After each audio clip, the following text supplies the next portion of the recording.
jeg muta nå? Nei, men det er ikke noe musikk uansett. Men hvis vi bare fysisk skal unmute dem? Det er bare den her. Ja.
Er det det?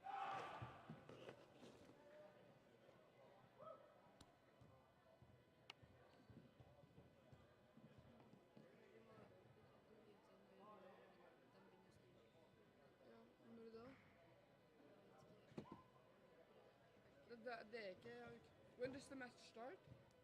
In now. Okay, yeah. We need to unmute you. Yes. You want to do a quick test for the audio? Yeah. Yes.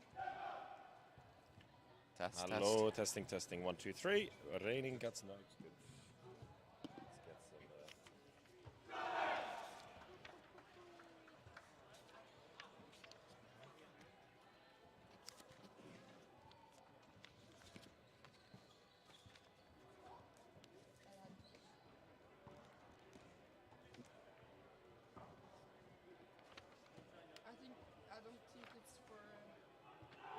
The teams, yeah. So this is just for us. We'll use these.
Let's rock and roll. Hello, everyone.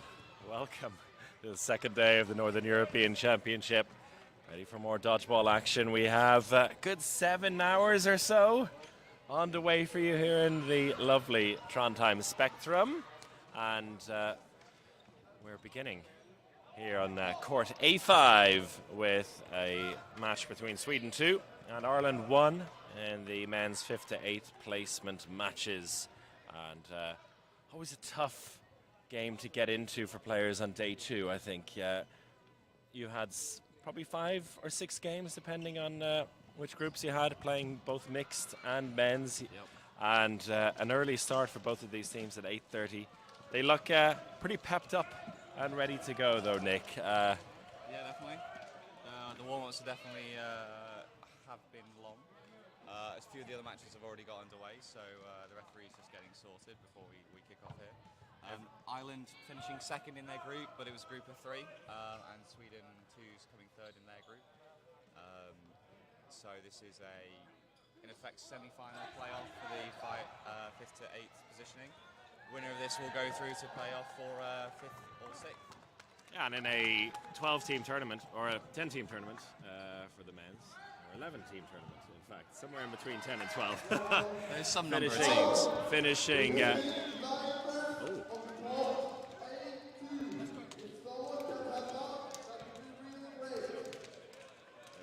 some loud announcement there. Request for some referees, Absolutely. I believe. Ah, yes. Literally cannot start without them.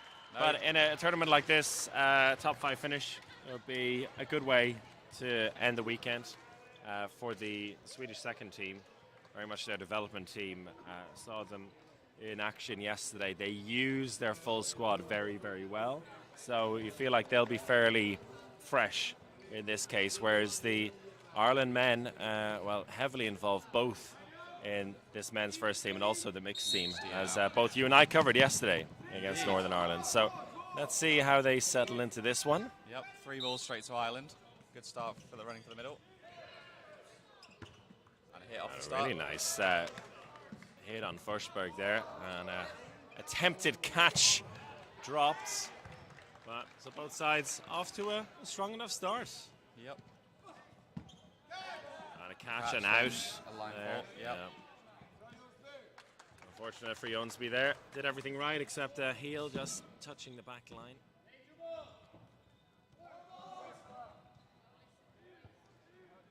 Just into the feet before hitting Woody. Wilcock, big hit there on Palmer. 2 Fantastic balls. accuracy here. Yep. Early doors from the Irishmen. And they got the 3 balls back as well, so another chance to pick a player or 2 off. Focusing right down the centre, but Carlson evades that one quite well. touches from the Irish. What I've noticed about this Swedish second team is that they grow into the set, so they always seem to have a bit of a slow start, but then once it gets to around the halfway mark in the set, they start to get motoring, even if they're down to 3 men like they are now. Yeah, once they've started relaxing and they've survived that first minute, they then focus on what they need to. That's unfortunate there. Big hit from Key, just dropping his head before the cross court comes in. That's right, yeah. Great dodging after the throw. Good court awareness to see from across the court there.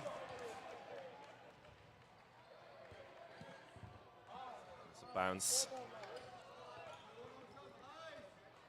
Irish ready to pounce there on the running counter. Yeah, Pretty and good. quick up court. Yeah, they're controlling the balls quite well as well. A lot of the balls bouncing back towards them there. They've definitely had more attacking opportunities than the Swedes so far.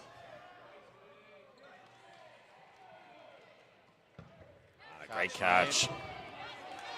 So just Forsberg left for the Swedes. 5v1. Good start for the Irish. Lucas Forsberg looking for the catch, but no dice. And the opening set fairly quickly in the bag for Ireland. Good start for them. Yep.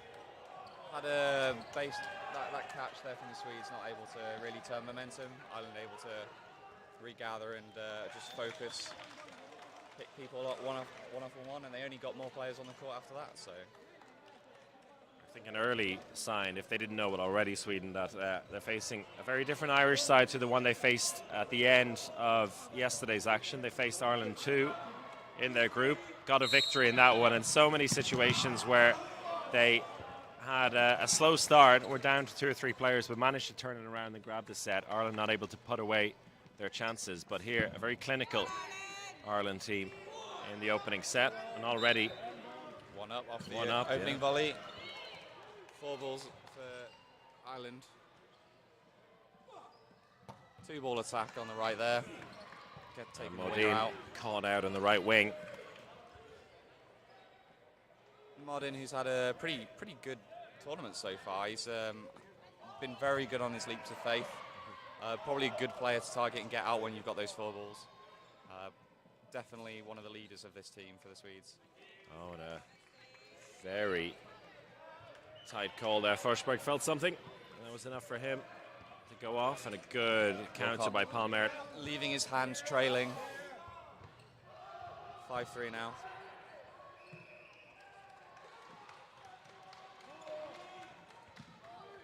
Good dodging and the counter, but Carlson out himself. So a good exchange, 1 for 1 there from an Irish perspective. Yep, good cross court, forcing the player off court to dodge. Great catch there. Then the follow-up hit him. 4-1. Paul Merritt against 4 Irishmen, trying to get control of that ball. He does well, also to scamper back. But Ireland, with 3 balls in hand and plenty of time. Play ball has been called. 3 balls now. Multiple attack coming. That'll do A it. successful hit. Clean start to the match for Ireland. Not tuned in Yeah. these opening minutes, not messing around. They've had 2 opportunities to finish sets early, and on both occasions haven't needed too many balls to put them away. Sweden need to shift something here, but at the moment it feels like it's just been a natural dominance for the Irish team. Yeah, I think just a bit more movement on the back line for the Swedes, being a bit more dynamic in their dodging. A bit too predictable for the Irish, tracking them very well. Once again, an early hit. It feels like Forsberg has been hit out first 3 times in a row. Exchanges. Yeah, bodies galore. galore. Key takes out Martin, then Palmer takes out Key, and Wilcock. Big catch. Brings Key back in, and Ireland back up to 5. Good catch. After making the catch himself, Sloan gives away a catch, making it 4-3. 4-4. Some interesting shooting there, going for 2 different targets it seemed. Good follow-up by Key to hit through the block.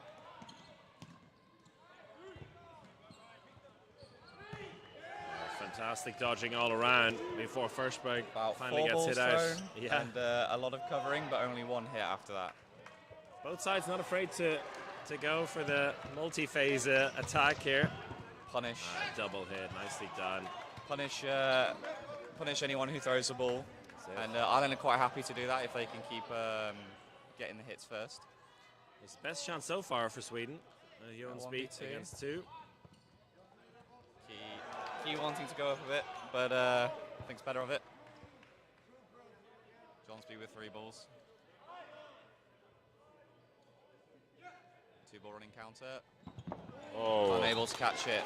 He almost had it there, Jonsby, with that second ball. Was exactly what Ireland needed to make it 3 sets on the trot. Hit the ground a little too hard there to keep hold of it.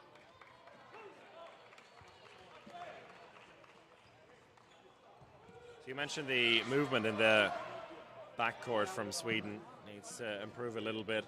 Did you see an improvement in that last set? Got a bit closer, but it seemed a bit of a messy set overall. Yeah, there was definitely more diving on the floor. I think a lot of them dodging in the same direction from where we're viewing to the right. They tend to be stepping to the right quite frequently. We'll see if this happens again.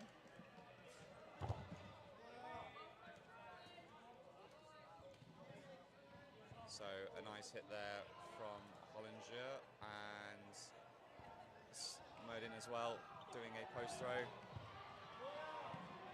Attempted catch, slipping out. That's a bit of a soft one from an Irish perspective. 4-all though. Good dodging. Forsberg managing to stay in a set for a little longer, which will be good for his confidence as well early in this match. Another attempted catch goes to waste, and Sweden with their best chance so far in this match to get some points on the board.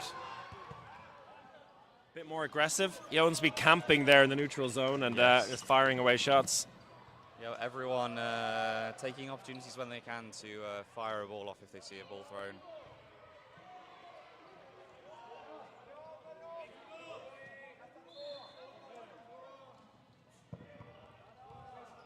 And, 1-for-1 there, 1-for-1. suits the Swedes.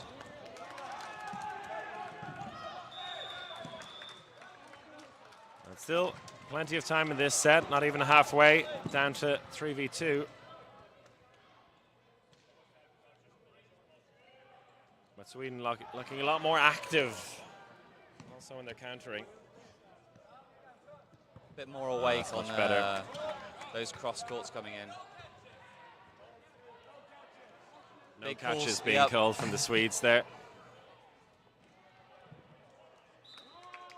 And that'll do it. Skimmed on the dodge there. Sweden Sweden on the get board. Yes. That's much improved. We saw glimpses of it, I think, in the previous set. That they've come to life a bit more. And that a much improved performance in this set.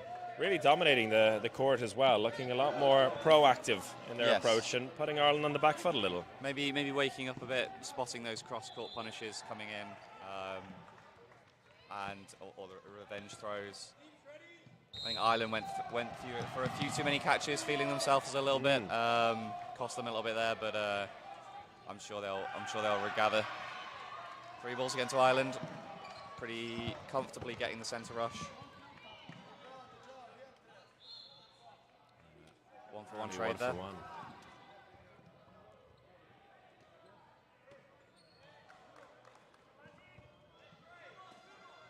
Some great dodging on the right wing for Ireland. Jumps over the balls.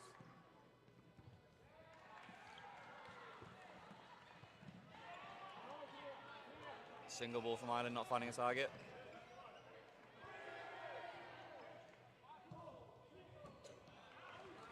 Same for Sweden. There's some new rules brought in last month, or adaptations to the rules last month. Have you noticed any real changes in teams' approach to go with that? Not really. I think they're just improvements on the rules to clarify some things that were questionable before. So I think people are generally keeping their play styles relatively the same.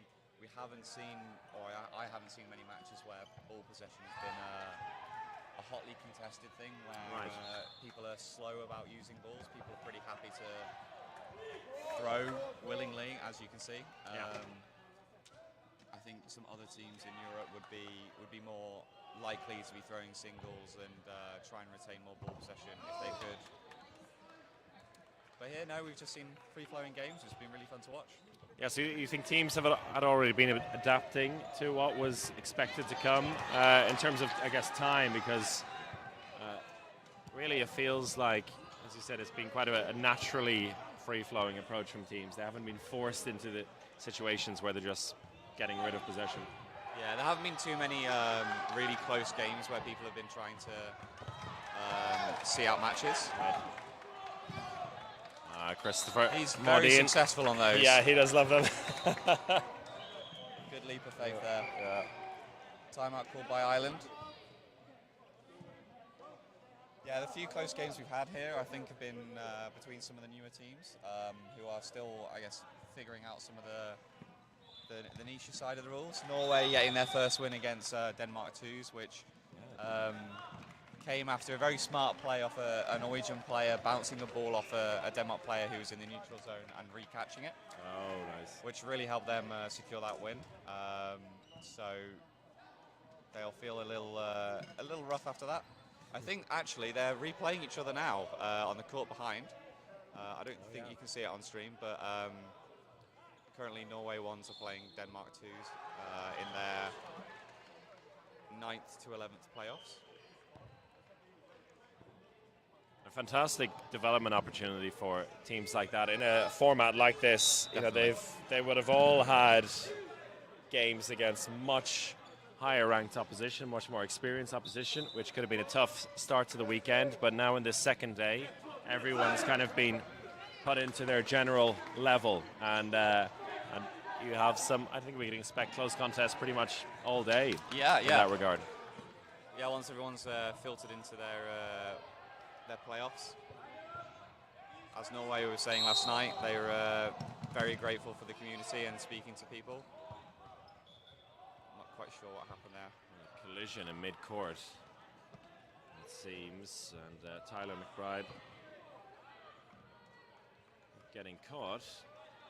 I think he slipped and fell into the Swedish player. I think his shoulder into the back of the head.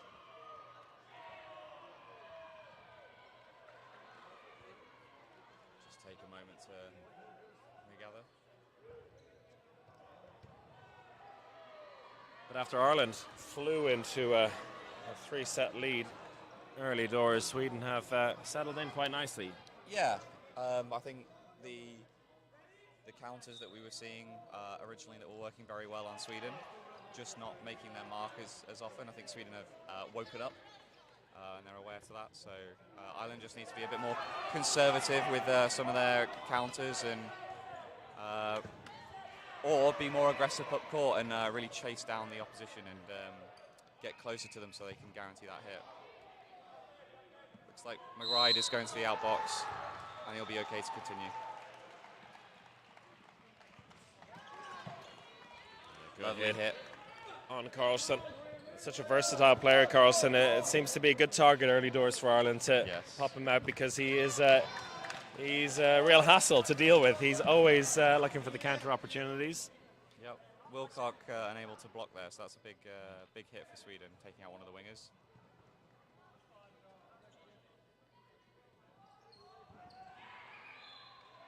Referees just pausing time for a shoelace. Yeah. We're all happy. A 5v4 in Sweden's favour, but Ireland with a chance here. 3 balls in possession.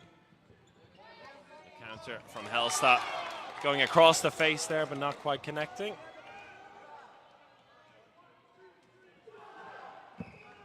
Oh, and unable to do that one.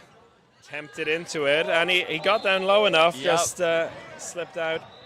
And Hollinger just getting the pre-throw onto the winger as he's coming up for a running counter. So we're up to 4-3 now for Ireland. Lovely throw down the middle again. 4-2 up. Hollinger really some key hits there, 3 in a row. Yeah, they're finding the row. targets well. Down low. Lovely. Yeah. Good time to commit all 4 balls there. There's nothing Sweden could do if they have all 4 balls. So Gustav Arfors out and 1 against 3. A minute 15 left on the clock here.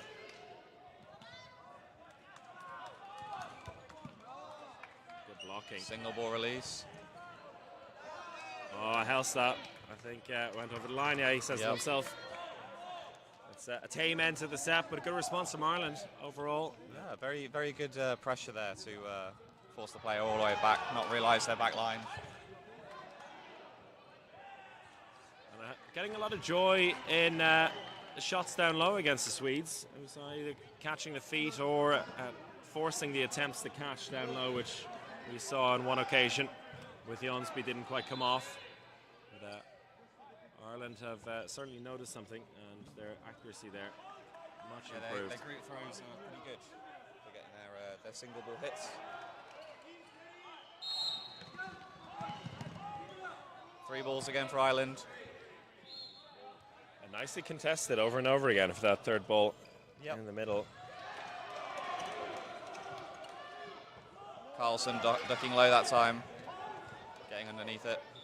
Modine thinking about the cross court, thinks better of it. Single ball release onto the winger, unable to make a hit.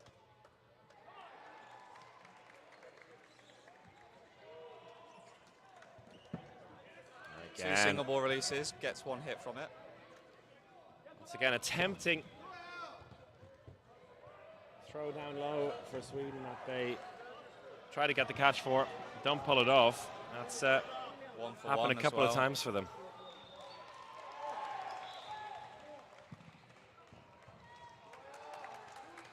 Double hit there. Arfors delaying his throw just a little bit and catching the man. This set progressing nicely. And Lovely hit make onto it the 3 back on shoulder. 3. Yeah, really good. Fantastic split placement of the balls there to. I think Jonsby for a moment thought he did enough there, and then the final one just catching him on the side of the back. Flick the legs up, gets it behind the ball, but just not quite enough. Balls good leave there. go a-flying, but no hits. I like it about these two teams. They haven't been afraid to just go for it. Yeah. It might not be the most tactically sound at times, but more instinctual. Yeah. Somehow at the end of that, nobody was out, so still 3v3 here. Cross-court throw. Safely back. No running counters there. That's the old 105. Gothenburg trio left for Sweden too.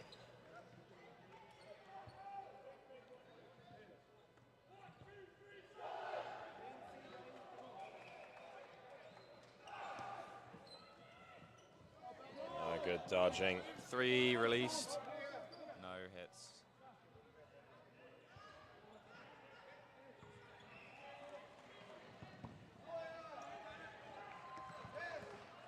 Oh, lovely dodge. Out of the way there. Carlson there thinking he might have been a little bit stuck in no man's land there for a moment, but just kept running, kept jumping. 3v2 now. This one going right down to the wire. I'm not sure we've had a set that's gone the full 3 minutes yet. No, I don't think so. Carlson on the hunt. That one down low. Played it safe after all, which is smart with 10 seconds left. They need a hit. Nicely done. And no catch made. And Arfors. No catch made, but 2 seconds. In the end, it probably won't make a difference. The biggest. Yeah, he's got no balls to the left, so 5 balls to Sweden. They just have to stand on court. It's really difficult in this time. They make sure they stand on court and they don't actually line fault, because with 3 seconds left, that would be disastrous. bad. Yeah. There you go. Safe and sound. There you go. And another set for Sweden. Bringing it to 8-6. Yeah, it feels like this match at 8-6 at the moment. Very evenly paced, both sides finding their rhythm now towards the Sweden will midway. be a bit disappointed with how slow they were to start, letting Ireland get all the way up to a 6-0 lead. Could be a very different match if they'd focused on that dodging early doors, but I think Ireland have sort of given away what they're trying to do now, and Sweden have adapted. It's going to be a shorter set. I believe it's 1 minute 31.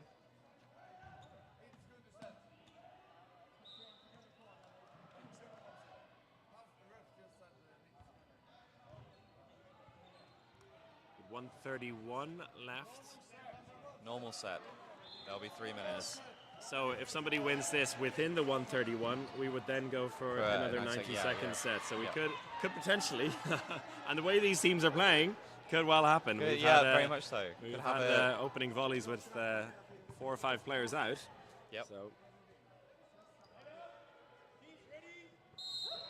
Ireland looking for that middle ball again. Unable to get it this time. I think that's the first time they've lost middle ball.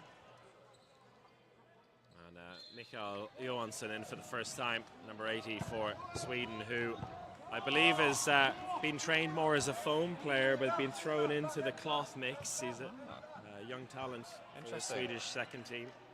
We'll see what he's able to do here. From what I saw yesterday, not afraid to fling balls, and we see it there as there's a no catch given. Unfortunate. Oh, that was a great effort. Good cover though from Jonsby to make sure it didn't count. Bit unfortunate early on. Ireland, one of their players committed to a standing counter, but after the play had already been hit on a trade by Key, so got 2 outs. 40 seconds left, up by 2 for Sweden. Just need to manage the set now. And from the calls from Marcus Strum, their captain, it seems like they're happy. Well, I was going to say happy to wind down the clock, but they may well finish this one off. 25 seconds left. 5 against 1. Good dodge there. Just moving his feet out of the way at the last second. 15 seconds, need to do something. I think he wants to let it go into the half at. Yeah. 8-all. Doesn't want to try and give away another set before half time. Now with the momentum very much in Sweden's favour, I think Ireland happy to take it to half time. And 8-all. Very competitive game. Yeah, good stuff. Yeah. Both sides, they've both had their runs for sure. Ireland going 6-0 up early doors, and then an 8-2 run in points for Sweden. And you feel like at the moment it is very much Sweden in the ascendancy from this Irish team. You expect them to try and shift anything? What would you be looking at if you were the coach? I think it's don't do as many as the punishments. I think they have been less successful in the latter sets. I think if they focus more on the running counters, they've got the speed for it. They've been getting up court really well.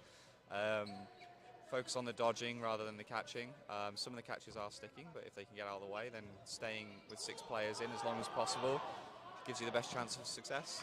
Yeah, I think that would be my only comments. Obviously, they know themselves better. They know what they've got left in the tank, so they've got another match after this regardless. So they'll want to put themselves in the best position to finish as high as possible, I'm sure.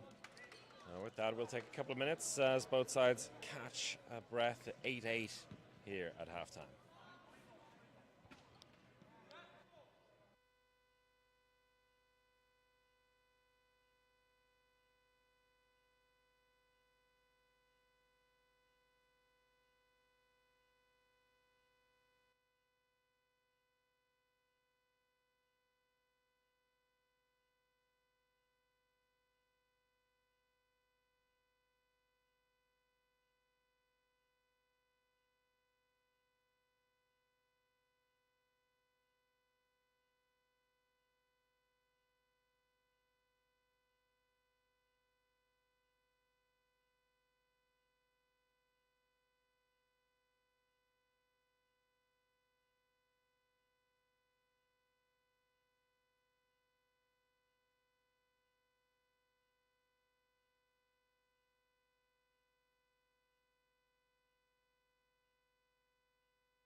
Just about ready to go with the second half here.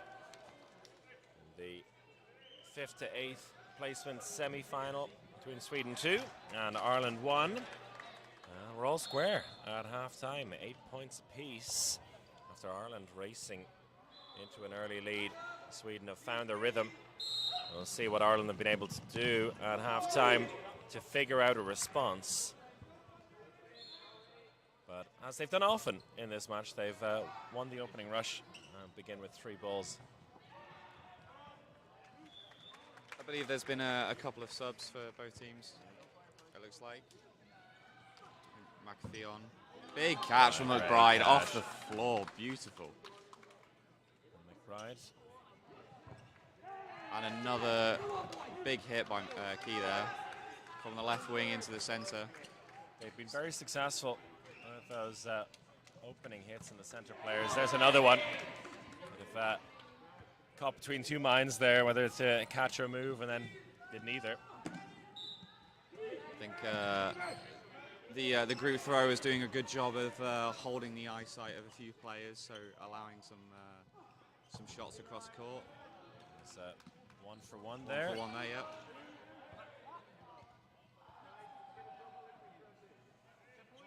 Ireland flying out of the traps again at the start of the half. Just over a minute played as well, and they're 2 players from ending the set. Matthew Key trying to find his opposite number. And just a touch on there. That's a big 0-5 against 1. Wilcock finding the mark on the shoulder. On the other court, Denmark 2s. Big catch. Oh, nice. That was fantastic. Just work. diving to the side of the court just before going off court, making the catch. Very good. Quick set win. Yep. As you were saying, did the courts? Yes, so I believe it's the other 5th to 7th playoff. Denmark 1s are playing Scotland 2s. Last I checked, Denmark were up by a set. Looks like a very competitive match, so another good game to go watch. And in the 2 semi-finals, it's one-way traffic, I think, for the Northern Irish teams. Northern Ireland against Sweden, leading by 10 at the break. Wow. 13 to 3.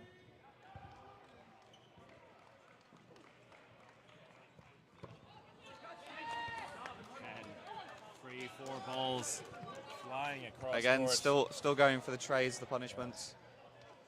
And a good catch there, bringing back in McAfee. So back up to 6, full complement.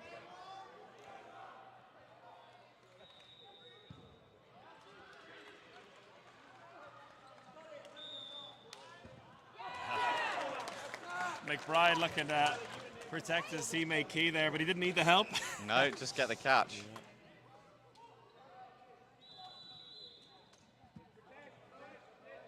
Some strong catching. So yeah, maybe that was the tactic.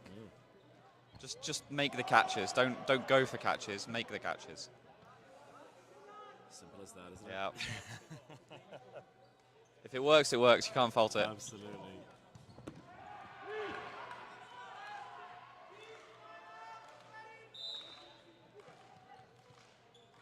A skull chant going on in the background between Norway and Denmark. Yeah, it's all happening in the 9th to 12th placement matches.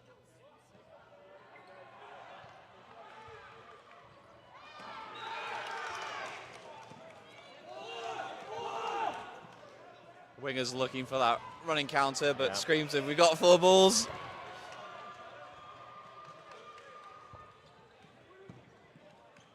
Catch made. And excellent work to stay in court as well. Yep. And that's a Two complete balls shift, attacked. but it Yeah. gives Sweden a chance. Still a good minute left.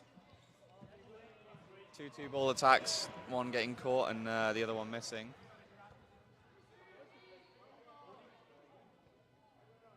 Ireland still up by 2. Single ball release, just goes wide.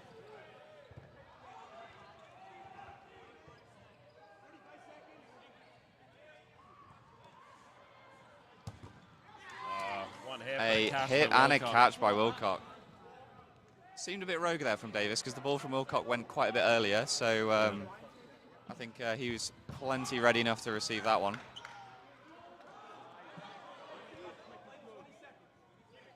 20 seconds left on the clock. Hollinger Ireland reminding his teammates there.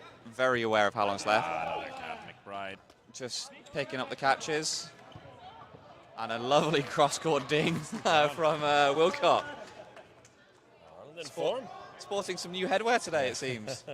The Norwegian Dodgeball Festival headband. As you mentioned, this Ireland team have tuned in when it comes to catching. Yeah. 4 or 5 big catches already in the second half. And, well, you know what they say, catches win matches. Catches win matches. Much like the start of the first half, Ireland racing into a lead, a different approach, but it's working a treat for them.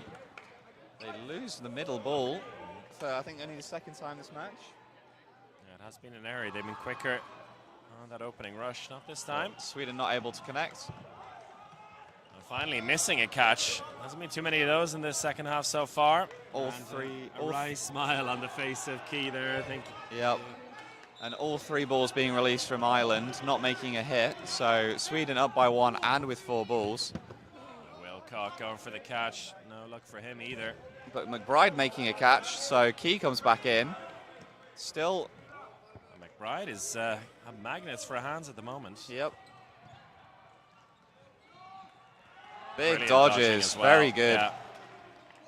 Using the space quite well there, drawing themselves together and then pushing out. McBride enjoying this slightly slippy court as well, it seems. Yes, yes, definitely. Yeah, some players maybe not enjoying this one. Yep. But McBride sliding around, having a whale of a time. Cross-court throw. Key makes a catch in midfield. Johansson can't believe what he saw because the timing on that throw was pretty good, pretty sharpish, but just straight into his gut. Key making up for his previous missed catch. Brilliant hit as well. And brings Ireland back up to 6. It's only been 90 seconds in this set, but it's already gone back and forth a few times. Yep. And Ireland suddenly with a full complement of men on court against just 2 Swedes. Wilcock unable to block that one. Yep.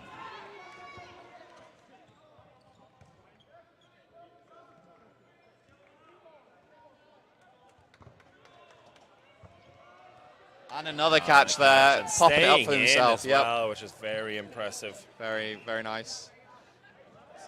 It's been good to see. I think Ireland have been mixing up their 2-ball and 1-ball attacks, which has been pretty.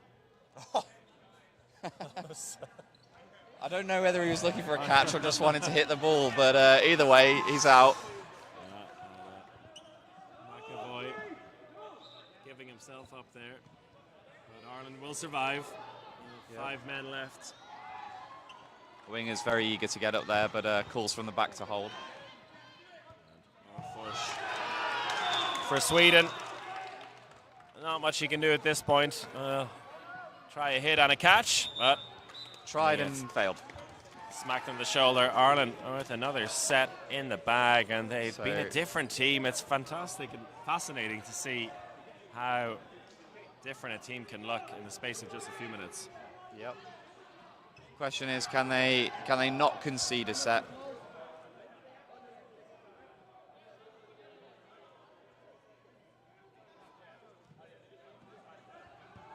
Timeout called by Sweden. Bit of confusion because Ireland were expecting them to call a timeout, but they've got the full 30 seconds to call it before players line up is called, I believe. There's 1 timeout per team per half. Yep. Right, and in this case, it's a little. I feel a little early, but it just hasn't gone Sweden's way in this second half. They very much had the momentum. Halftime didn't come at the right time for them. They 8-2 run, 4 sets to 1, but give them 6 back up. Yeah. Ireland just need to come out of this break and make sure that they still have that energy, that focus that they had at the beginning of both halves. I think if they manage to get another 3 sets on the board, they'll be feeling pretty comfortable. Maybe even 2. what that chant is at the end of the Not timeout? a clue, unfortunately. Do need to ask them. Some love for the commentators from the Irish players. I was speaking to some of the Irish lot last night to understand the match which they went up in the mixed game 20-0. It turns out they were trying to chase a set deficit to try and potentially get into the semi-finals. 50. Yeah, They were looking to catch up. 50 sets, and they only managed to get to 20 at half-time, which is an impressive feat. But Key line faulting. line fault out. The final result in that game? I believe it was 31-5 or something Okay. like that. It was a bit closer in the second half. I think they realised that it was not achievable. Lovely rebound catch by McBride off Hollinger. So after going 20-0 up and then realizing that they weren't going to get to 50, they phoned it in a little. Yep. Great shot. Just clipping the leg there. Very, very nicely done. Big catch from Key. Key has, for the most part, had a huge success rate in his catches in this second half. It's going to be difficult to choose who's been playing, most valuable player for them, for the Irish at the moment. I think McBride's catching has really swung quite a few sets. Absolutely. But then Key and Wilcock as a wing pair has been doing fantastic. Absolutely. Wilcock's throwing has been fantastic. Once again, 5v1, a situation we've been in a couple of times. And another. Some good shots there from the team. It's a cold and ruthless Irish team at the moment. Yep. They've come out absolutely firing. They've been so tuned in. And you mentioned there it was important for them to come out of the timeout for Sweden and maintain that ruthlessness, and they have. Yeah, I think one more set, and I think they've nearly put it beyond reach for Sweden. My quick math says, but I could be wrong.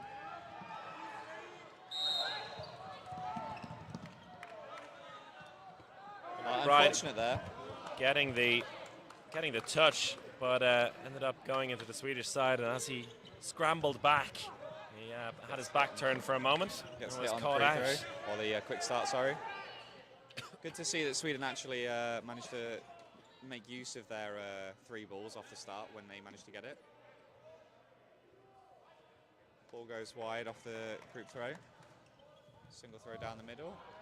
Just scraping the shoulder. Bounce called in front of Hollinger.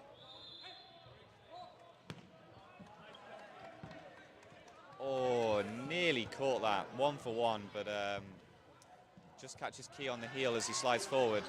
Probably a good 1 for 1 for Sweden to get Key out of the game. Yep, another 1 for 1. None. Caught out there in mid-court. Not sure what for. Oh, line fault, I think. Time's been paused just so they can try and dry out the court. I think there was some perspiration. So 3v2, probably the best chance Sweden have had in this set. This half, to yeah. get something, or this half rather, Yep. to get a set, and that's not saying much for them when there's only 2 men Against 3. left. Ball coming out a little late of his hand, going into the floor. Wilcock hit on the cross court. Lovely, lovely shot on by Hollinger there. Noticing that he's got the 2 balls in his hands, Very can't little really he could do block. about it, Yep. yeah. It's always a risk. Good blocking. Some size from the crowd as they look for the potential rebound catch. Smart No look play. shot. Nadine, very experienced player for the Swedes. He's been in this situation before. Let's see if he can manage it. Blocking. Looking to counter straight away. Left a little bit alone there. And, well, with pure venom in that throw. Catchable though, a catchable height you'd say. But bouncing off the chest. And Ireland coming away with another set. The Swede player thought it hit his on the shoulder, but I don't think we could see anything from up here. No, there was in the previous exchange. It was close, but from what we've seen from both teams, it seems like Pretty they're honest willing game. to call themselves out as well if there's any contentious potential hits. 18-8 up. McBride just managing to stop himself before going over the centre line. McBride has been tuned in this second Yeah, half. definitely. Remember, I'd say definitely the difference maker. had a head collision in the first half, but he's put that behind him and he's been fantastic. Well, that will wake you up on a Sunday morning. That's one way to do it. It's worked for him. Swing down to 4. I didn't see the other hit, but They've leaked hits early on in every set, this Swedish team. it is. It sounds obvious, but it is surprisingly hard when you get down to 4 players so early on in a set. Absolutely. To make that 3. Just stayed in court there, McBride. Fully tipped over, and McAfee grabs his leg and pulls him back on Now court. that is the captain's role as a double hit there. That's It's unfortunate. a bit of luck for Sweden. 3v3 now. 70 seconds played. All 5 balls. It's a window of opportunity. Dodging there from Key, just about staying in. Great footwork. Ireland requesting the 3 balls to go over to Sweden, let it roll back. Merlin just gets rid of a ball, burns it.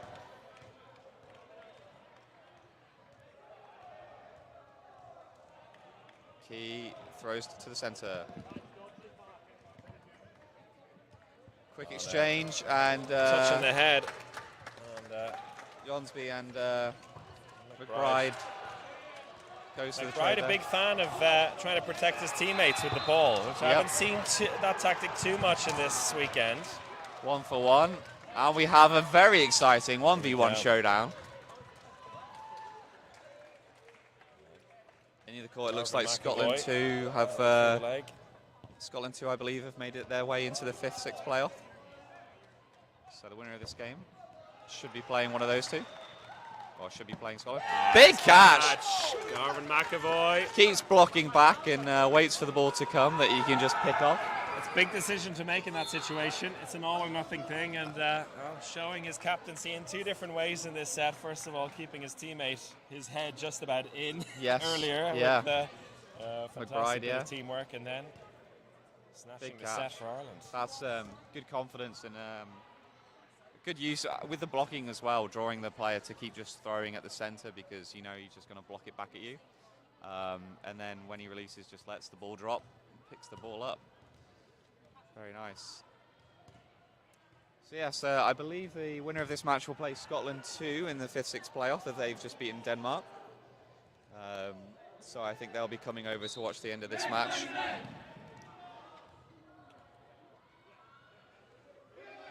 Four minutes 25 remaining, 2 sets at least. So Ireland have this one in the bag. Very impressive and resounding second half from them. And what seemed to be a match with very little to choose between the sides. And it's not just the fact that they've won the sets here, but won most of them with relative ease as well against the Swedish side that, as you mentioned earlier, so many times they've ended up with just 4 players after the opening volley, and difficult for them to get into these sets. It's this time Ireland unable to make the first man out.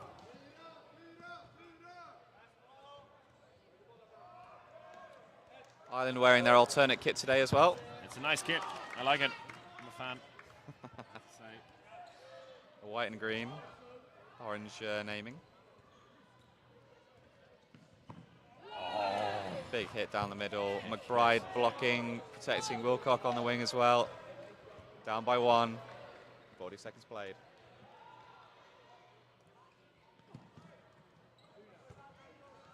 Great blocking there. Jonsby on the hunt. Wilcock maybe a bit eager to release that ball. Didn't need to. Just needed to trap back, protect himself. You could see his reaction as soon as it happened. He knew, he did the wrong thing. Great Hollinger just Hollinger getting away from McBride's block, but results in 2 hits for Ireland. 3-3. I'm liking the resilience of the Irish. They're really, you know, they're not afraid to go down. They know that they can bring it back. They know they've got the catches. They've got the arms and the accuracy. So definitely going in their favour at the moment.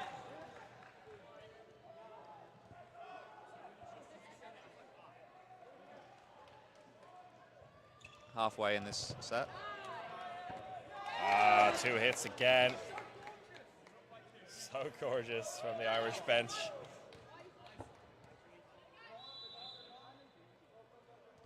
Ball goes onto the other side of the court. 3 balls for Sweden again. Throw goes down the middle. At this point for Ireland, just by time management, game management, they have this one pretty much wrapped up. Yep. I'll be happy to see out the set with their 3-man. Sweden, going to get something from this. Good, good pressure from McBride on the right-hand side, just keeping the attention there, knowing that Hollinger batting it away on firing high. 3-ball attack. Excellent work once again. 22-8. And everyone in the Irish team enjoying this second half very much. Even the coaches.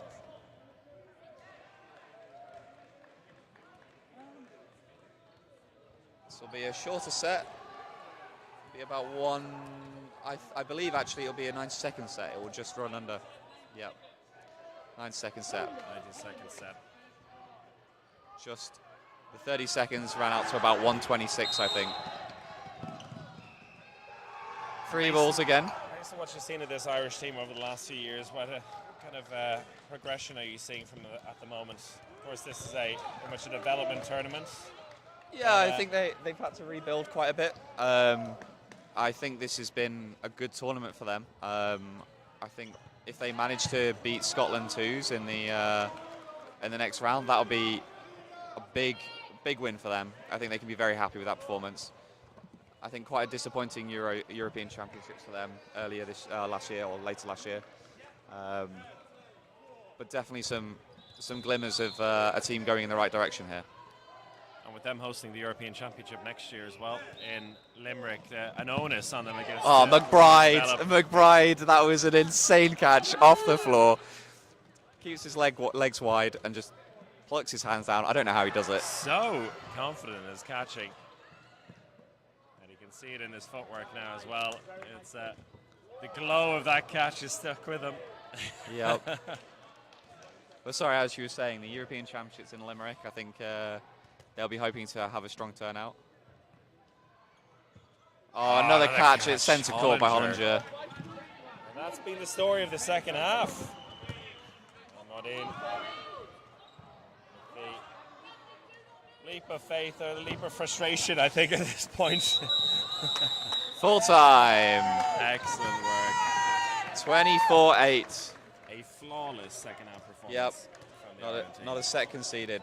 Fantastic work overall. Catches galore, and they're through to the 5th, 6th place playoff. Definitely, Scotland 2 awaits. Definitely some bright sparks for Sweden. They can definitely build off of that first half.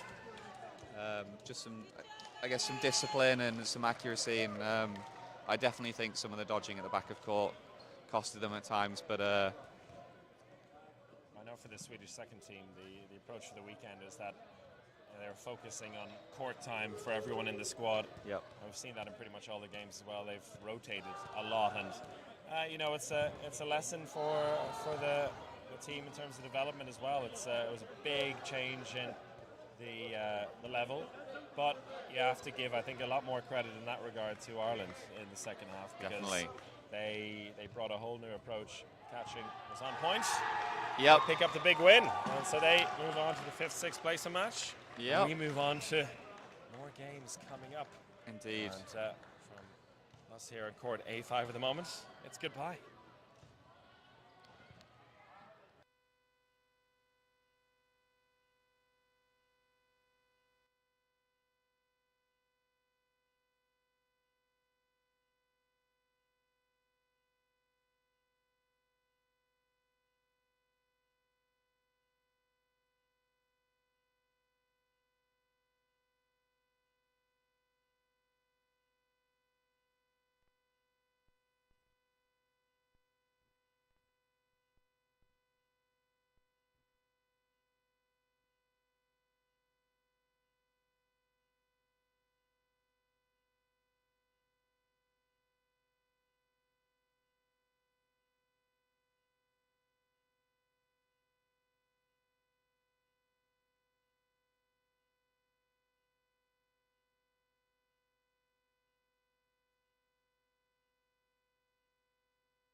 fancy.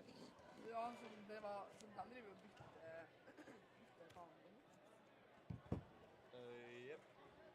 Du bytter mellom kameraet der og det som står bortpå der. Okay.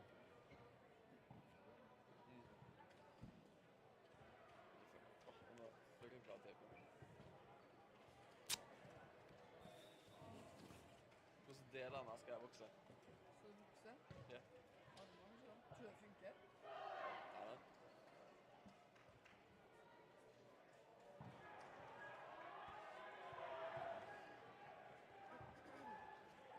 Oh my god.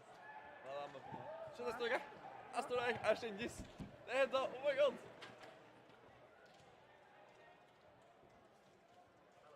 Hey, hey. Me again. Oh man. I'm just kidding. I think I'm here most of the day, so I'll be hanging around here. Oh, great. Someone else is meant to come, say one, but I'll pick up the microphones when he's here, or they're about to line up. Det er vel kontroll på. Hæ? Lokal kontroll.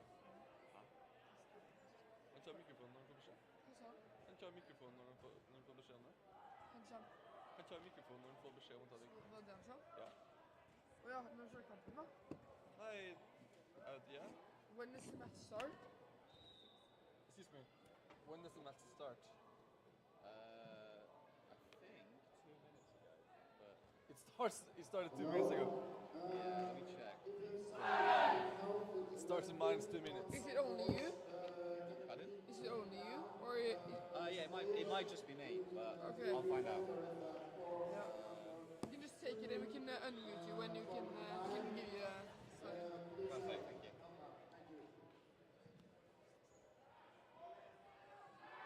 Hvor er jeg? Hæ? Oi, hva var det? Gjorde du noe? Ja. Gjorde du noe? Ja. Jeg er jævlig Oi. skjørt på henne.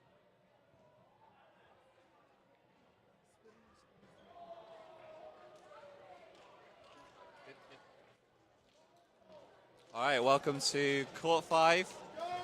This mixed match between Scotland 2 and Ireland 1 in the 5th-7th playoff. 5th-7th, I believe. 5th to 8th. The winner of this match will play the winner of Norway 1 versus Sweden 1, which is happening on Court 4 currently. You can go see that on YouTube, but if you want to stay right here now and support Ireland or Scotland, I will be your commentator, Nick Bull. Might be joined by Say One later, but we'll see. Depends on availability. Two teams that have had a bit of a literally mixed bag of results. Both looking to end on a high. And off we go. 3-ball start for Scotland. High press from Ireland, putting the pressure on. Doherty down the middle, gets Heenan. Unable to step out the way of that one.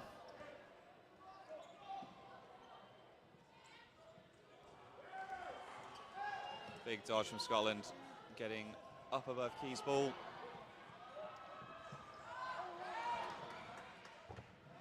McAfee goes looking for the catch, unable to grab it. Key's making the hit. Nice start for Scotland. Big dodge from no on the right there. Key releasing to do a post throw, unable to connect. Lovely hit, tracking the high ball. And then on the right hand side getting Keys out as well. So 4-all after that. And 1 minute, 5 seconds played. Cross-court throw, doesn't make its target. All 5 balls released. Shine getting the hit through the block, but nearly walking off court. Ball retriever reminds her that's where the line is. 4v3. Chadwick moving out the way, just avoiding the back line.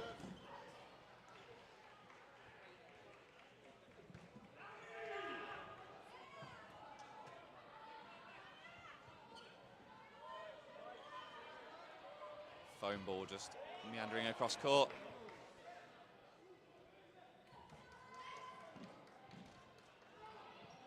Three balls.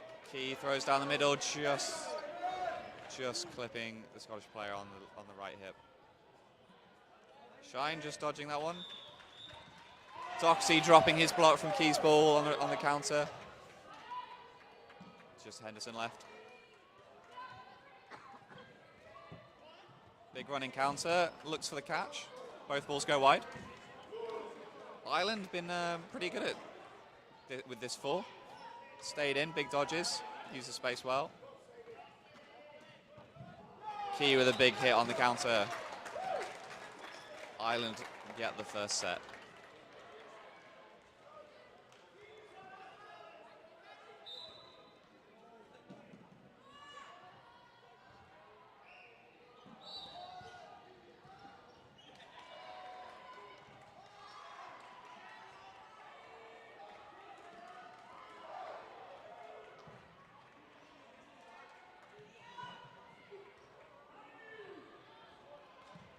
Score is 2-0 Ireland. I think the referees are just sorting out the score. There we go.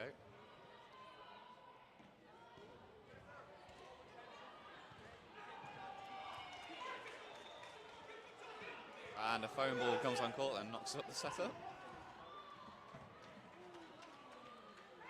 We will get back underway.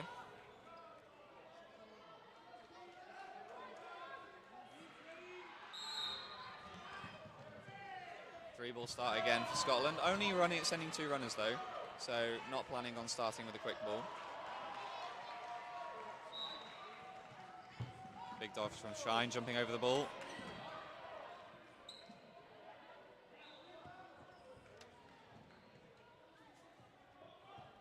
Single down the middle, getting the hit.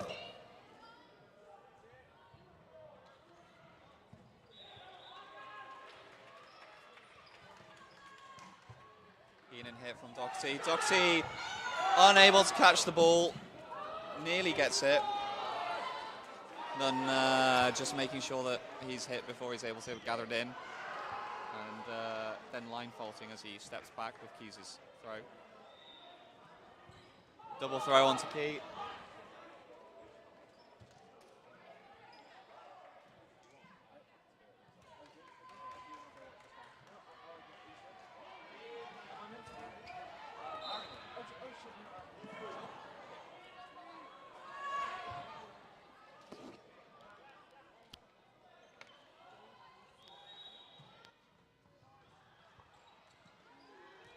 Block from McAfee, just avoiding Chadwick. And I am joined by my co-commentator. Seiwan Lee. Apologies about the delay. I was meant to be interviewing someone, but it looks like it's been postponed because of Scotland game starting again, actually. No worries. Ireland went 4-6 down, but then won the set in the first set. Doing very well on their running counters right now.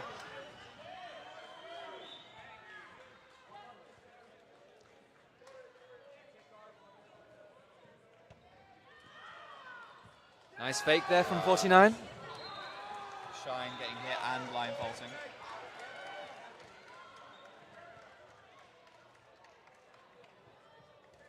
Henderson sliding out of the way.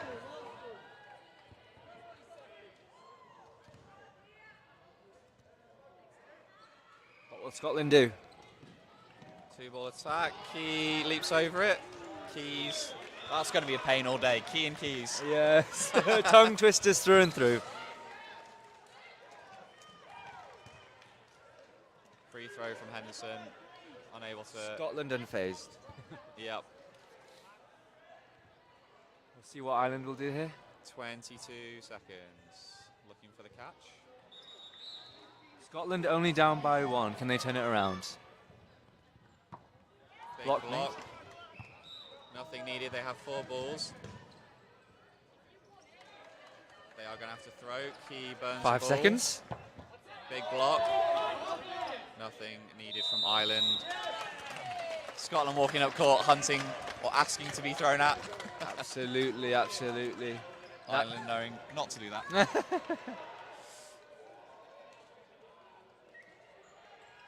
And Now Ireland are 2 sets up, so we'll see if Scotland can turn it around. Very good start. Very good start. Very good from this start. team. Looks like the heads are in gear for Ireland.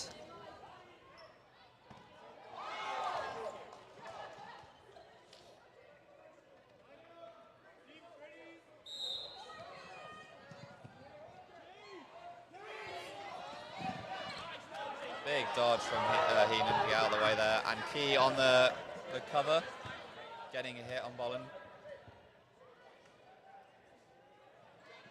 Here Ireland come. Ireland looking very coordinated on their attacks. I say that as they both throw away 5 balls. Absolutely. 4 balls for Scotland, evens. Oh, high press from 78. Is he taking this risk? Lined. And a hit. And the double hit on Chadwick, who was making some insane catches yesterday. So good use of the 2 balls to make sure she couldn't do that. Absolutely. High press from Scotland. There you go. Just chasing them back down court. 20 making the shots on Scotland.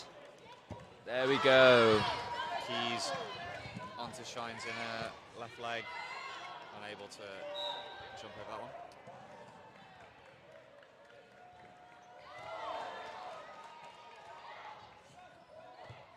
Block there from 19. 3 balls to Ireland.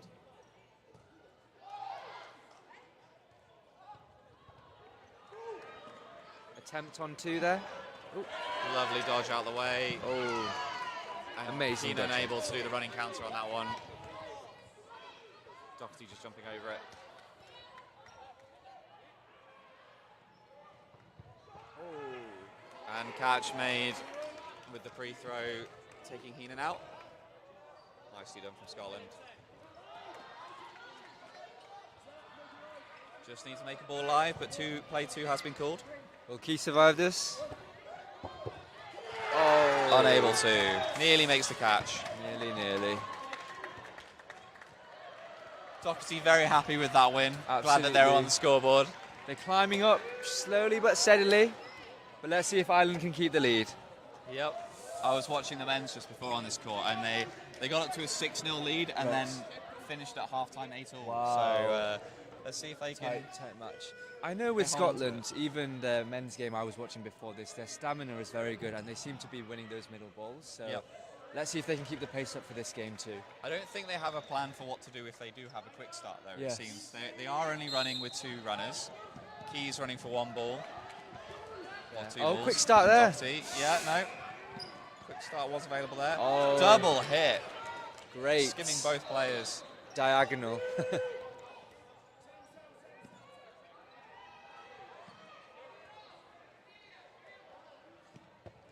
Heenan unable to make the catch. Instant reply from Hollinger. Number 37 is out there. Looks like this is Ireland's game plan. Punish throws where they can. Absolutely. Oh.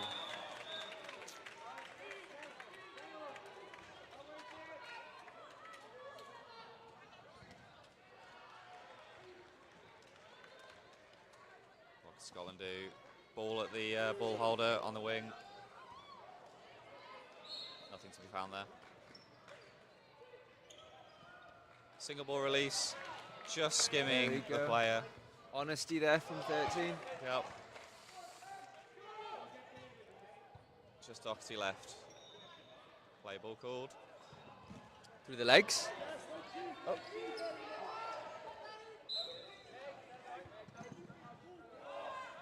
Oh.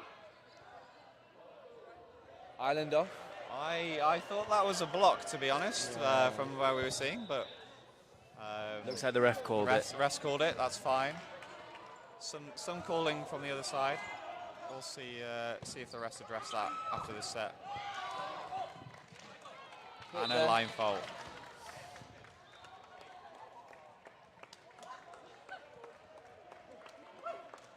Quick sub for substitution for Ireland.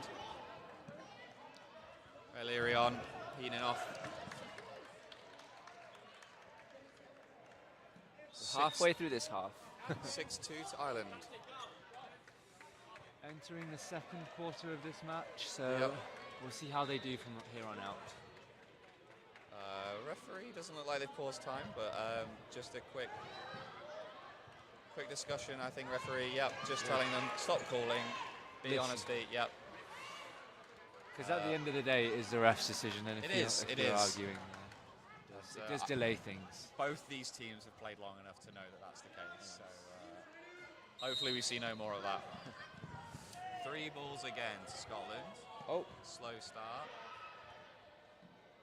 Just going to take their time.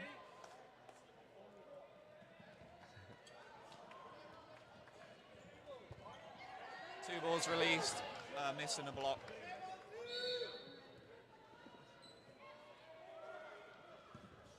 ooh, nice fakes there from Scotland.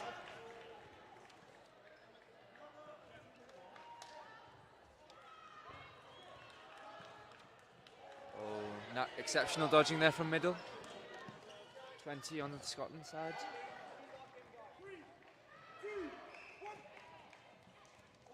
Ooh.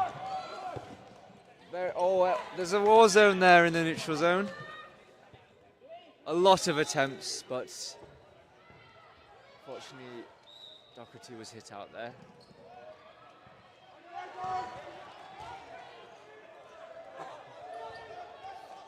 Scotland only down by 1. Let's see what will happen. Oh, unfortunate hit there on 49.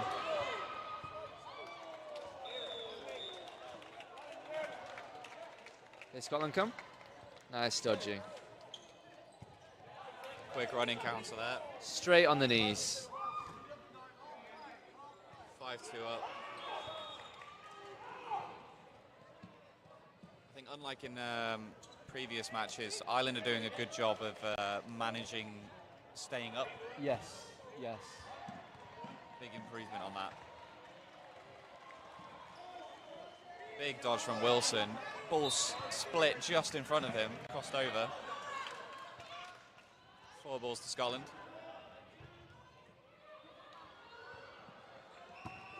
Shine unable to catch. Great And dodging. Wilson ducks under it. 37 managed to make himself very small there. Yep.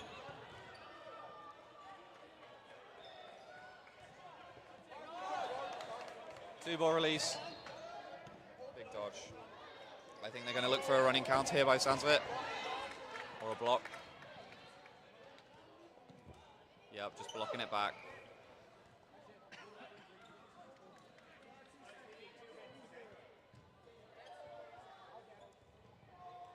.22 to go. Oh, Chadwick left that one. Good decision. 4 balls coming for Ireland.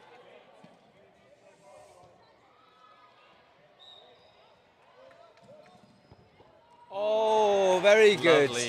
Lovely timing on that. Was just waiting for the free throw. 3 balls with 2 seconds left. Nothing needed.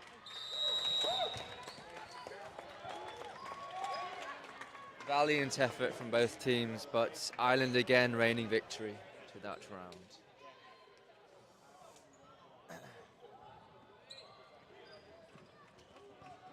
To Scotland. Yes. Timeout called from Scotland. Let's see what they'll say in the group discussion. I've had several comments that the floor is quite slippy on the courts, but I believe it's a combination of their sweat and, as well as just keeping on their feet all day. Yeah, I was asking some of the players about what sort of slippiness was it? Is it because the floor is just dusty? Yes. I know a few of us have that issue in some sports hall, but apparently it feels like it's just been varnished and laminated, and waxed. So not quite sure. But it's only in patches as well. Yeah. So in some places you get very good grip and you can plant your leg very firmly. In other places you have to be quite tentative, which is not ideal. Yeah. But it's great for sliding if you are attempting to dodge with it. Yeah. Yes. And I think most players have been dealing with it pretty well. Yes. It's definitely not affected the speed of the running counters. Yes. They are going at it hard. Yeah. And I see today you've turned up in your Ballyhackmore kit. I need to represent our, Northern Irish home teams, one of them at least, and I'm a proud Barbarian. But nonetheless, I'm still rooting for all teams here and having, Of course, you know, of course. the time of my life. Yes. It's been a great tournament so far. Absolutely. 8-2 up to Ireland after the timeout. Scotland have used their timeout for the first half. Quick start from Ireland, getting 3 balls. Amazing. 2 balls, sorry. The guys are rushing in. Yep. Fakes again. Wilson, They big hit. caught number 40 off guard there in Ireland. Yep. Big hit on Chadwick, unable to bring that one in. Making it really hard to read. Again. Throws again. Wilson throws again. Same kind of position. Hollinger wanted that one. He wanted it. Wilcock is on. I believe that's a substitution. Or someone's definitely been subbed. I think Key has gone off. Oh, unfortunately, O'Leary unable to bring it in. Hollinger in 2 minds whether to drop the ball and try and catch it. Decides to block it away and be safe. It's one of those Look after his own things. life.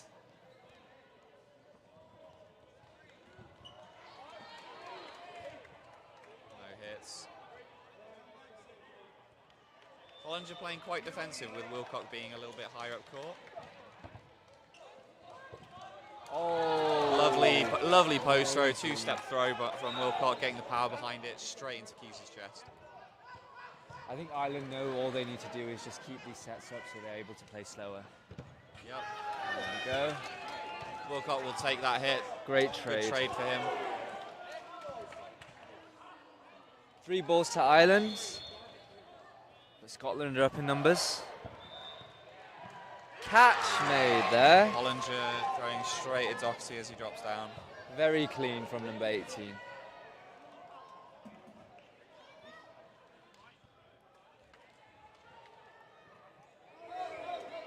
Very close to the back heel there.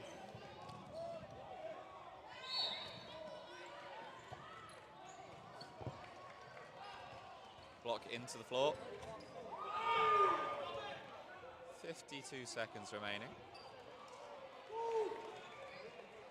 Pressure. Oh, number 10 there. Amazing. Lovely shot from Shine. Hitting Watson out. Scotland up by 2. Safe throw from McPhee.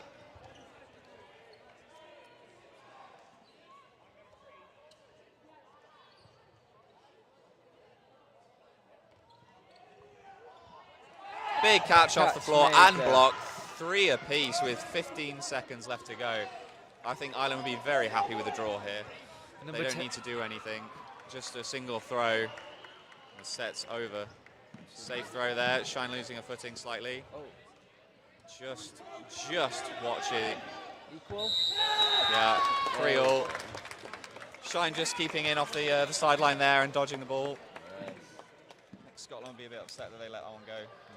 They were in a very commanding position.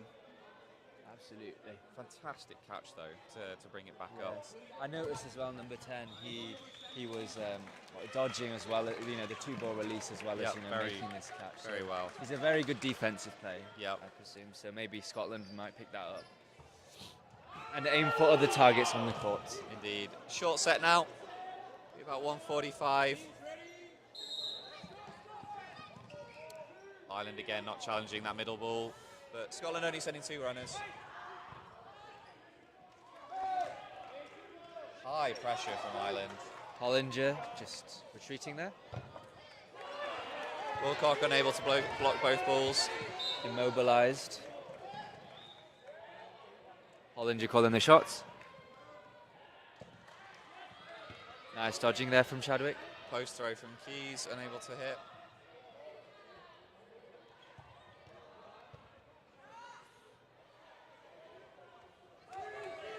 Seems like their target is number 2 there on Scotland's side, but she's able to withstand it there. Yeah, she's been dodging pretty well. Getting out of the way. Catch. Oh, unfortunate. No catch there. Hollinger went Did for the the right bait. thing. Yes. Did the right thing. It's true. Definitely should have gone for that. I think. Really. Kind of in no man's land anyway, Absolutely. so might as well jump for it. Yeah. Oh, there we go. Late hit. the post release there, really catching Scotland off guard. Good, well timed. Well timed. Scotland only one up. Ireland been doing well from this position. Absolutely. Halfway through this set. 15 seconds left. Oh, 15 seconds. Apologies. Short set. Reading the wrong time there. 10 seconds. They need a catch, Ireland, or a hit. Nothing there. They need something. Goes down the middle. Be set to Scotland. Finishes 9-5 at the half time. Amazing.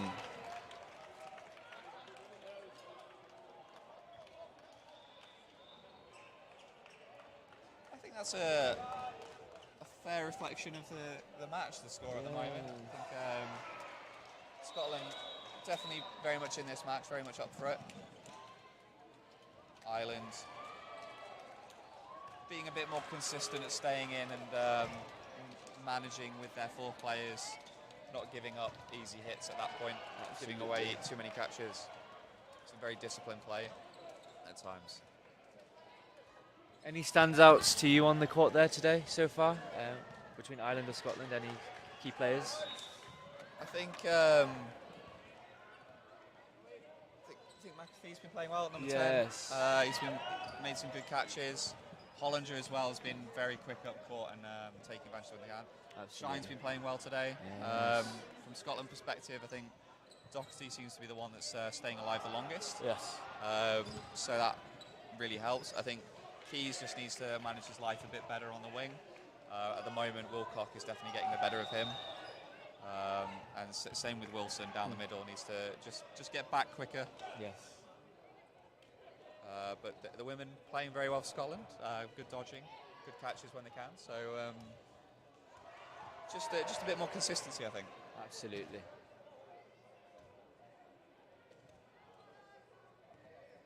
All teams currently at half-time, other than the Ireland playoff in the semi-final. Scotland 1 are currently playing Sweden 1 in the other semi-final. And then the sister match to this for the 5th to 8th playoff. Norway versus Sweden 2. It looks like Sweden 2 are currently winning. Absolutely. And just in case you're tuning in now, just like to remind you guys, this is the second day of the NECs, and we are hosting it in Trondheim, Norway, 2024. Kindly brought to you by the EDF and Norwegian Dodgeball.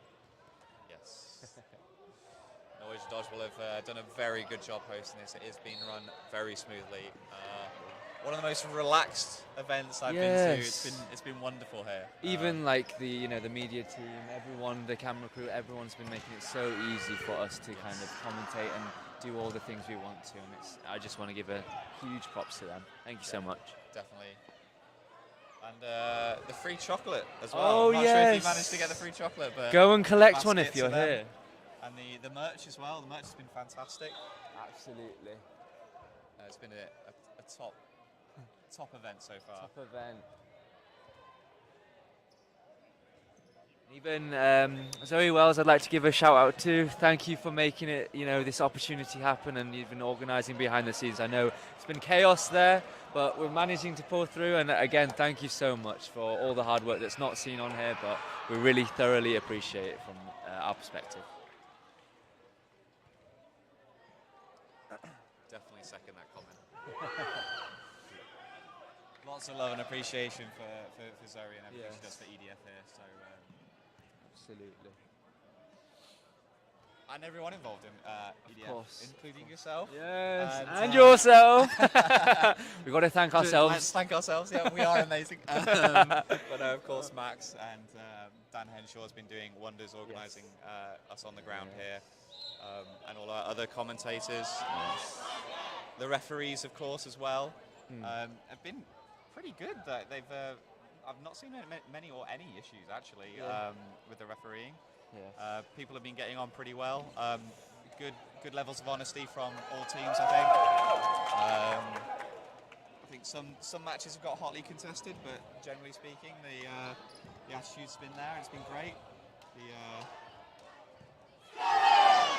Been some good matches so far. So hopefully that continues as we go through to the final. Definitely so. Well, looks like they're getting ready to line up. All the calls and cries are being made just Yep. to encourage their team for the second half. Referees running back on court. It looks like breakfast is being handed out. Make sure you've had your breakfast, everyone, if you haven't. Yep. Really need to keep energized for the rest of today. On Because we this have some exciting, games, the finals happening. very wet and chilly Sunday in Norway. Yeah. Currently 3 degrees outside, I believe. Wow. And the rain is coming down. But we are in this lovely venue Yes. watching this fantastic match between Ireland 1's mixed and Scotland 2.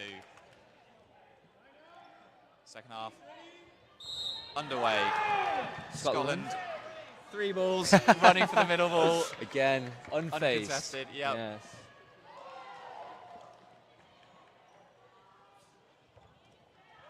Good dodging from Ireland. Gets the 3 balls back.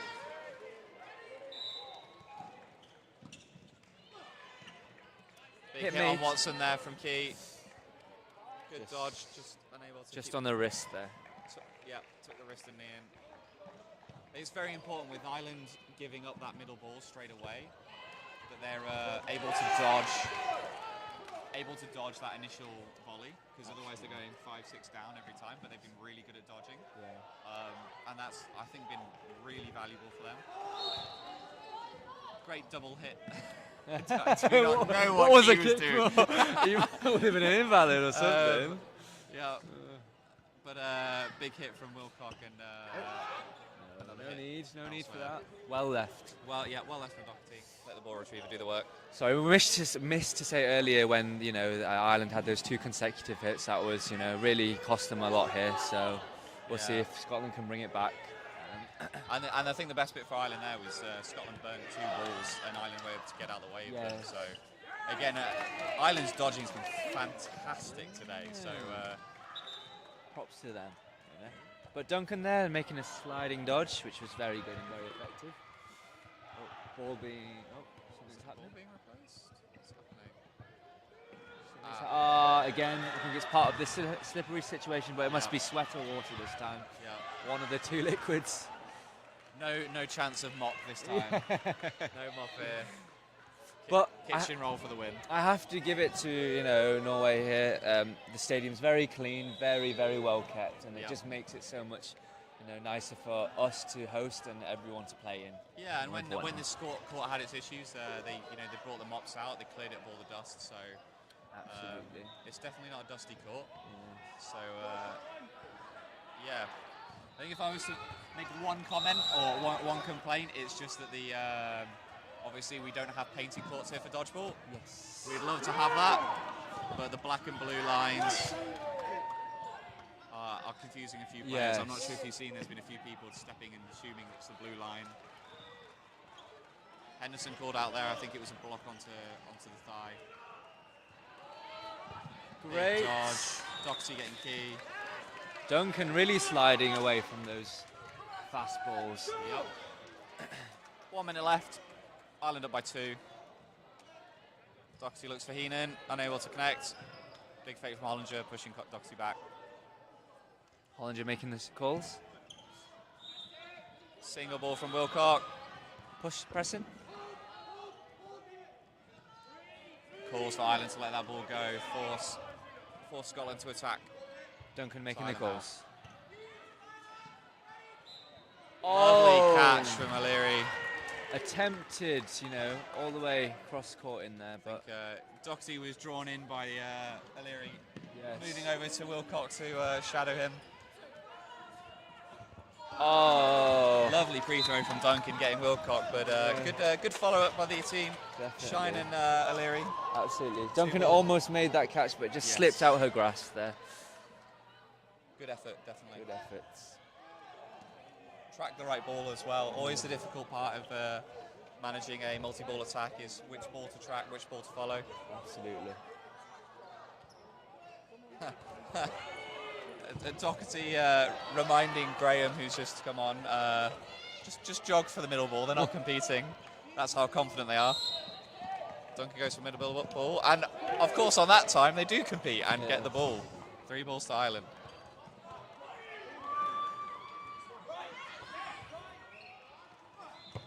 Oh, 2 hits. Off Rebound. Watson into Henderson. Really unfortunate. Big throw though. That's why if you're standing near your teammates there, you've really got to watch out, you know. Yep.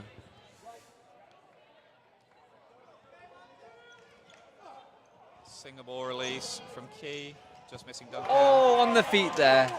Good hit. That Takes was his a leg clean hit. under him. Who will throw? O'Leary O'Leary, attempts. Great dodge. Great block there from 30.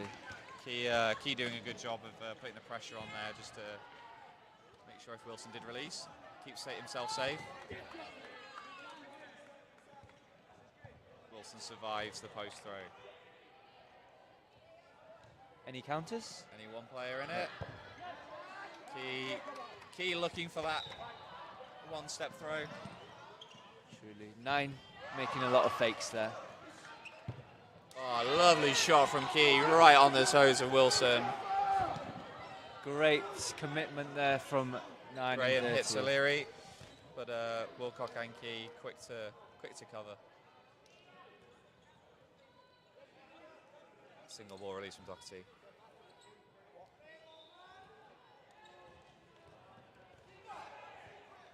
Duncan able to get out of the way.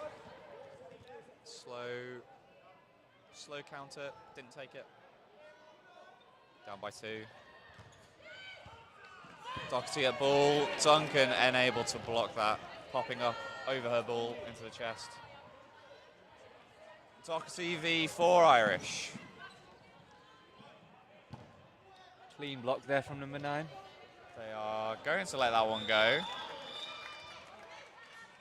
Oh, Doherty. Wilcock Oh, going low looking there. to- Oh, going high there. yeah, good dodging, very good dodging. Doherty knew who he wanted to throw at, and I think Wilcock knew that as well. Calling his bluff. Oh, Lovely throw from Key, just making it go wide. Great accuracy. Cross-court throw from Doherty.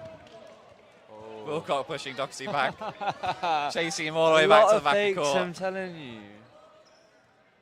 Just getting that pressure on. Doherty wanting to change. Changes point of attack. Oh. Slips over. I think he just stayed in. Yep, no ball retriever error. All okay.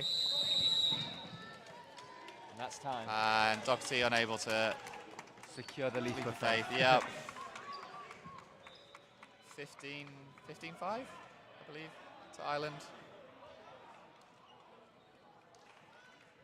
Ireland really managing this well. Definitely so.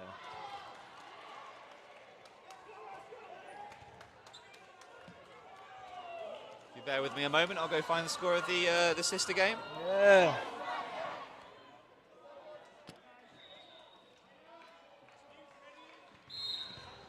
And Scotland uncontested at that with the speed Wilson was going at. Let's see what Scotland will do here. Oh, a clean hit on 19 there, and 42 following through on Scotland's side. Currently 12-8 to Sweden 2 over Norway. A very close game over there. Amazing.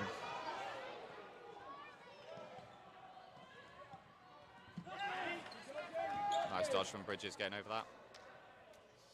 Ireland down in numbers here. Press from Ireland's wing, and Oh, double hit. So unfortunate. amazing. But Wilson unable to connect. Oh no, sorry, Key unable to connect on the follow-up. Great dodging Good from dodge Duncan. Duncan. Scotland up 1. See how it goes. Only a minute played. Yeah. Over half the players gone. Lovely dodge from O'Leary. Great block from Bridges there. Cool Oh. to not throw, but realised he got 4. Oh, So, on the ball. Yeah, on the ball. Cross-court attempt. Another cross-court attempt there from 30. Ireland side.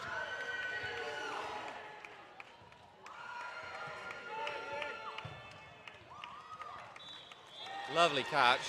Catch Wasn't sure who made the throw that got caught. Maybe it was Duncan. Duncan goes off. Oh, with Scotland's loss, there's an Ireland's gain with a player. So Yep, Heenan on.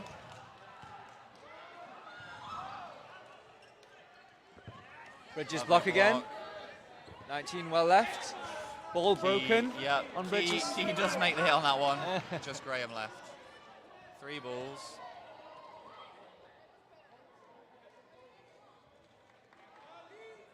Play one called. Straight at the ball. Block made by 30. Will Graham do anything to turn anything around here? Let's see. Oh, Gets on the hit under knees. block. Yeah, very good hit. Things could be turned around here, but do not underestimate the Ireland team. They can definitely catch. Ooh, Oh, a the spinny spin ball. on that ball, that was incredible. I would not try catch those, you know. That was a hideous spin to try and catch. That was, wow, that was impressive. Even though typically spinny balls are slower. Yeah, just- that had some pace on Yes. it, and that was impressive for a cloth ball to get that movement on it. There we go, another spinny ball, but it worked. Oh! And Heenan running counters, gets the hit. Wow, 19 making an impressive finish, but 16 almost had it on Scotland's side. But Nearly. Very good running counter. yes. So I mean, the fighting spirit of the Irish, they've Yep. never given up here. Now it's 15-5. 15-5. Looks like Norway are about to win a set. They might bring it level, I believe. Good catch made. So I think it's 11-all on that court. Winner of that match plays the winner of this match. Absolutely. Oh. Scotland with the majority here. Graham calling the shots. Oh, attempted catch from 19. Oh, and the catch! Rebound catch. 19 straight back in there. Yep, just making sure that the referee had seen. Just avoided the throw as well. Oh, clean catch from Bridges. Oh, And then what a follow catch by catch Key! in the Just neutral zone. traps it in his knees. His hands are just lying there. Long limbs are very advantageous I don't in that. think they realise, yes, they are going to go back on court. Good. Very I good. didn't think they realised that the catch had been made. Too busy. So much was happening yeah. there, so. Great catch from Bridges, but incredible catch from Key, then hit. Hit there on Hit 7. on Shine and hit on Wilcock. Oh. What a set this has been. I know, just in the last 30 seconds. Play 2 has been called. Catch made by Graham. That was a lovely catch as well. Yes, it was like a little scoop on the arm. I think that was a player being called out because play ball had been called, and the 2 balls weren't released in time.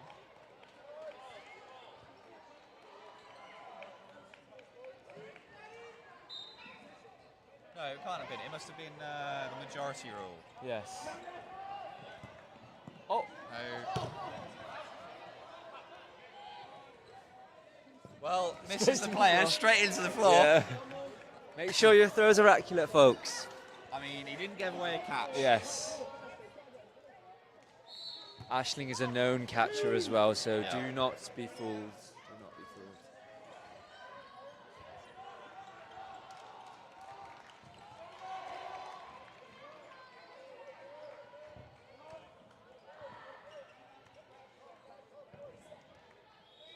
I think Ireland willing to take as much time off the clock as they can.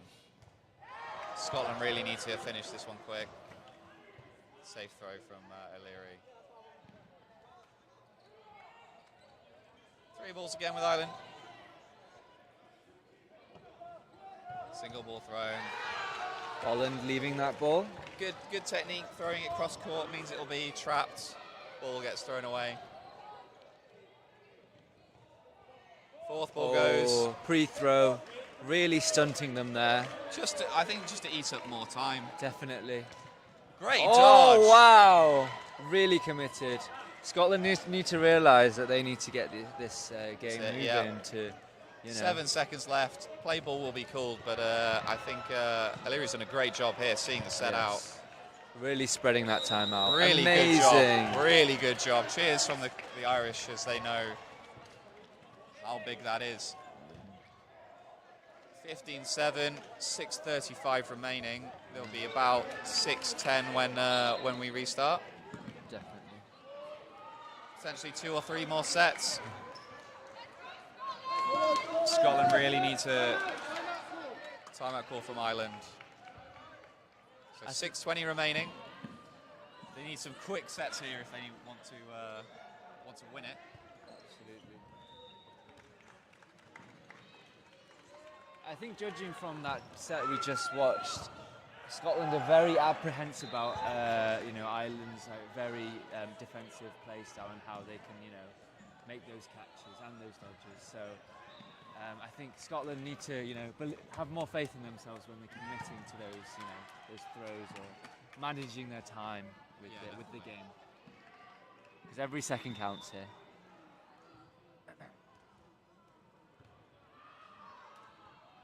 Yeah, and the 30-second runoff as well. They need to take advantage of, because they are winning those those middle balls. So any more quick draws, any of those, they should use to their advantage, because they are. I've not seen many Scotland teams throughout men's, women's, or mixed.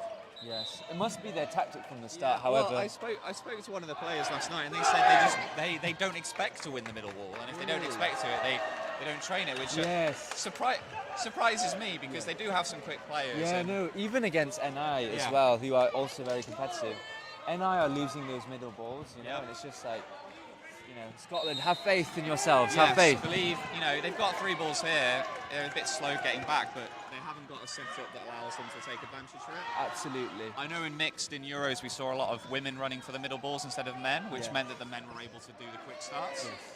Here we've got the men running for the middle balls, or in Scotland's case, they've only got 1 man running middle, one for the 2 left balls.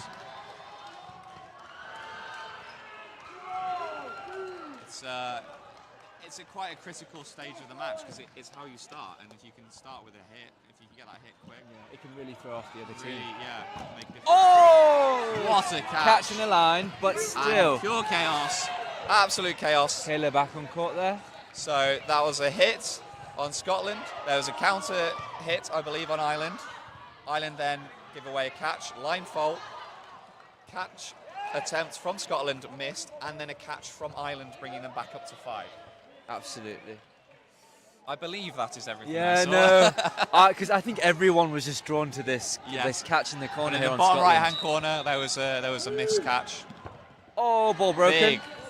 Big throw, powerful throw. Key and Shine on the corners. Shine taking wing. 3 balls with Ireland. Free throw coming. Big jump from Bridges over the ball.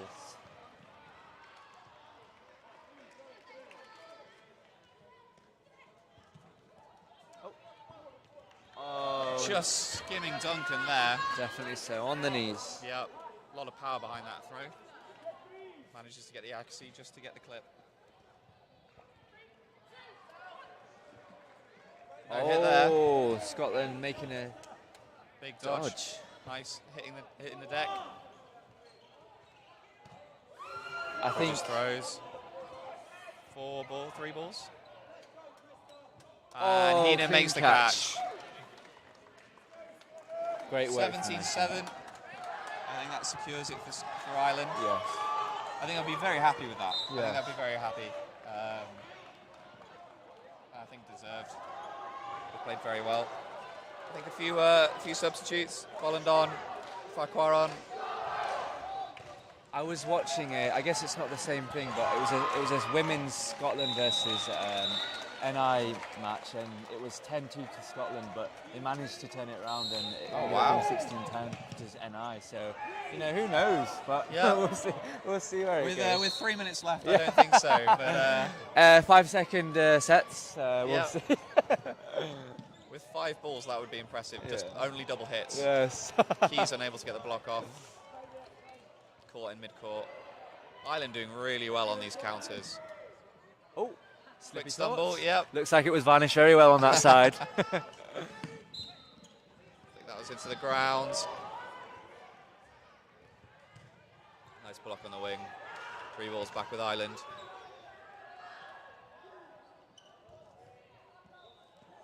Single throw, Bridges dodges.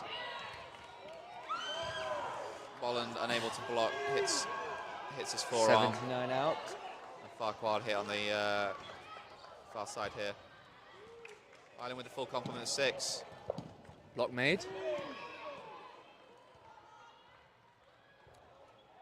I don't know if there's anyone I can particularly say in the second half who stood out for Ireland. They've all played really well. Yeah, look, all these Double catches. catches there. It just be a 2-minute set. But really well played for Ireland. The chemistry's there, playing smoothly.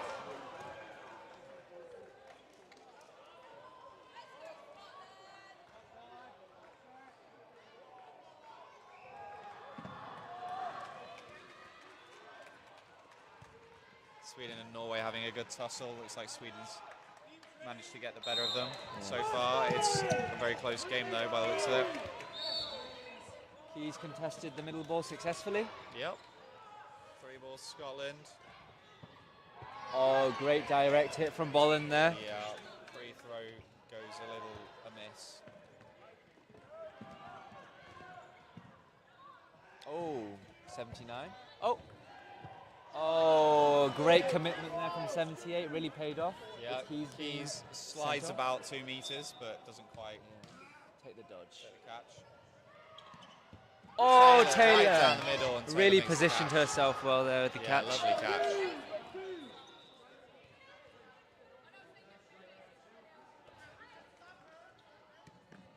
Bolland goes off, not sure what for. I think they were trying. Shoelace. Yeah, but he's just taken the out. I don't know what he did, but anyway, 1:03 remaining. Single throw from Farquhar going into the block.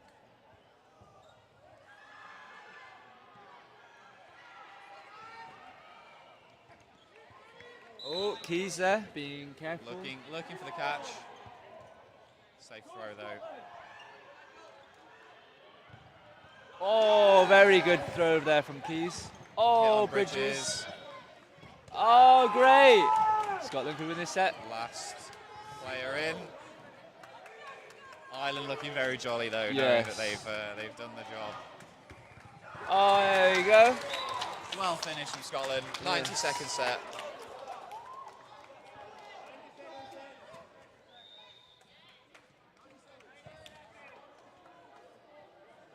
Coming to the end of the game, and yes, a clear victory is seen for Ireland here.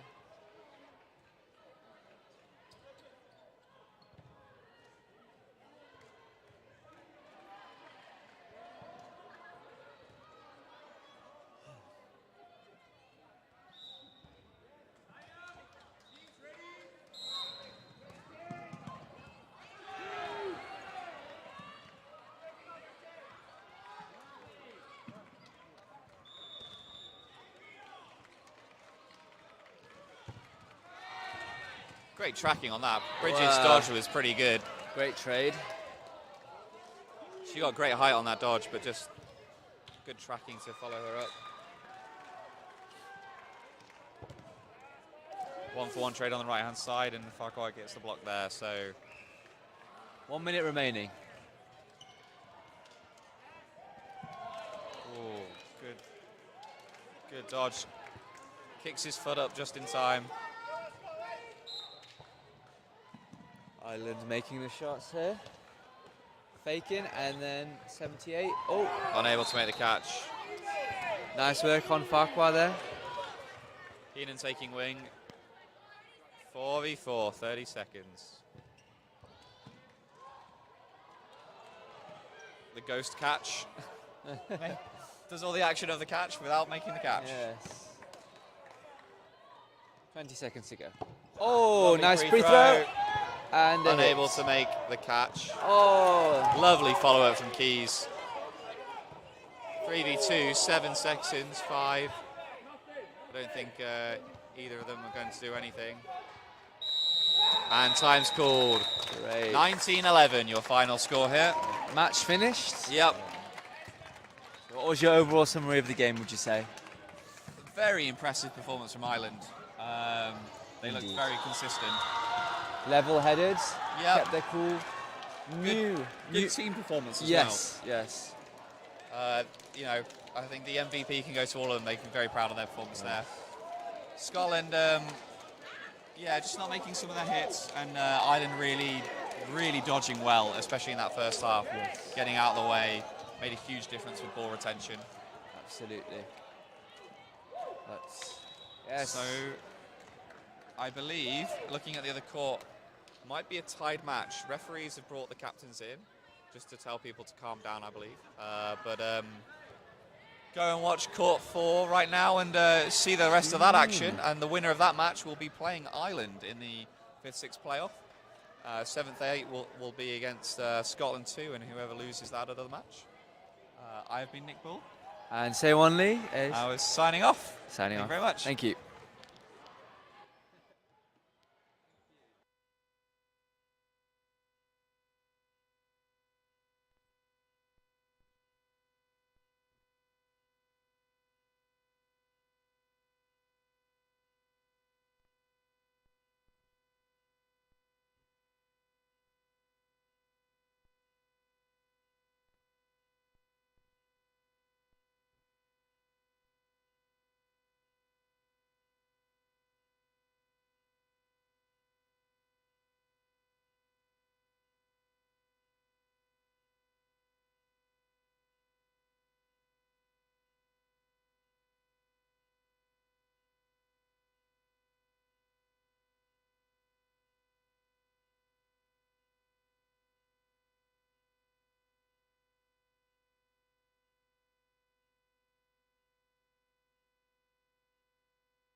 2, 3. All good? Try again. Hello, testing, testing. 1, 2, 3. Great, yep.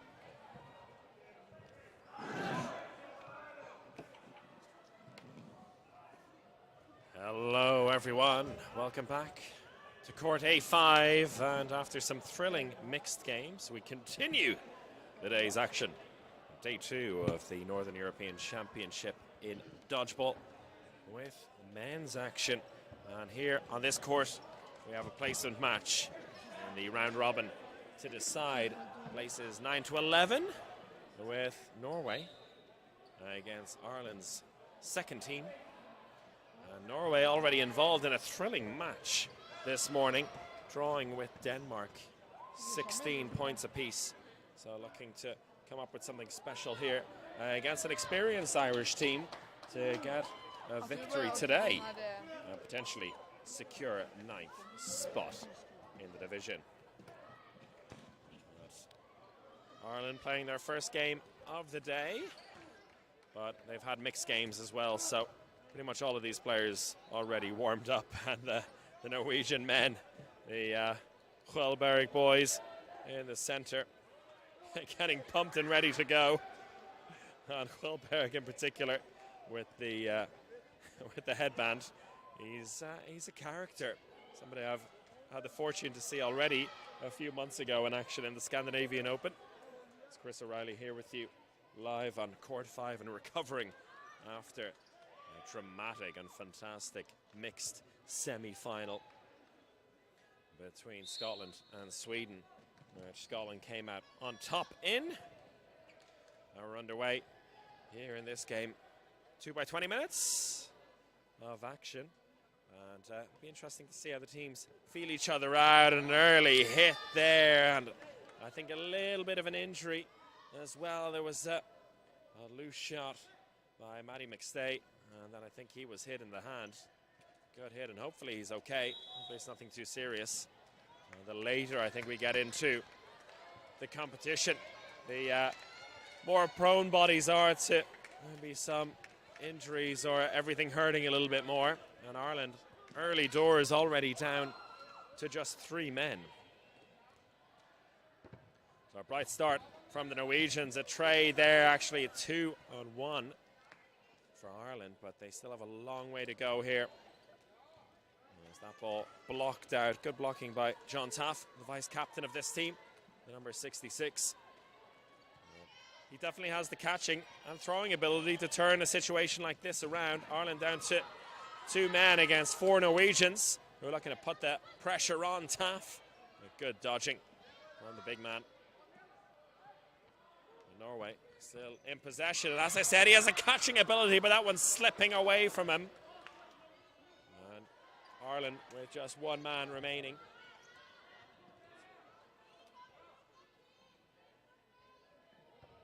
Oh, nice counter. Kjellberg knocked out there, but still 3 Norwegians left. There, they get the first points on the board. A nice finish for Norway after a very composed start. And with that, it's a chance for Ireland to settle themselves down a little bit. A slow start from them. I think caught out. This is their first game of the day. So you can understand if maybe they were a little bit slow getting into it, but they don't have too much time to settle in. You can get caught out pretty quickly if you're not tuned in. And Norway once again winning the rush. 3 balls in possession for them, looking to put some early pressure.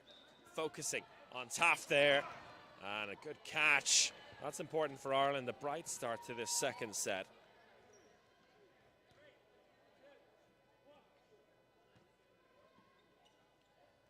And the ball just skipping away.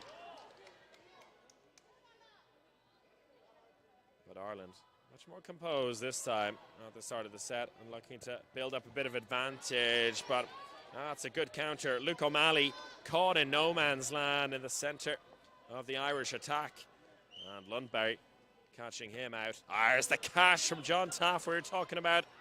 Well capable of it. It was a good height for him, and frustration there for the Norwegians, I think, expecting better of themselves, but John Taff is a serious catcher.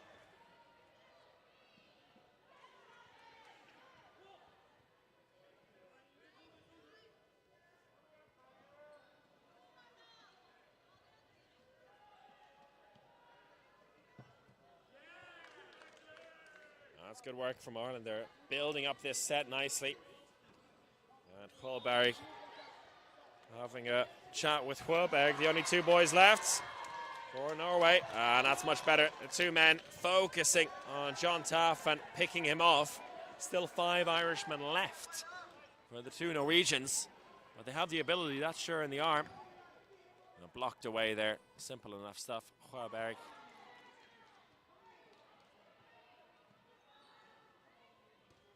That throw, and he's been focused, disarm, nicely done. Just one Norwegian left to play, and that throw over the top by Hulberg. 3 balls on his side, 4 in fact, so onus on him to release here. Still 3 in his possession. The referee will tell him to release one now.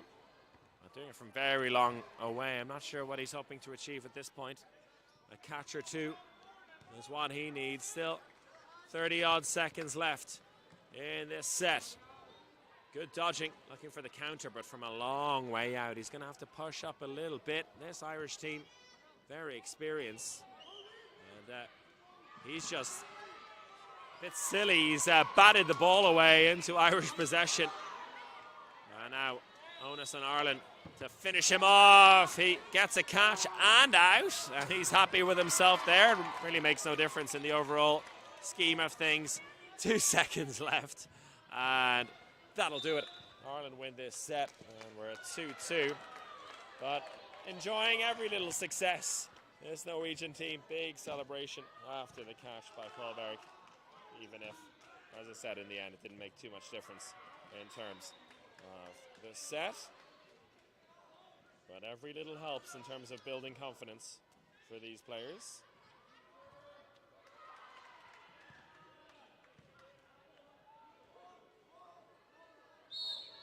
We're back underway. And the rush, easily enough won by Ireland there. The sprinting power over their opponents.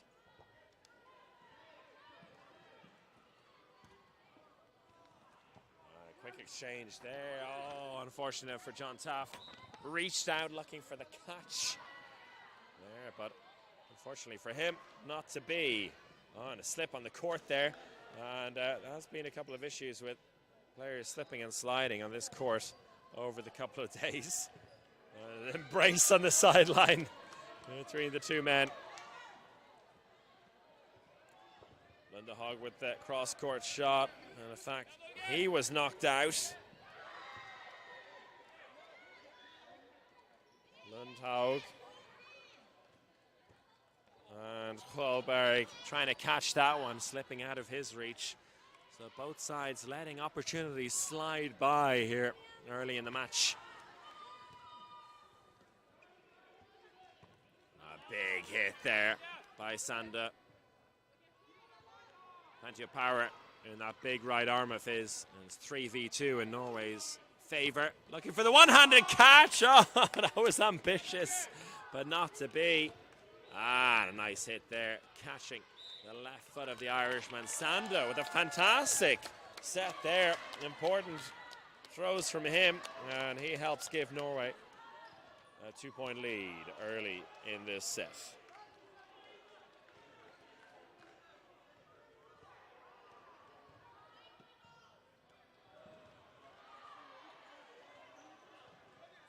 Very little to choose between the sides here at the moment. Both teams having some success at varying points.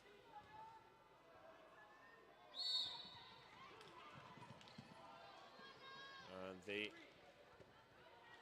rush once again won by Ireland, so they'll have 3 to get us going. And they said, oh, I think that came off 2 players, and Blackseth, I think he's, yeah, he does eventually come off. And I'm told to come back on.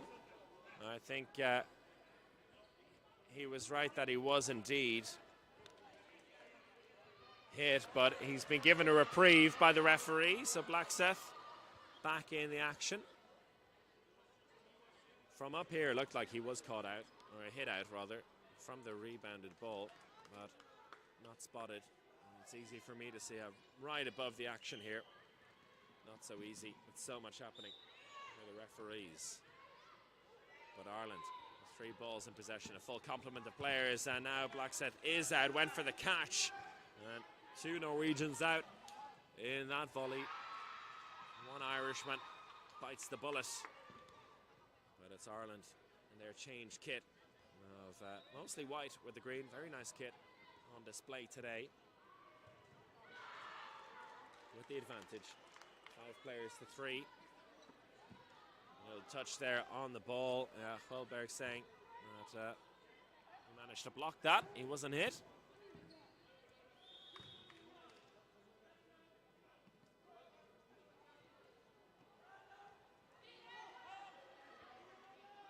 And Ireland maintaining control here. 4 balls in possession now. Norway handing that one over quite simply. And that time Hjelberg is out. With just 2 players left.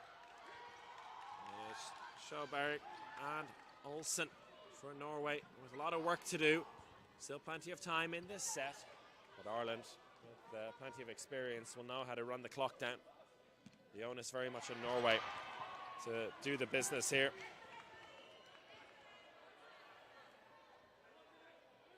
On the pace of this one, not exactly on fire, but I think that'll suit the Irish team. They're happy to control and get more points on the board, draw themselves level here.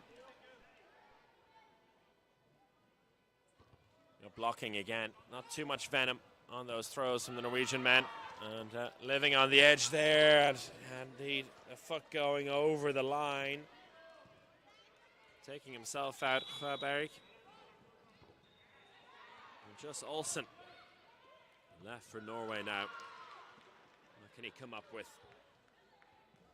Ireland happy to slow things down. 22 seconds left on the clock. Olsen needs a catch or 2, and it's unlikely to be given to him easily.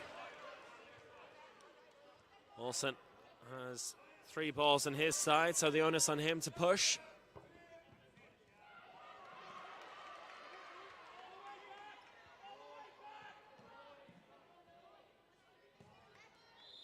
And the final throw, no good. Ireland with 5 men left, get the points there, 4 apiece.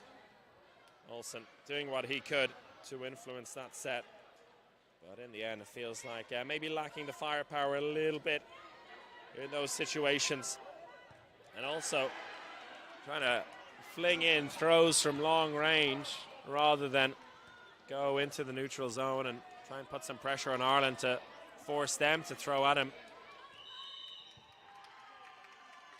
And a very even game here early in the contest. 2 sets, 1 each. Oh, a great headshot there by Sanda. And unfortunately there, just a little bit of a lack of concentration, not focusing on what the dangers are. And Sanda does have an arm that can really hurt the Irish team from long range. 2 Irish men out early doors. And the catch, eventually picked up John Taff.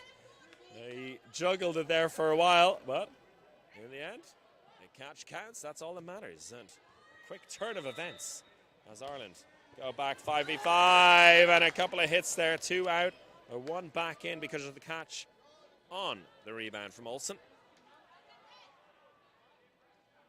All happening here. 4 players apiece now. Olsen hit out, not able to replicate his catch from just moments ago. Hjelberg, a dangerous arm in the center for Norway. Sanda seems to be the hot hand for the Norwegian men at the moment, and he's hit out, and that feels crucial. Double hit for Ireland. And Hjelberg all alone. And again, throwing from long range there. He can take over the neutral zone if he wants to, but he seems unwilling. And throws a couple of balls away and now leaves himself in a corner. I think he's hoping for some miracles here at this point. And there's still plenty of time for him to influence it. Just over a minute left. I think getting the indication that he's got to push up a little higher. He thinks about putting some pressure on.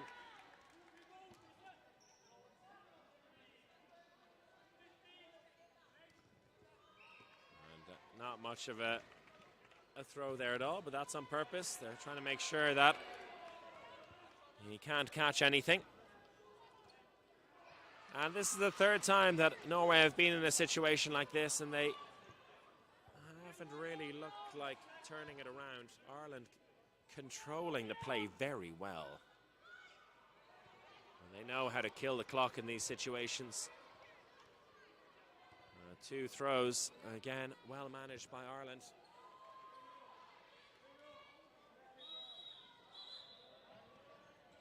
And a call from the line judge there from Sweden.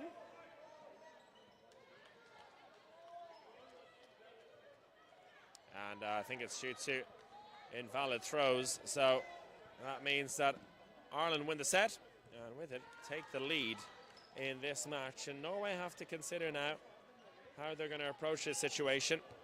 They've been stuck out a couple of times and have left themselves with a lot to do, but are not doing it.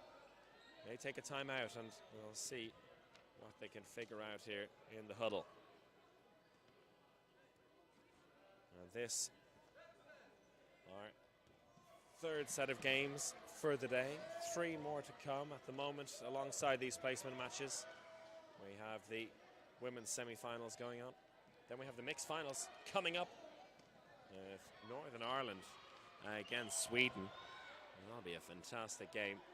And Sweden coming out on top of an absolute thriller against Scotland. Northern Ireland beating their own team. It was an all-Northern Ireland semi-final. Northern Ireland, the most developed of the dodgeball nations here at these Northern European Championships, in which we've had teams from 6 countries take part. Scotland, Northern Ireland, Ireland, and then Norway, Denmark, and Sweden. And while on the Scandinavian side of things, Sweden, the most developed, they had some really tense and exciting encounters with opponents, particularly from Northern Ireland and from Scotland. And I'm sure we'll be seeing more of them in the hours to come. In the men's final, which we know the lineup for as well, it'll be Northern Ireland against Scotland. Northern Ireland, the big favourites in that one, but Scotland coming together at the right time. They've really built up teamwork over the weekend. They have some brilliant individual talent as well. And after the timeout, we're back underway here. No outs yet, 6v6. Great dodging there. John Taff just opening up the legs and letting the ball fly past. Larson on the left wing for Norway. Looking like a dangerous prospect, and that's great work from the 2 wings together. Sanda with the hit, but Larson set it up for him. And Sanda out there with a loose leg hit. And that's seems to be a worry for Norway once the players like Sanda and Larson get hit out, that the firepower is not quite there.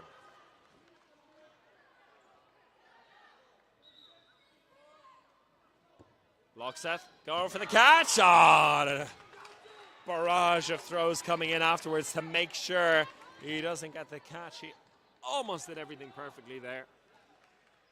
A brilliant follow-up play from the Irishmen to protect themselves.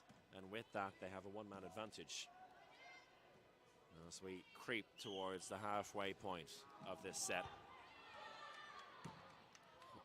Sjöberg trying to get the catch. That's the 2nd missed catch in a row for this side. Good dodging there, and the bounce onto the Irishman from Larson. So no hit.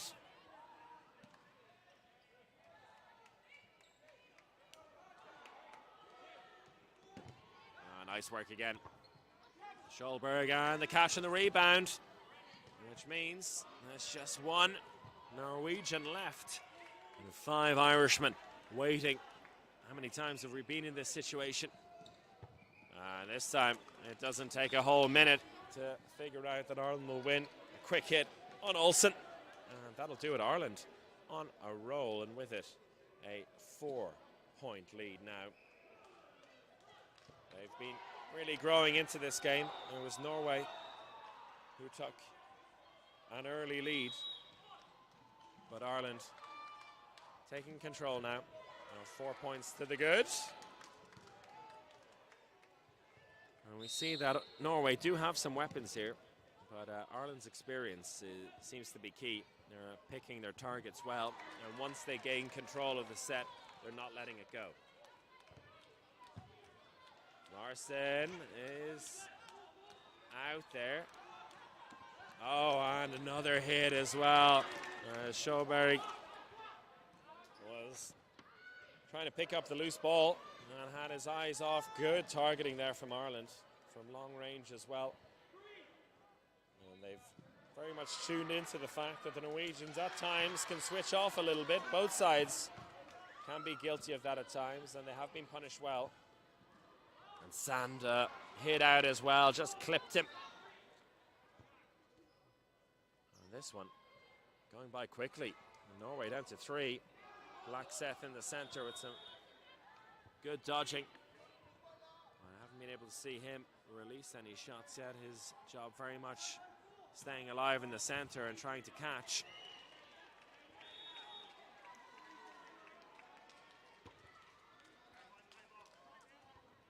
Good blocking again. Ireland in control. Here looked like early doors that Norway may have had a bit of an edge, but Ireland really looking good at the moment. And Frankie Lebdiri in the center of the attack, leading this team, but they're rotating a lot as well, giving everyone a chance to shine.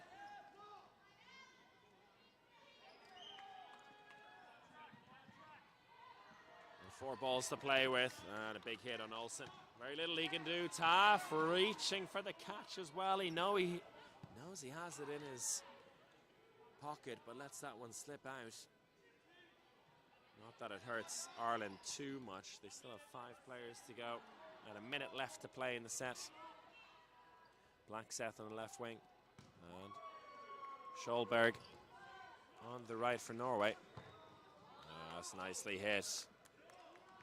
So Blackseth does have a bit of an arm. We haven't been able to see it, but he can throw, that's for sure. And a good opportunity for him to show what he's made of now.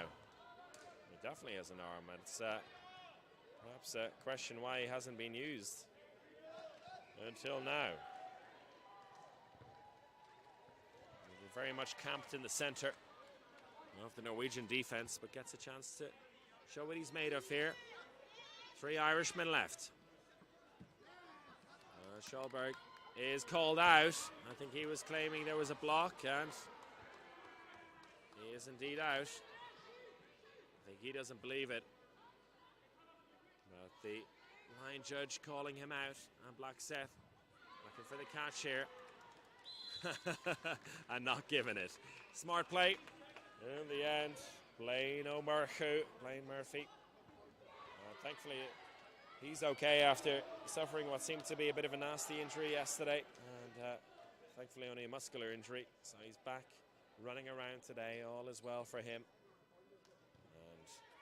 And his Ireland team looking good at the moment with a significant lead. Now we have a 90-second set to wrap up the first half here. Norway could make good use of this 90-second set, but Olsen gets knocked out. Exchange there 1 for 1, and that's okay. Nobody taking the advantage here. Whoever can take an early man-up advantage will be looking to hold on to it for the final seconds. Already 30 of those 90 seconds gone.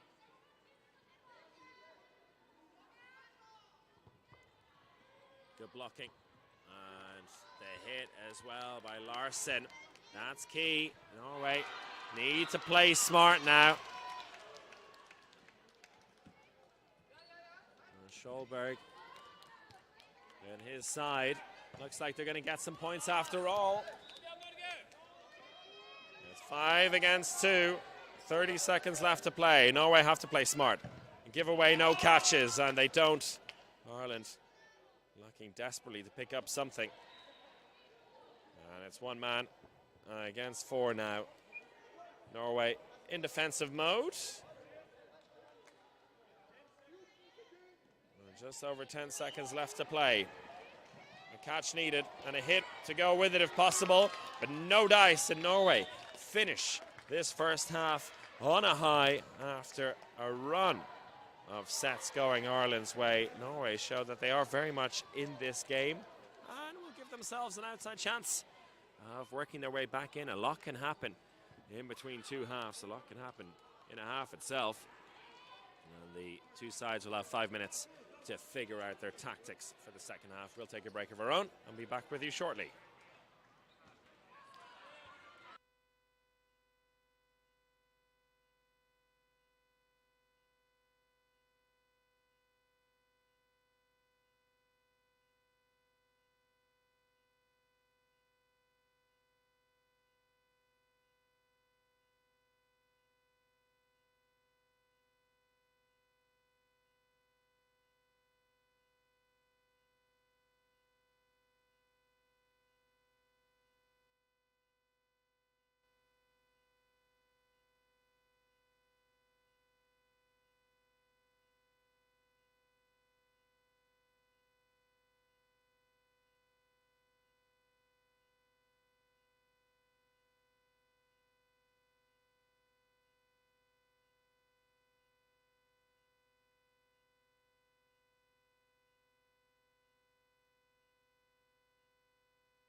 Welcome back.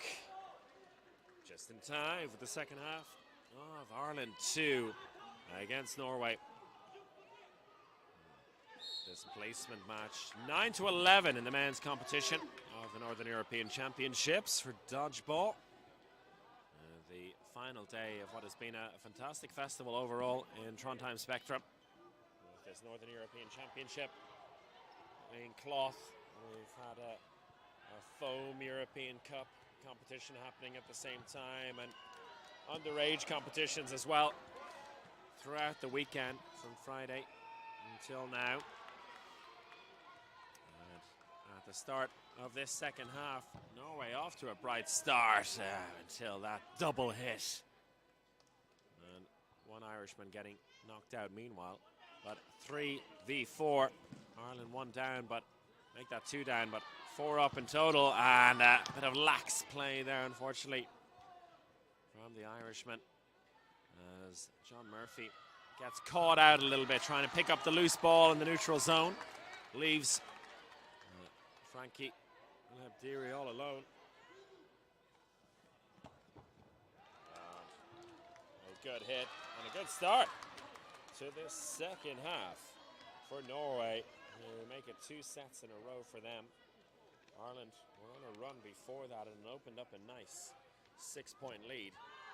But now, just 2 between the teams. Norway storming back at the start of this second half in what is their final game of the championship. In a 3-team consolation round between 9th and 11th place in the competition. Norway drew with Denmark 16 points apiece in their game earlier today. Ireland will still face off against Denmark later. And after a false start from Norway in that last rush, Ireland will begin with all 5 balls.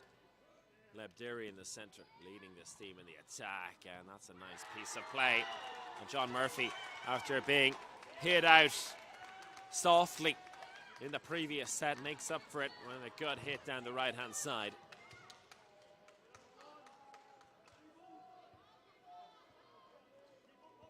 And what I've been impressed with in this match so far from the Ireland 2 team is their composure. Now they've really settled. They don't rush things. There's a double hit there for Norway, who are looking to push the pace a little bit. They've taken some lessons, that's for sure, when it comes to half-time, and a hit on Blaine O'Murchu. And that one missed. But Norway off to a very fine start. Good blocking by Murphy. And Labdiri just trying to keep the Norwegians at bay for now. 5v3 in favor of the men in blue. That went over the top, and a little trip there on the way back, which wasn't punished. And that was Carl Höberg, not caught out.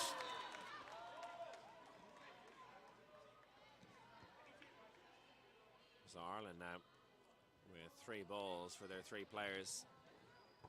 And Labdiri being hit out there in a neutral zone battle. The 2 players exchanging balls, but only Labdiri hit.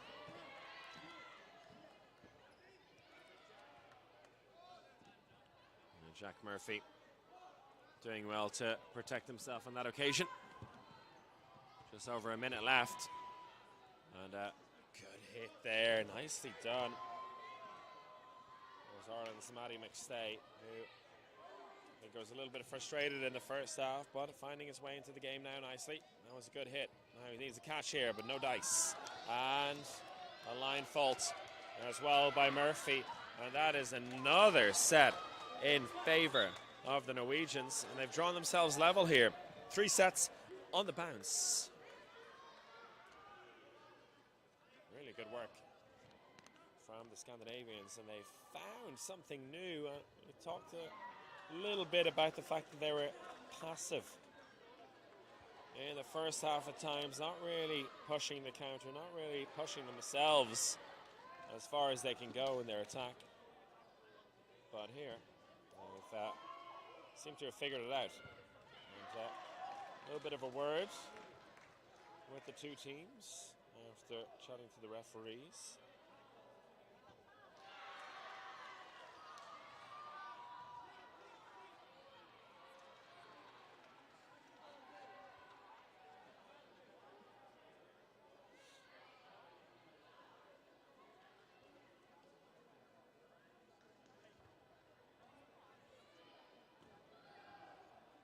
Ireland taking a timeout early here to try and figure out what they're going to do. They look so confident and composed in the first half. So far, in the second, they've been a little bit off kilter. And Luke O'Malley, the captain, having some stern but encouraging words for the men.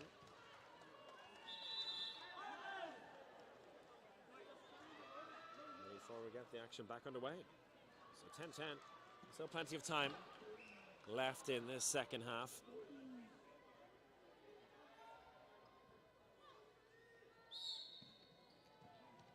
And Norway quicker off the mark there to get the third ball. And they'll begin with 3. Two Murphys on the wing for Ireland. Not really pushing the counter just yet, but happy to avoid any hits there early on. That seems to be key for this team. If they can take an early stranglehold, which they've done there with 2 hits, nicely worked. Oh, and a good counter across court as O'Murchu is knocked out. A catch to go with it, and could be 2 catches in a row. Absolute disaster for Ireland, but brilliant play by Norway. Just when it looked like the Irishmen were in control, 2 catches in a row for Norway. Give them the control, and Murphy hit out on the right wing. Brilliant catching. Dismay for Ireland, as they may have felt that they've just thrown this set away. But a double hit by Taff before he's hit out himself. A triple hit, I think, from Taff. He really, a double hit from Taff, and then McStay helping out with a cross-court shot. So 1v1. This one coming down to the wire. What a wild set it was. And it ends after just a minute and 15 seconds of action. That could have been a long old battle between the two men. But McStay hit out. And Norway had on another 2 points.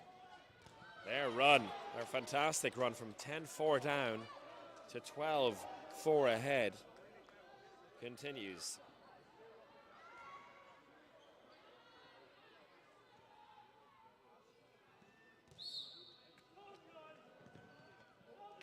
Nicely done. This time, Jack Murphy gets to the halfway line quicker and gives Ireland 3 balls in possession. And while Taff is hit out, the Norwegian also hit out on the left wing for them. It was Knut Larsen, the captain, and the key. Oh, as a nice catch is made. Matty McStay fumbled it just a little bit, but did more than enough as he got the ball in the breadbasket. A good exchange from Ireland's perspective there, 1 for 1. And it's 5-on-3 now. That one bounces. Another catch for McStay. 2 catches, and as nonchalant as you like, he catches it and just places the ball away. Says, there you go, pal. Excellent work from Ireland's number 44. Matty McStay having a stormer in this set. And it's exactly what Ireland needed. 2 catches in the previous set. Turned it on its head in Norway's favour. 2 catches in this set. Doing the exact same for the Irishmen. But they've got 2 able throwers here. And the problem in the first half, as we spoke about for Norway, is that they were camped in their own half in these situations, but looking a lot more aggressive this time. That is much better. And Adrian Becken leading the charge there, but it's a single throw, and Lebdiri hit out. That's 1 down, 4 to go from a Norwegian perspective. And there's still a good minute left on the clock. And a catch from behind. And Carl Johan Barry, the stronger of the arms for Norway. Both well capable. Horberg looking to counter, and that one deflected onto his own head. Nicely done, Blaine O'Murchu. That's a good hit from the left wing. Oh no, he knocks his own teammate out there. Are still in, it says one teammate, but no, he's out. McStay. That's unfortunate. Went for the catch. Would have been his third catch of this set, but it matters very little. Ireland pick up the 2 points. Back on the board. And after a slow start to this second half, they've looked much improved there. And with that, they draw themselves level, 12 points apiece. Looks like this match going right down to the wire.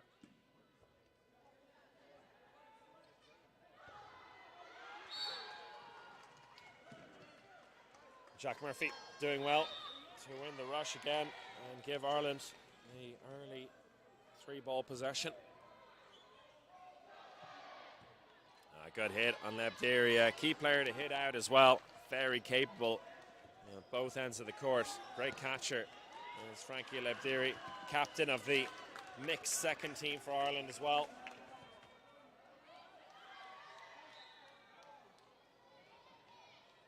Taff now leading the charge in the centre of the Irish attack. And no luck this time. It's Norway still with a full complement of 6 players. And Murphy doing so well to avoid those and giving Ireland 4 balls.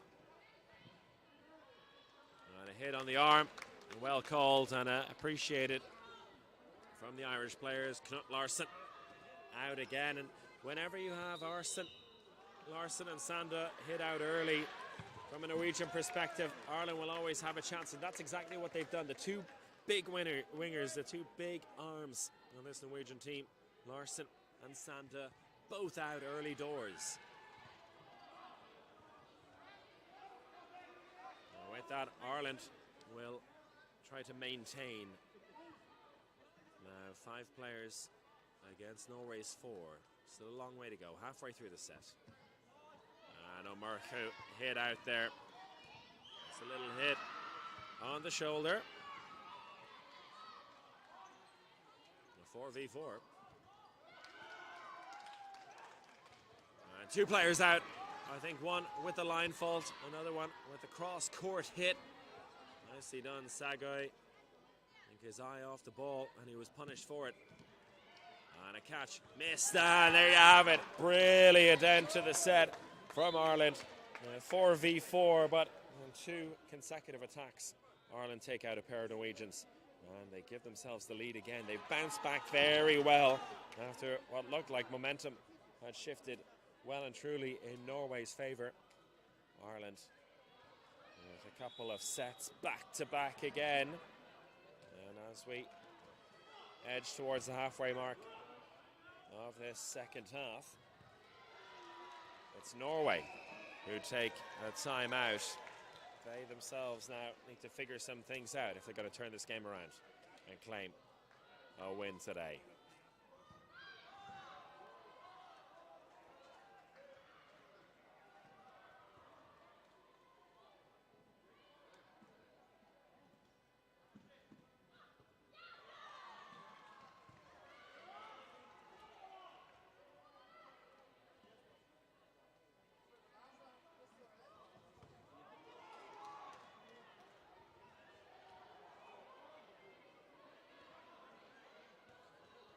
Just heading towards the halfway mark of the day as well. This final day of the Northern European Championship.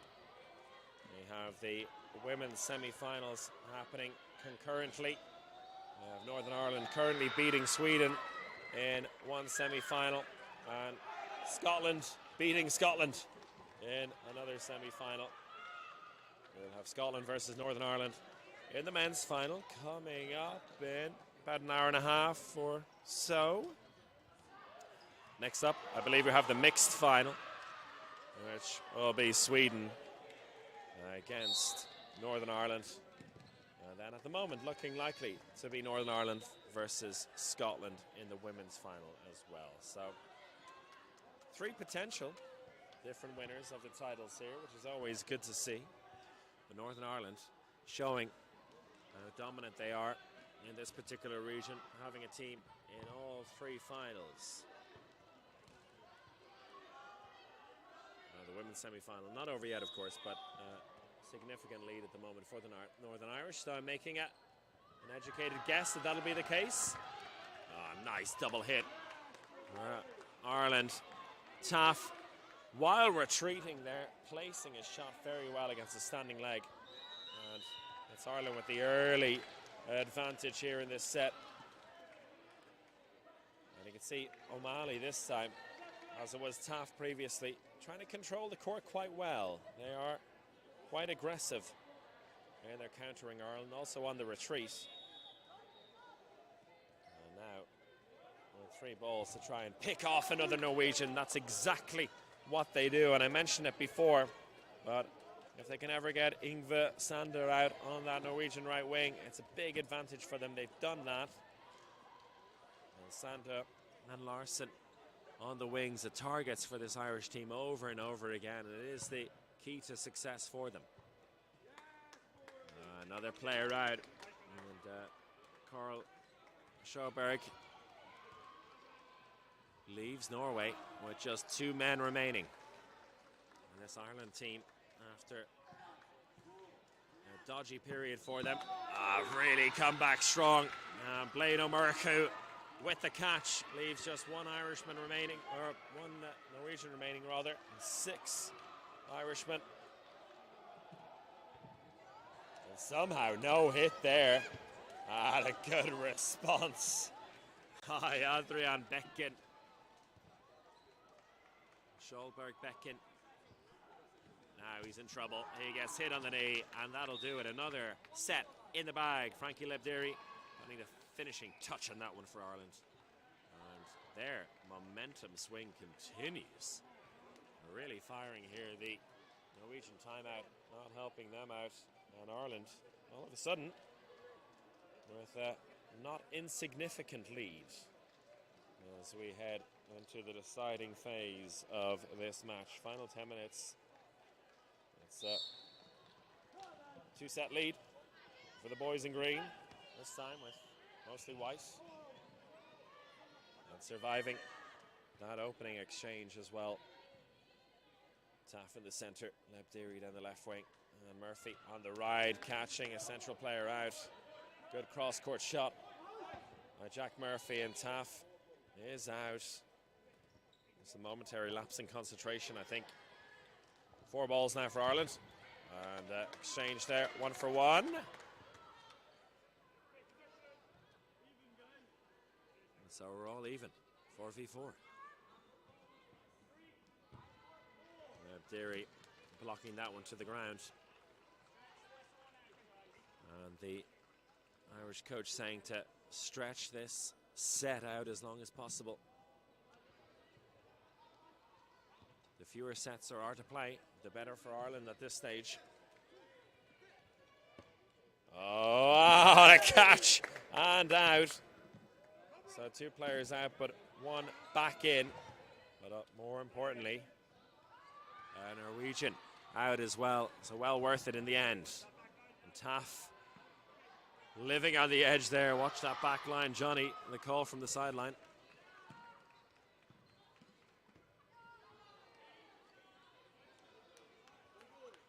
3v3, and Ireland doing exactly as the doctor ordered, to stretch this set out. There's still a good half of the set left to play.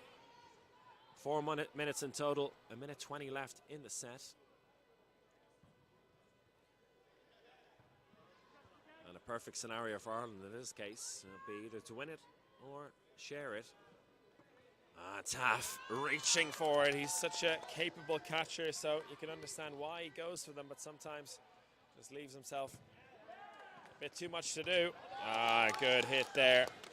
Lebderi hit out, and it's a 2v1 advantage for the home side. Murphy, great dodging there, brilliant stuff.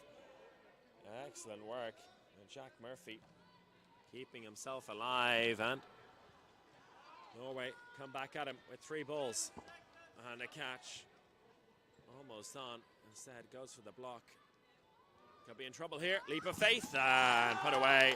Good work by Lundhaug, one of the captains for this Norway side, Magnus Lundhaug. And Jack Murphy a little slow to get up after that. And we will have at least one more set here. It's a 2-point game. Norway bring themselves back within 2 points. There's still a chance for both sides potentially to win it.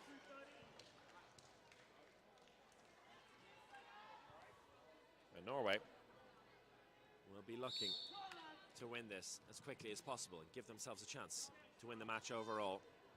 Ireland know any victory here in this set will be enough to take the match win. And an early hit on Taft, double hit. That's exactly what Norway wanted. They need to win it quickly. And they've got off to a really good start here, taking out 2 big weapons. Make that 3s. Murphy's hit out. Now Ireland down to 3 early doors. And a catch. Make that 4. Call on the sideline from Jack Murphy. See it out. They need to do something here. They're not making much of a dent in this Norwegian team. 6 men left, and they win this set quickly. It'll come down to a decider, which is fantastic. This day has been full of tight encounters, and that is what you want to see. Lebderi with the bounce shot is keeping the Norwegians at bay for a moment. Cross court, misses its target.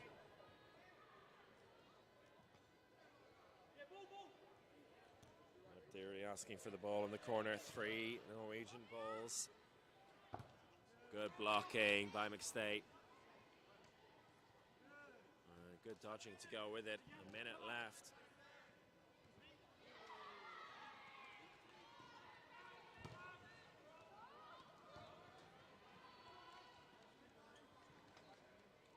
At this point, you'd be wondering whether Ireland do want to keep holding on here for a potential draw, or whether they want to send this to a decider. That's what Norway want for sure. Oh, big hit on McStay. Lebderi to push here. 15 seconds left.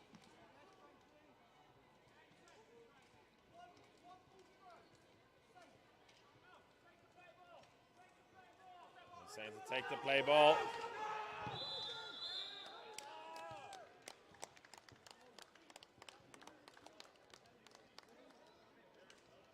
With that,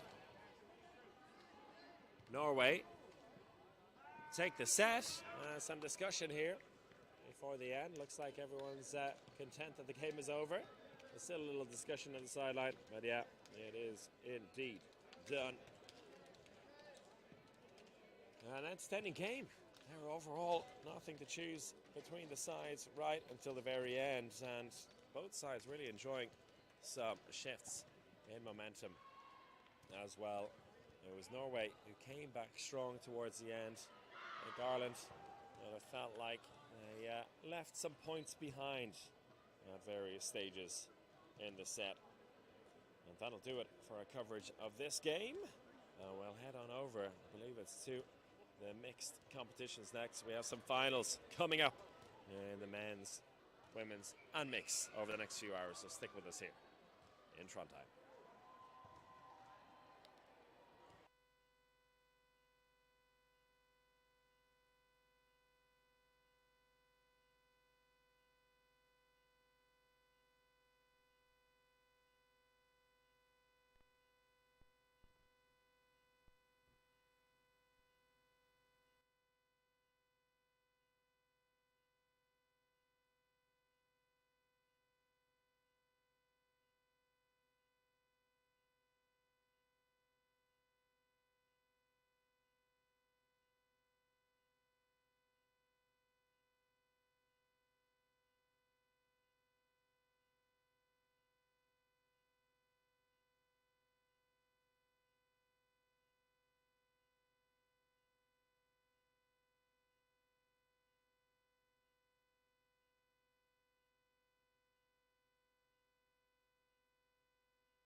Welcome back, ladies and gentlemen, everyone else.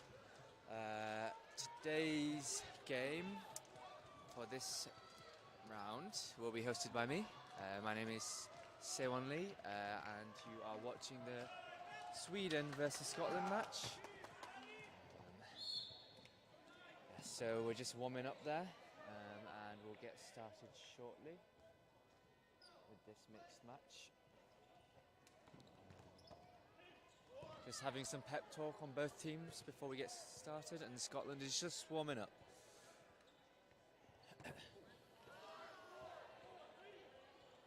Hope you guys have had a wonderful day so far, and just in case you don't know, this is the second day of the NECs, kindly brought to you by the EDF and Norwegian Dodgeball.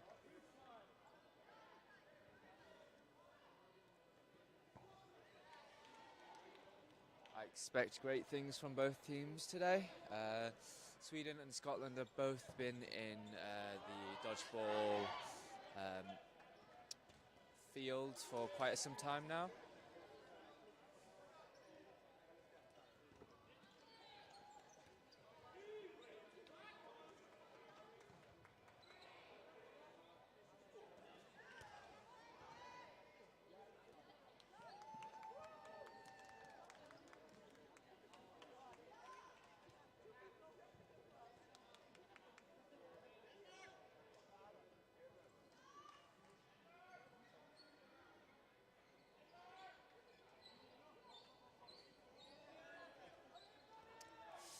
Anyone watching from Sweden, please send love to your teammates, and anyone watching from Scotland, please do the same. Comment your favourite players if you have one and you're tuning in right now. We'd love to see any interactions, and it'd be lovely to look back on also.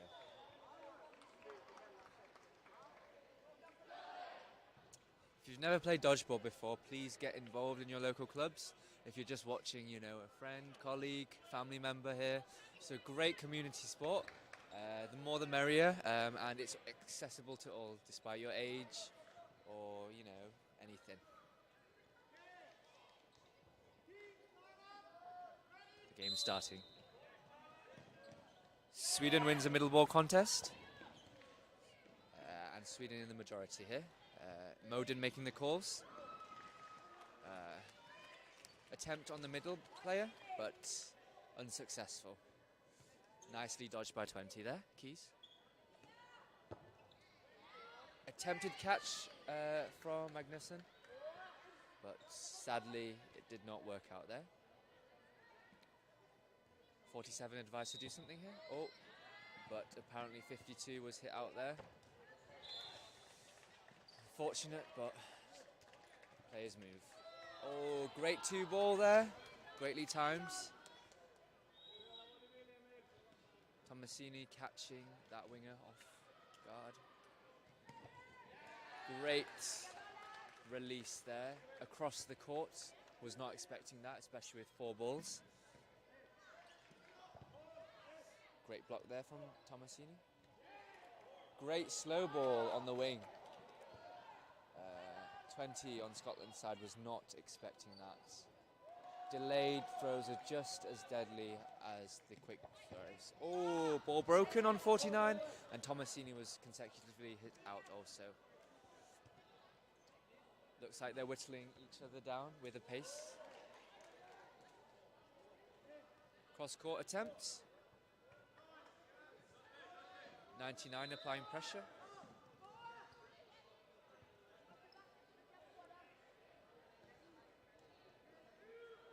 Play 2 called on Scotland's side. Blocked, 99 Moden. Blocked again. Attempt on 79. Oh, great dodge there from number 3. She's been a consistent dodger today.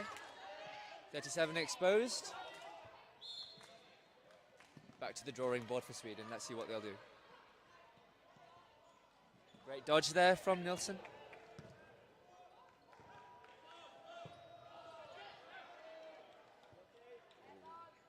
Nice fake there from Scotland's wing.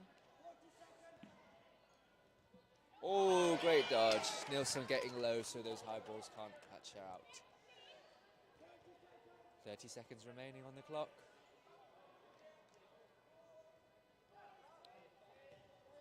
Scotland just need to stay up to win this set.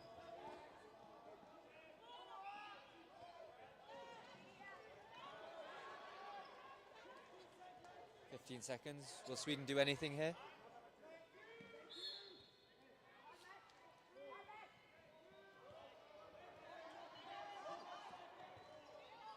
Sweden making an attempt right now. Great. And that is Scotland winning the set. An attempted leap of faith there. But regardless, Scotland came out on top in this set.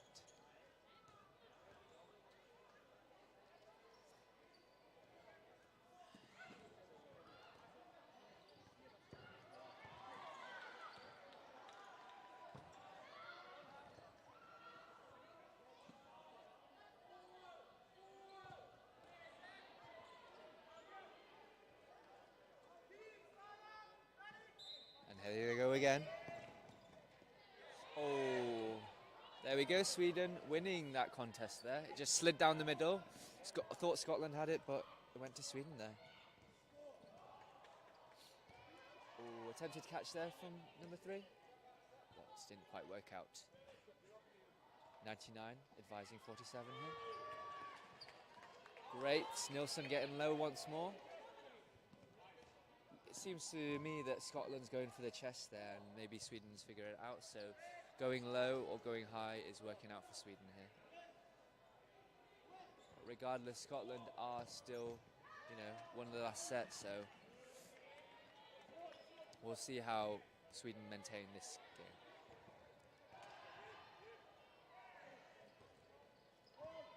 .33 on the feet. Great call from the wing there. 42 just making sure they're keeping alive on their thoughts. Oh, catch made, and then a hit on 42. Modin out, 42 out, puts a Swedish player back in there. 52.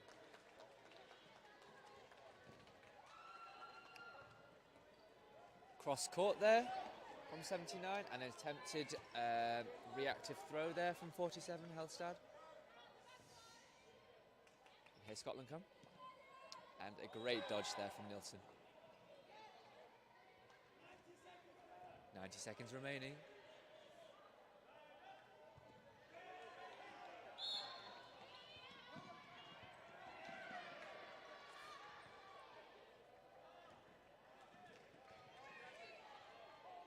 Just out the way, out the margin there for Nilsson for that throw, so 70 seconds, here we go.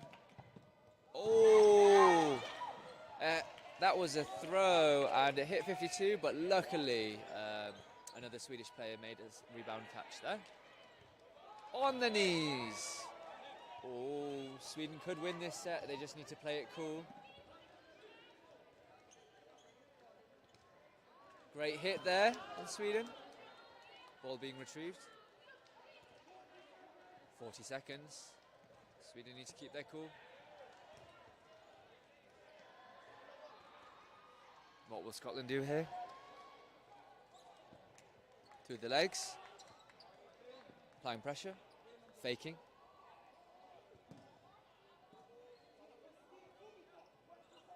.20 seconds remaining.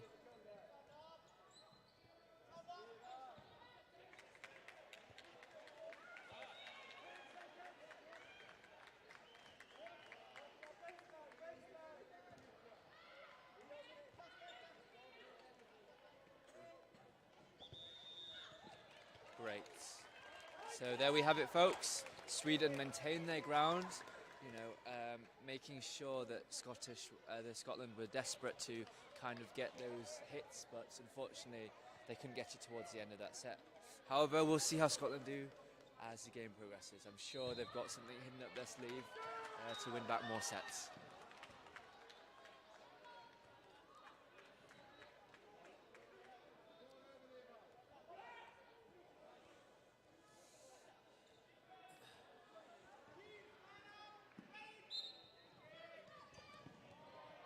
Sweden won the contest there.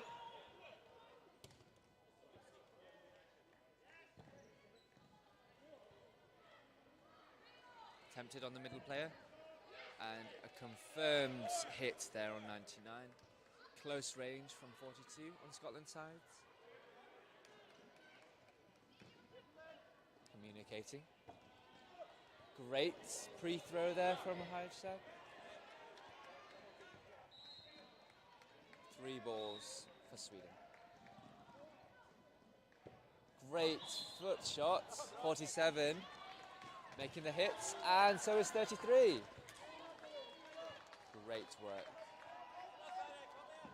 Picking up the momentum here. Hit there on 20. Unfortunate, but it's very hard to track when there's multiple balls coming up you at once there. Oh, nice dodge there from Nilsson. A little sidestep. Oh, on the shins there. Will 49 do any amazing plays here? Let's just see if she can stay alive. Great dodge. 33 applying pressure with the fakes. Fearless right here. Amazing. Retrieve that ball successfully.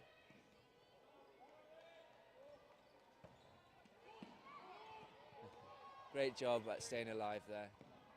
Keeping eyes on all players.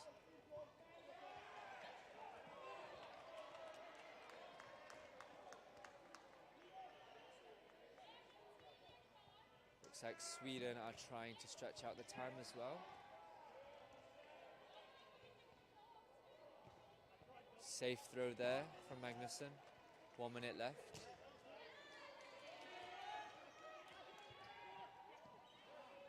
Oh, 33 hesitant. 49's bravery is really making an impact on their play style right now.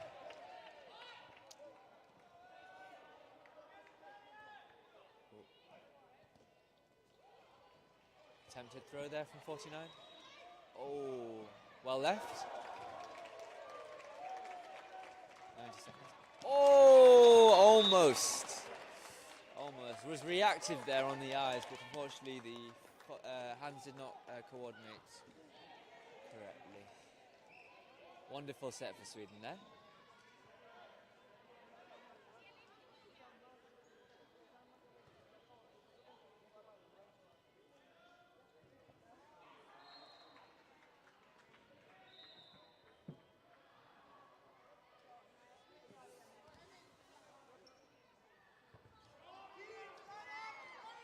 And here we go again. Sweden won the middle ball. Moden calling the shots here. Just recentering themselves. Syncing up. Great job there. That's a great job when you're realigning with your team. 73 making a good delayed throw there.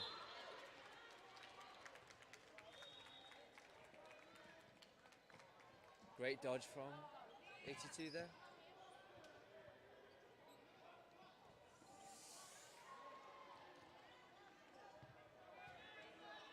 Alerts there on Scotland's wing.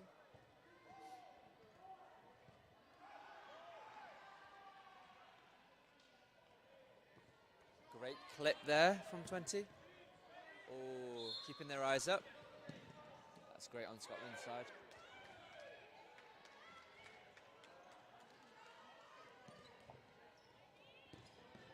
Great catch there. Almost left the fingers, but he scooped it back there, number 79. Scotland really keeping aware of their counter plays. 37, Wilson. Just going up to get that ball. Pressuring them. Intimidating them. Oh, Nilsson getting low. Getting low again. Great job on Nilsson's half.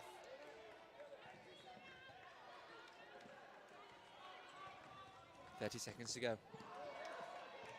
Oh. Hit there. Great hit there. 79 coming in valiantly. Oh, attempted catch there, Magnusson. He is a known catcher, but fortunately it didn't work out there for him. Oh, on the toes for Nilsson. Great job for 79. Really clipping everyone on the right side of the court. Let's see what Modin can do here. It's been winging for them, but there we have it. Great block.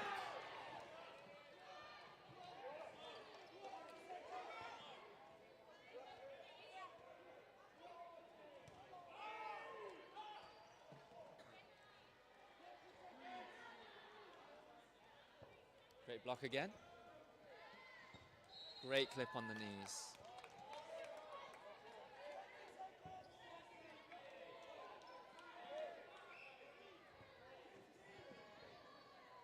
Seconds to go. Can anything be turned around? Any ricochets?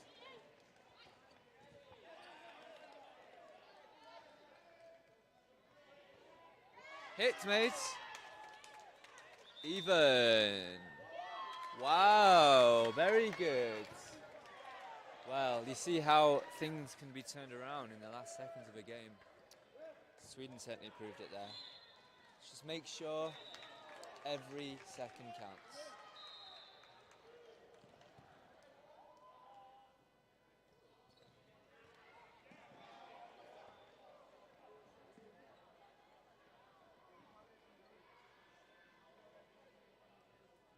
If you haven't been to Trondheim before, please come along. This is a lovely stadium we're in today. The weather seems to have cleared up. No longer raining, and it'll be a lovely day to explore the town afterwards. Again, I'd like to thank EDF and Norwegian Dodgeball for hosting in Trondheim 2024.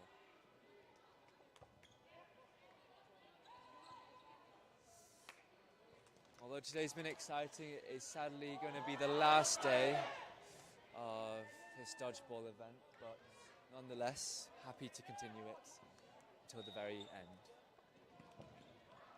I'm sure every player here, the Swedes and the Scots, have been enjoying every moment. And despite the results and what they will be, everything will be fine.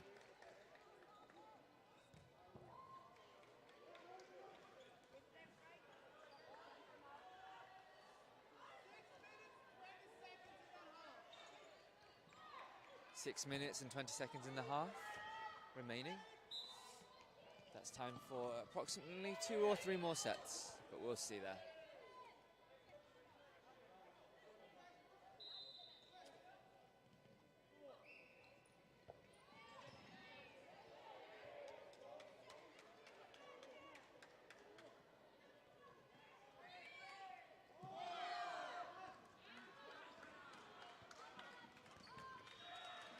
Attempts there, but unfortunately unsuccessful. Or Scotland going in hard on 99, coming in at all angles.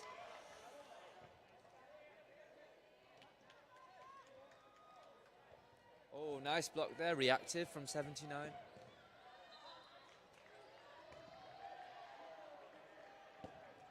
Oh, very strong throw, 37. Too strong that it rebounded quite far.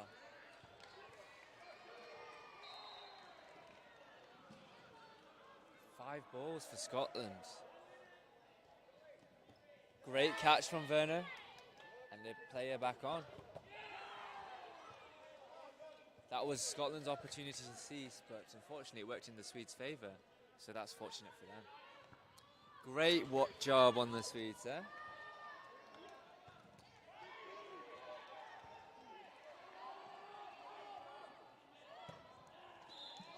Great, through the legs.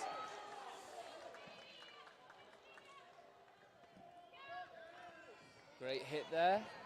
3 flying balls everywhere. 99 making the shots, just play 2 called, play 3 called now. So realise the 4 balls on the Swede side. Nice dodging there from Scotland's wing. Great dodging from Werner and Nilsson. 1 minute remaining. Great dodging there from 20.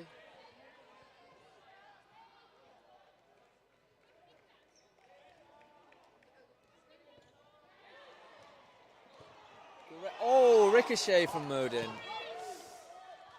It's the angle that it came from, and now that leaves Kian Farquhar off.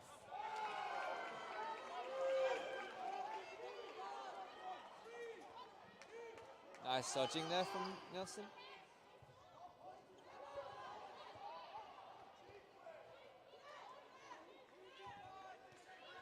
Seconds remaining.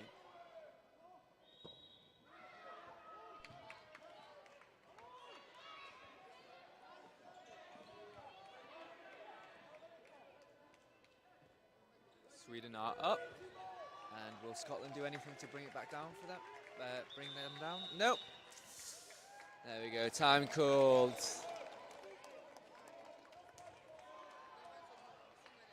And in that last set, I can certainly say that ricochet on the Scottish players was certainly, damaging their numbers. So staying alert and being aware is very key to this game.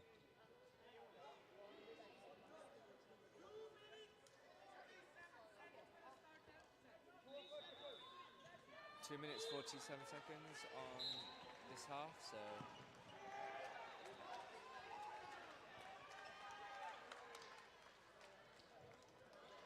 let's see where the game will go here. Oh, hind legs there. Very good on Scotland's side.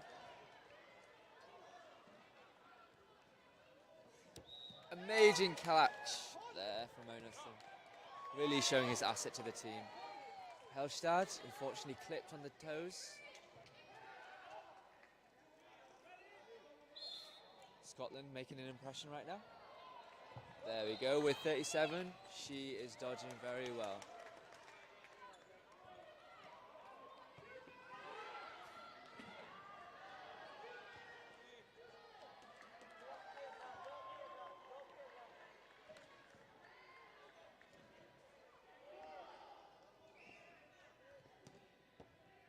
Oh, a ricochet. Scotland giving it back to the Swedes there.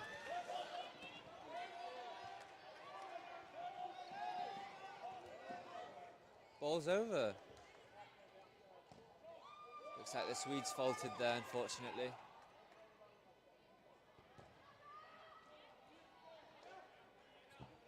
Hit there. Oh, bounce. Apologies.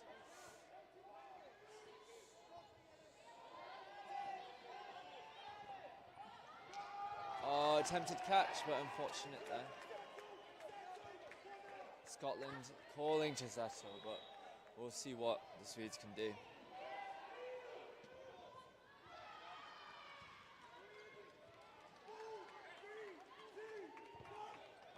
Oh! Magnusson was clipped, but he wasn't reading it there. But he's off now.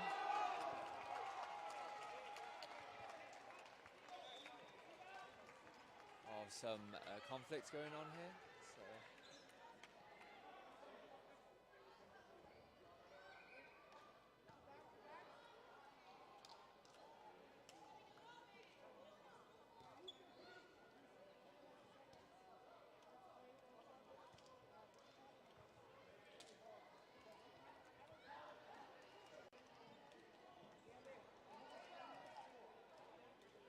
Sometimes these things arise where it's unsure of the order of events and the technicalities of whether someone was hit or not, or where the ball was being retrieved from. So, back line for both teams now. Play ball called on Scotland's side. Great dodge. Oh, there we go, a hit there. Nelson. Was just preempting her dodge there, but unfortunately that was not the case this time towards the end of the set.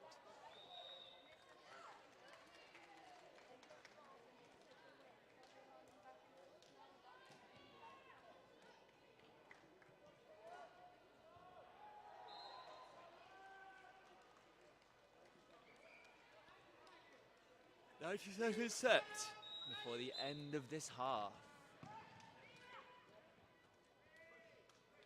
Ball successfully retrieved on Sweden's side.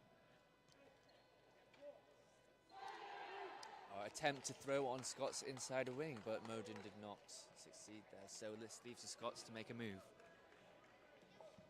Great power throw. Can they catch it? Nice teamwork from the Scots there. He'll come back in after he's been in the outbox.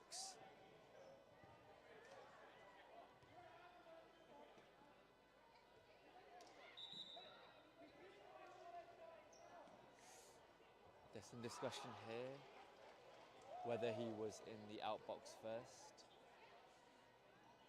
I did see a foot in, but we'll see what the refs say. I think the refs want a clear clarity about that, yeah. But there's been some correction. That's grand. Yes.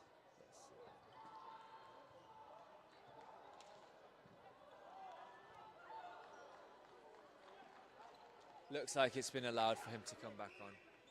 Ref was very honest and humble with his mistake, I believe. So basically, moving forward, you need to make it clear to the refs, or they need to make it clear to the refs that they're going in the outbox. They can't, have 1 foot in. They really need to commit to their kind of, play and not do any shortcuts when stepping in out the box, coming off court, going off court, making sure everything's clear.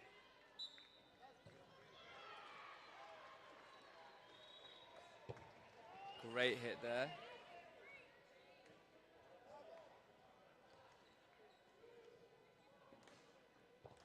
Great block there. 30 seconds remaining on this 90-second set.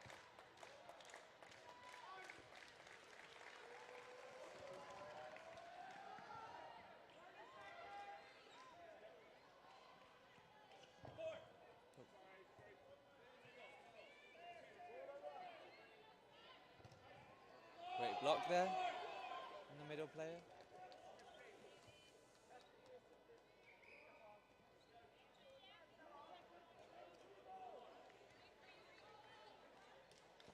Oh, 2 out on the Swedes.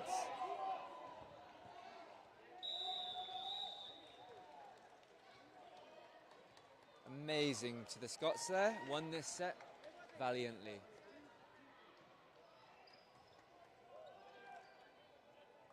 So there we have it, folks. Scotland winning this set. And the Swedes just lost. But it's all right. They seem to be having fun.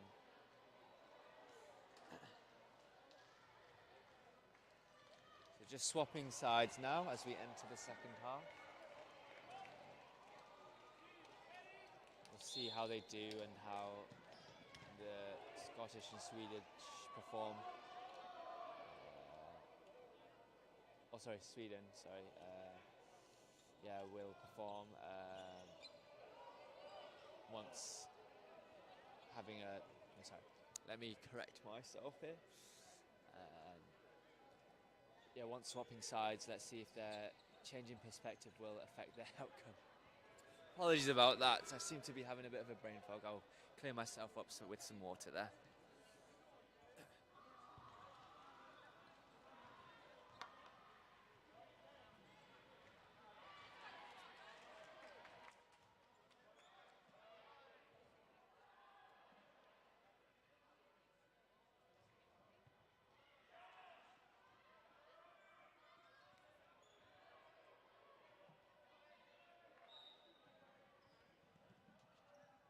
I hope you all at home are having fun watching.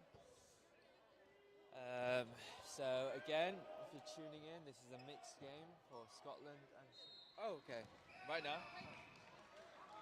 Oh, it's alright. If you want to mute me, oh, it's alright. I'll just let me know.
Thank you, guys. Sorry, apologies about that. We are back after a quick break. I'm just refreshing up a bit, so hopefully after this break, I'll be more attentive to my commentating. So, here we have both teams lined up and ready to rumble.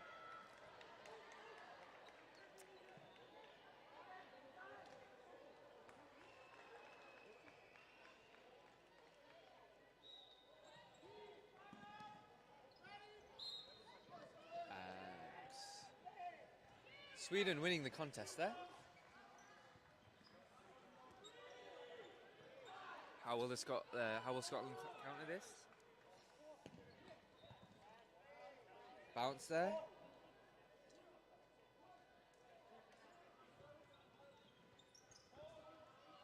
Amazing dodge there from 52.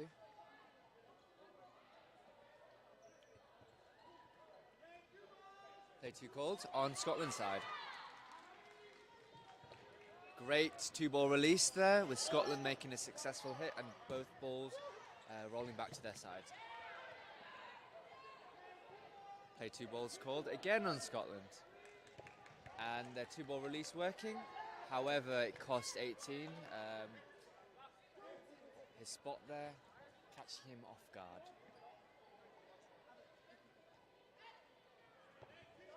Wow, very good throw there from Farquhar.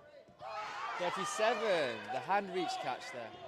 And on the knees. That was a very quick set going to Scotland there. Great set there.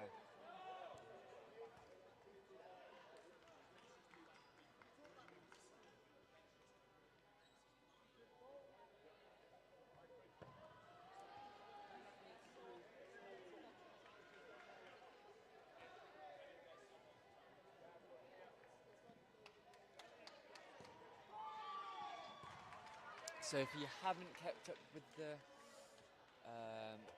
dodgeball here today, this is a mixed game. Scotland versus Sweden.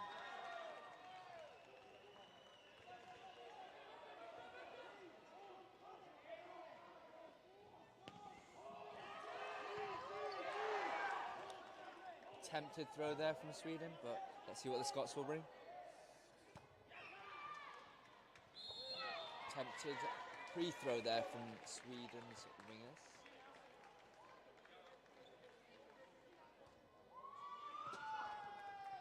On the mid-ball. No hits on either side. Both surviving effectively. Oh, great two-ball release. Both from the wings on Scotland.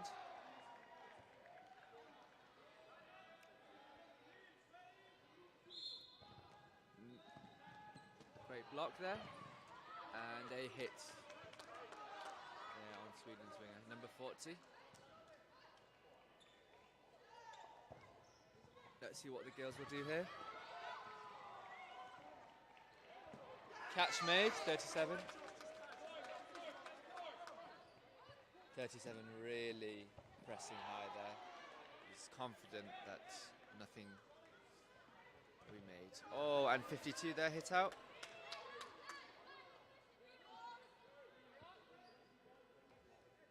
Farquhar making the call.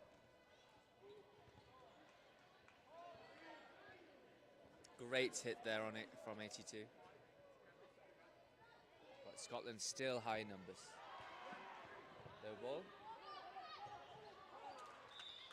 Great hit there from Scotland.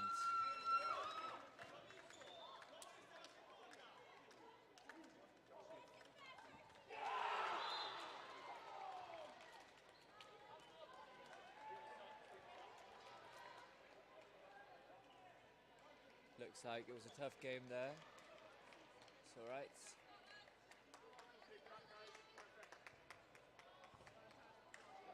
Scotland have the very good team spirit here, keeping alive.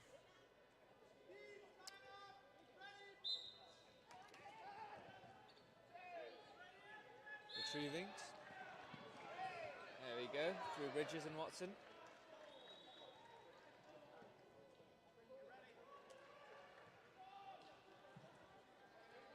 Great dodging on both sides. All still full on court. Great hit on the thighs there from Wilson.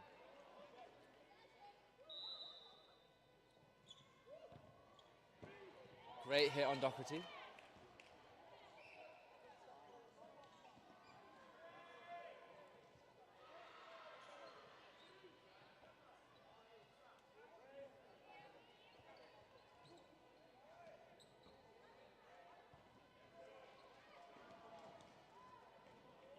Great dodging from Watson there, really reading the middle player.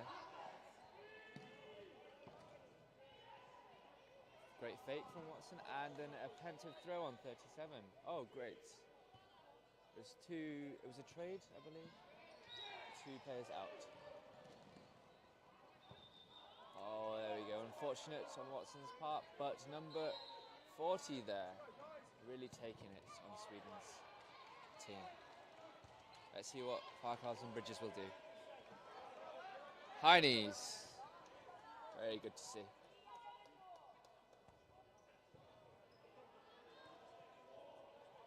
Farquhar leaving the ball. Very effective.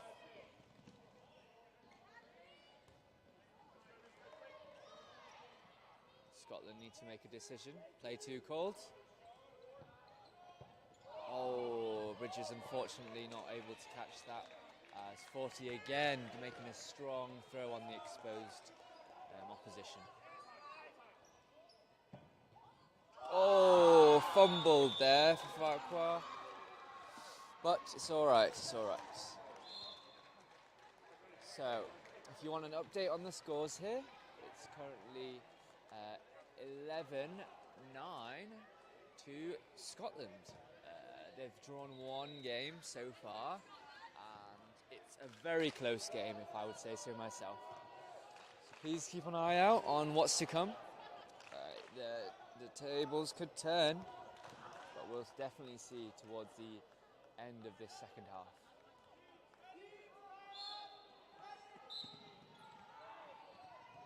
.42 winning that contest.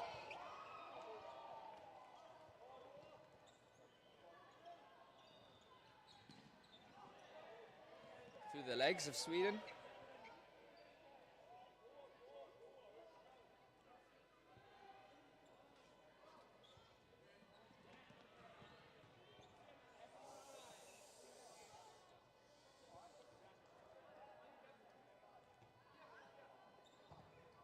Fakes all around for Sweden. Middle ball, bit of panic there, but it's all right. Play 2 called on Scotland's side. Catch made! Very good from Doherty.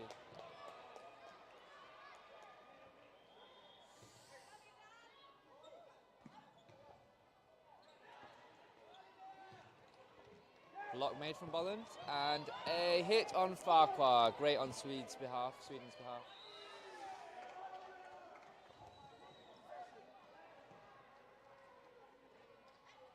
That's what Sweden will do.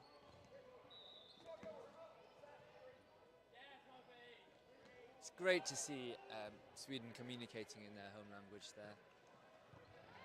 Really unites the country spirits.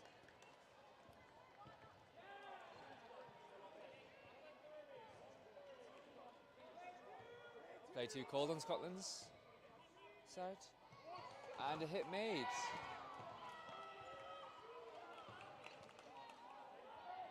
Sweden being tactical there, retreating so all teammates can throw. And Watson hit there. Confusing some names, but it's all right.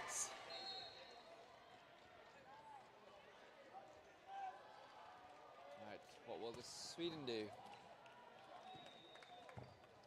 Oh, Bridges unfortunately hit out. Duncan, an amazing dodger, but let's see how she is at throwing here.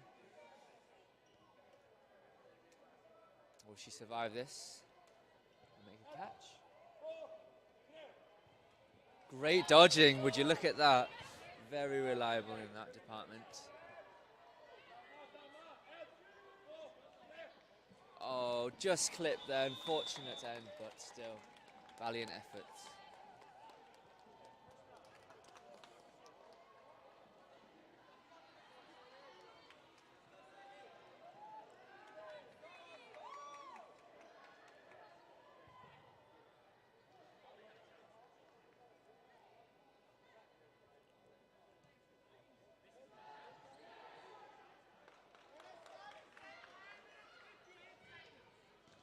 5 minutes 58 seconds remaining in this second half.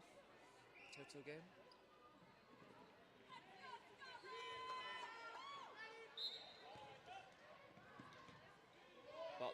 Holland retrieving successfully of the middle ball.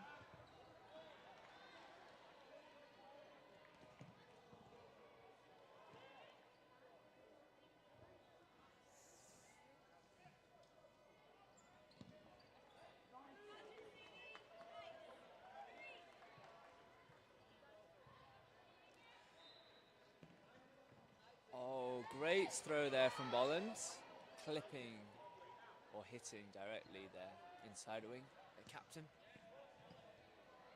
Oh, on the toes there. Very good from Doherty.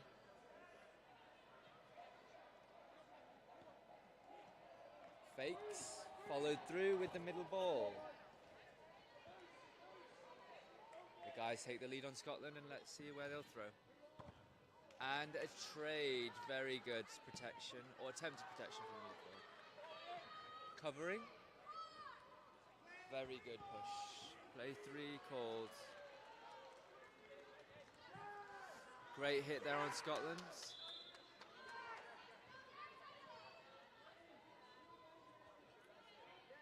Let's see what Sweden will do. Fake and then a throw.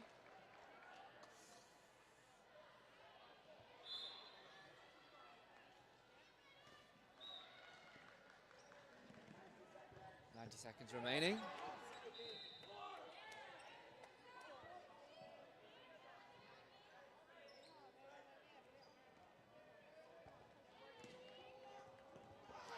An almost catch made, and this ball nearly hit me because it flew so high. One of the line refs chuckling with me. Apologies, the ball retrievers. Very good hit there from Scotland. Sweden coming in strong, far up the court, leaving him a little exposed, but he is desperate for some outs here. Just needs to make it even if he can. See what they'll do.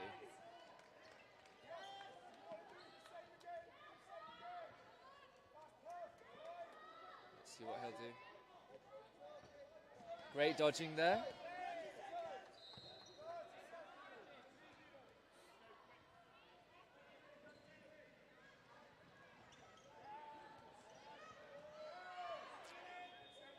Before trying, see where he'll find the open opportunity. Play 3 called. I've noticed a lot of the Scottish team there. Oh, unfortunate. It's all right, but he held his ground there, number 4. But as I was saying, I've noticed a lot with the Scotland team, a lot of play ball is being called. Is it a strategy there to kind of make Sweden, work for their kind of positioning and their numbers on court? But the strategy does seem to be working because they won the set. So if they're kind of making sure that they're leaving enough time to, extend the set or have the numbers in their favour, then that's certainly the way to go. So the current scores, it was 11-11, but now Scotland have just taken the lead with winning this set. So it's 13-11 to Scotland.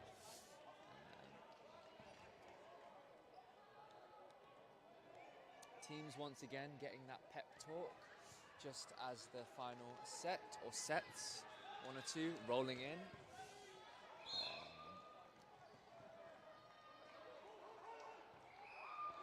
Competition is still strong, and again, anything could happen in these last couple of minutes.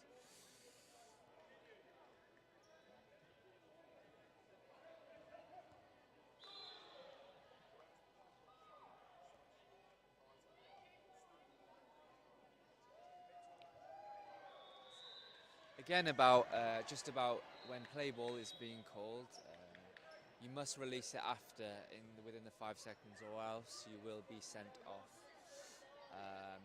However, it can be used to your advantage for your team to think, as well as the other team to kind of put pressure on the other team, because they know that you'll have to play, but they might be having to guess where you're going to throw next.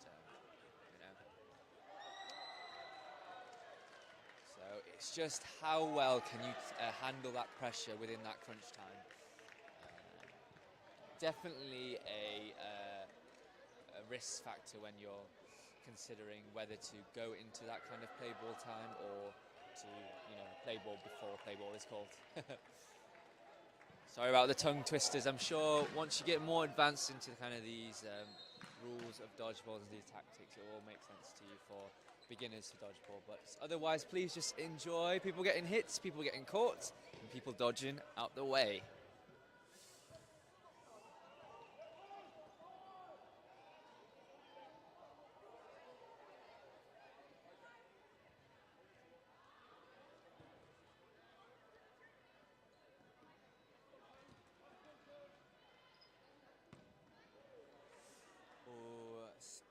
On our other courts, on our sister court next to us, we have a Northern Ireland versus Sweden mixed match as well. So tune into that. I believe it's Northern Ireland one and Sweden one. So it's very exciting. So if you want to have a browse at that with another Swedish team, please support them. Please send them love to the commentators as well. Just while we have time as well, I'd like to thank everyone behind the scenes for helping all the, this today be a success. The likes of Zoe Wells and everyone else who are part of the Dodgeball Committee and EDF and NECs, all the volunteers, all the helpers, all the people that have flown over here, and all of those watching at home. You've all been a great part of this, the making of history, the making of Dodgeball. And hopefully with the years to come, Dodgeball will have even greater things to show us, even more stuff from the players to give. And certainly as well in the last 2 years, Norway has upped their kind of standards with what Dodgeball has given, or what Dodgeball has created for the country and what it's giving to all the nations. So thank you once again, Norwegian Dodgeball, for doing all of this for us. Oh, false start. Oh, not a false start, it was just too early for the... Oh, loss of control there, but he managed to retain it back. Scotland's wing.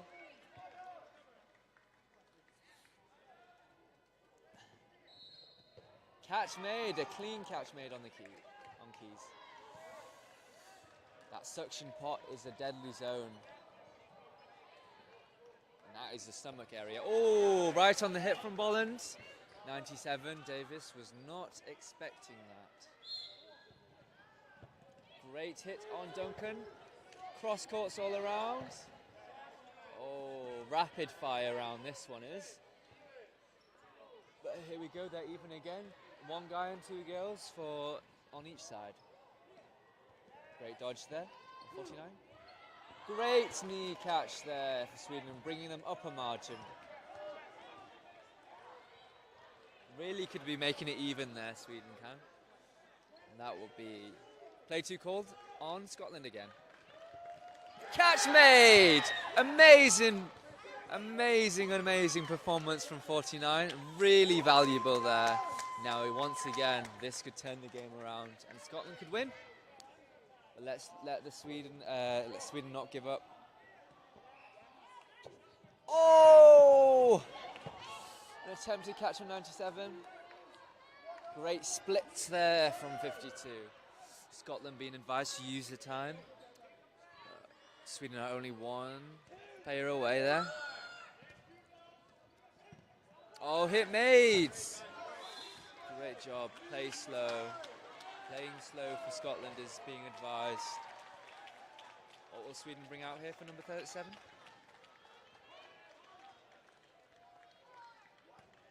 One minute left.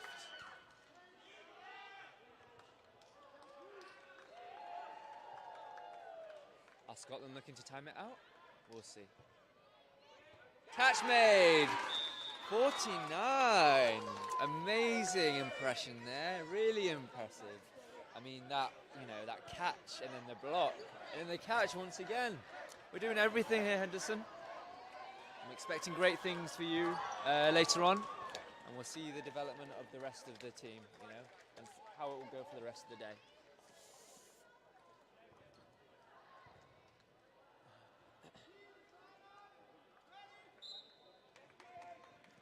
Here we go.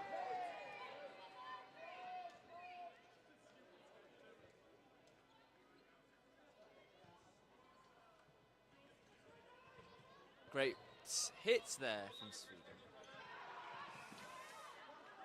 Retrieved on Sweden's behalf. 4 balls with Sweden. And now let's see what Scotland will do to react. Catch made! Great work from Bolland. On the wing.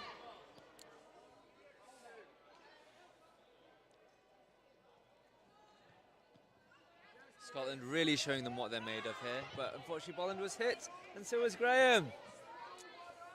1 up for Scotland. However, Sweden can turn it around here.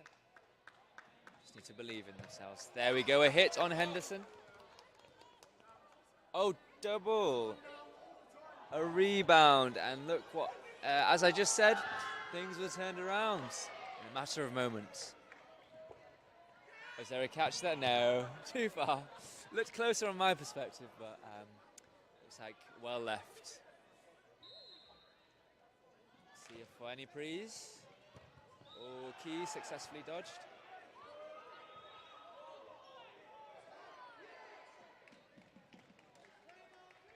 Play ball called.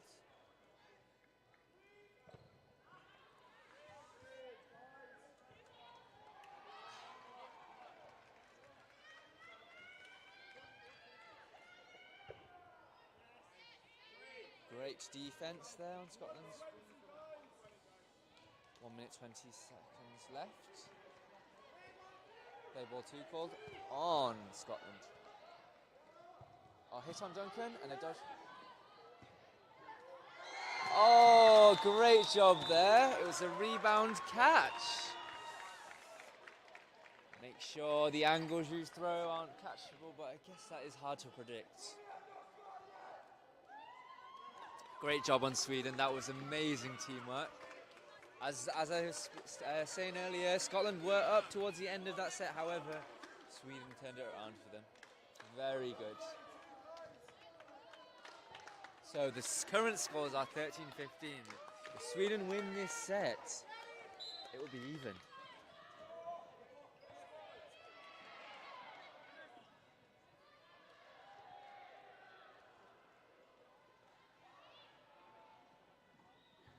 Very good dodge there on Sweden's side. And a hit there on Keys. What will Sweden do here?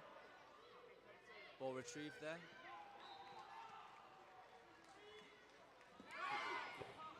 Oh, Wilson and Graham hits. Sweden could win this.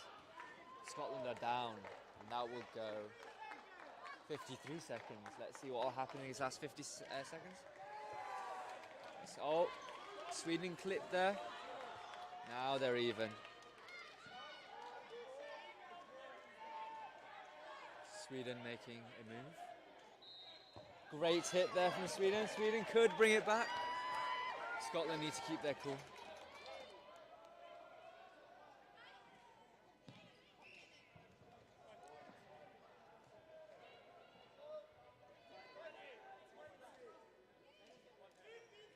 "15 seconds. Well left from Henderson. Oh, nice splits there from 52. Great hit there. Great hit there for Sweden. It leaves it. Sweden win. And that leaves it to even. 15-15. Well, I believe this calls for something. And you know what that is? Sudden death.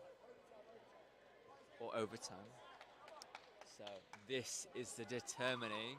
Things have gotten exciting, guys. This is determining. I'm tripping over my own words. Determining who will win this match. So let's see which team will give it their all.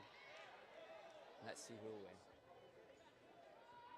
as I've been seeing it, as I've been watching this match, both teams have been giving it their all with great dodges, great catches, and great hits. So just a matter of strategy and timing, making every second count.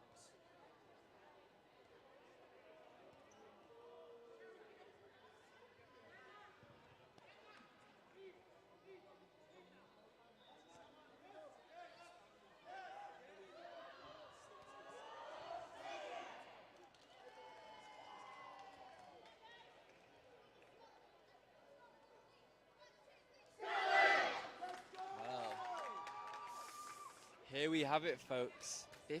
And if you're just tuning in now, we are coming to the end of this match. But it's a draw, so you might want to stay to see the results. The determining final set of overtime.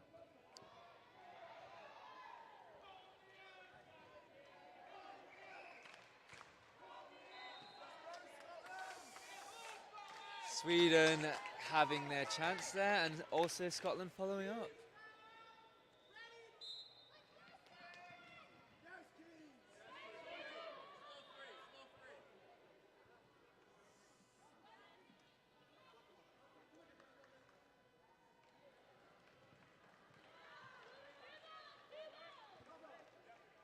Let's see. No successful hits, but it's all right. Everyone's alive.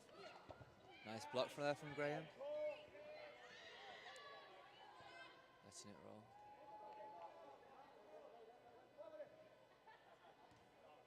Oh, just on the line there for the ball.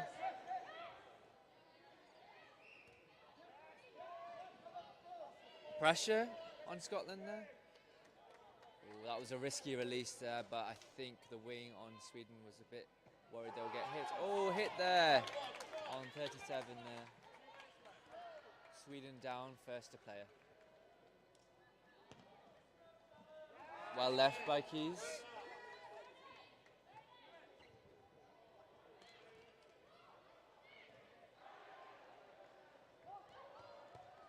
Great hit there.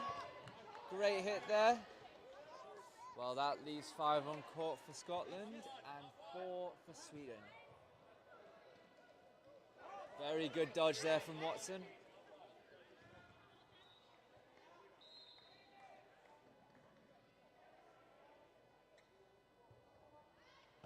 Great catch there from Sweden. I did not expect that, but it was very clean. Oh, Sweden are up. Scotland bring it back. Keys, well left again. No need to fish, guys. Number one thing. Okay, ball 3 called for Scotland. And there was a hit on Scotland and also on Sweden. 1 minute remaining.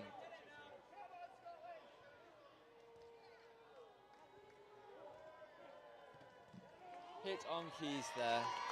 So it looks like it's in Sweden's favour for winning this.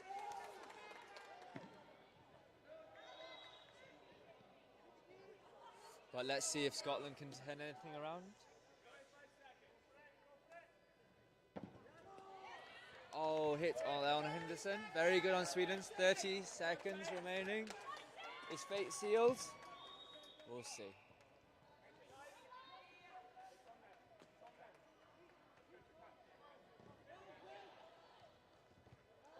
Bounce made. 10 seconds. Looks like the Swedes will win. Great dodging. Oh, and a rebound catch. Great job there for Sweden. They came in strong and they came fighting. And look at the cheers all round, spinning round. Very good circle of celebration. And despite, here they go rolling on the floor. But despite commiseration Scotland, however, this was a very close match. And honestly, in those seconds, it could have been anyone. I can see the spirits are very good, all in good faith, and I'm very proud of both teams for giving it their all. I'd just like to say thank you, once again for tuning in to all this. And again, you were watching the Scotland versus Sweden mixed match. And the end results were 17-15 to Sweden. In the meantime, take care and see you shortly later. Thank you. Bye-bye.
So hello everybody, I'm Juliette, come from France. Nice to meet you. I'm very glad to commentate in this match between, I think, Scotland 2 and Ireland in men. I'm very quite interesting in this match because I don't know quite well the Irish team, and I want to see what they want to show by this match, you know. And tell me if you don't understand a word that I'm saying, because my accent can be sometimes very tough to learn. But don't worry, I gonna have my huge accents. They're beautiful, you know. So here we are, Scotland to put their men in place.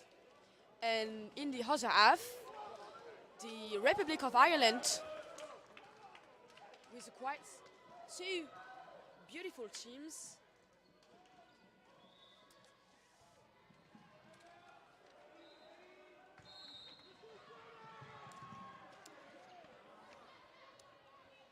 Two beautiful teams here.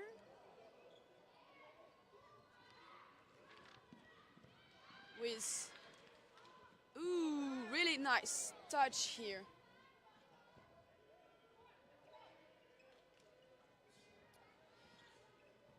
Okay, I think Scotland just take the temperature of Republic of Ireland, because I don't know if there was some matches that they've done together this day, but I think it's gonna be quite interesting. There, maybe, oh, one touch here, one touch there. Everything is too fast here. I like it. I like those matches. So here we are, a good catch from the number 30. What a catch, mister, from Republic of Ireland. Here, a good attempt of catch by Strachan. Free balls by Scotland. Ooh, this is the double here by Mr. Graham. Okay, free ball for Republic of Ireland. Ooh, smooth. Okay, fellas. I don't have any friends to commentate, so I think I'm gonna ask the question myself. I think it's fine. Oh! What a glissade when what is said in France.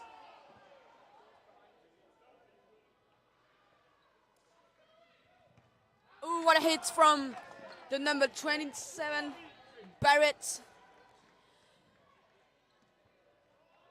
Let's see how Republic of Ireland is going to respond. What a, I think the ball is, okay, the ball is not valid here because it was like 1.5 meters over the head of Barrett, so it's not okay. Good block from the number 98 from Republic of Ireland. This is quite tight here because we have 3 against 2. Oh, good touching from number 98 again. Free ball for the Republic of Ireland.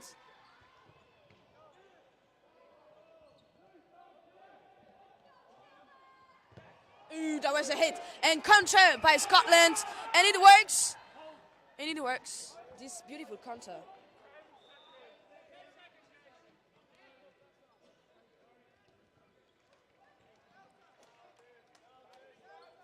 Okay, beautiful attempt from, and this is the time, and the first set goes to Misters from Scotland.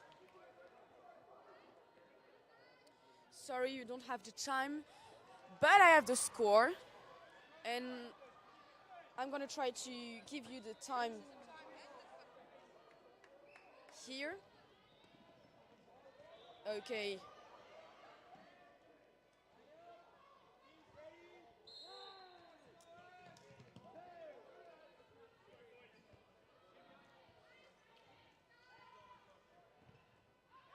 Free ball for Republic of Ireland, who takes the lead. Beautiful touching by Doe.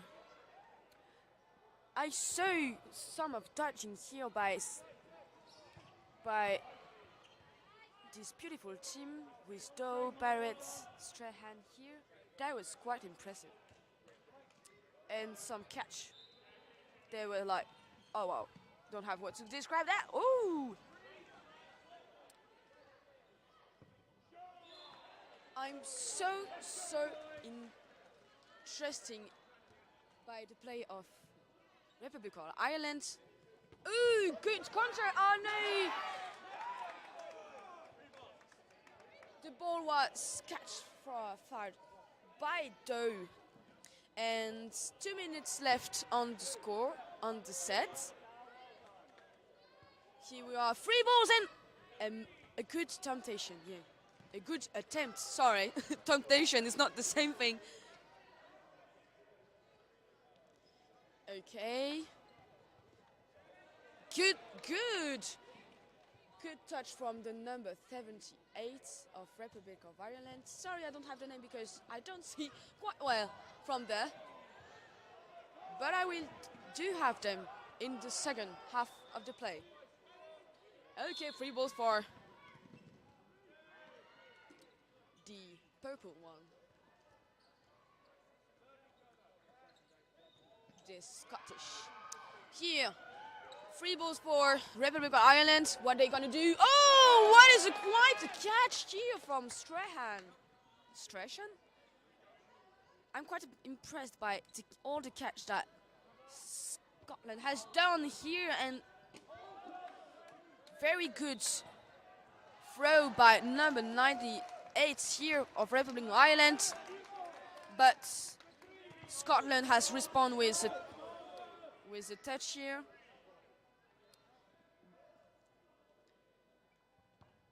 Okay. 1v5. What Republic of Ireland gonna do? Maybe a catch. Maybe a throw. We don't know quite well. But, ooh, 50 seconds left here. Oh, that was a good attempt. 10 seconds left. 5, 4, 3, 2, 1, and this is it. And the second set goes to Scotland. So for the first games, the first set, I don't know how to say, you know, quite boasting. Quite kind. There is an equilibre. I'm gonna find the translation here, but there was quite an equality in the strengths in these two teams. North Ireland, Republic of Ireland have maybe, and I'm sure about that, a lot of things to show here in this match.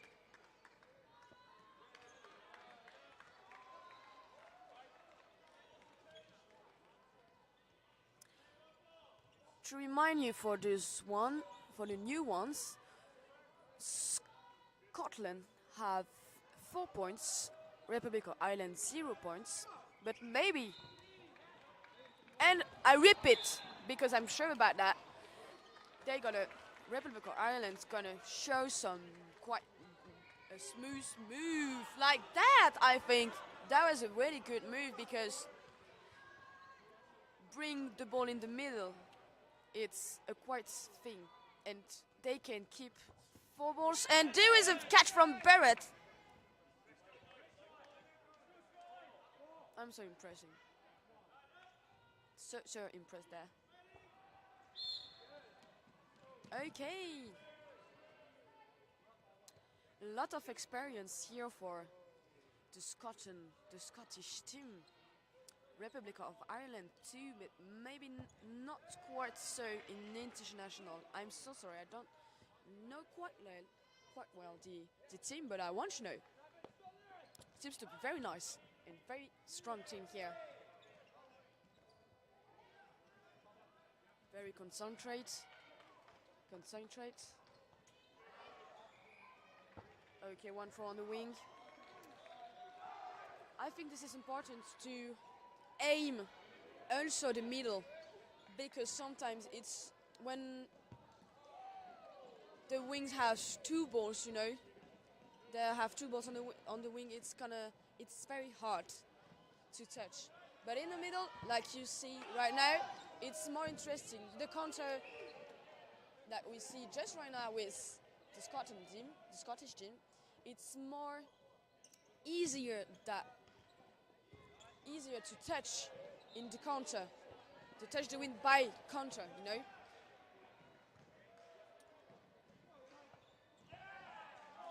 Free ball for Ireland. Oh, are they gonna throw? Oh no, that was a good catch attempt.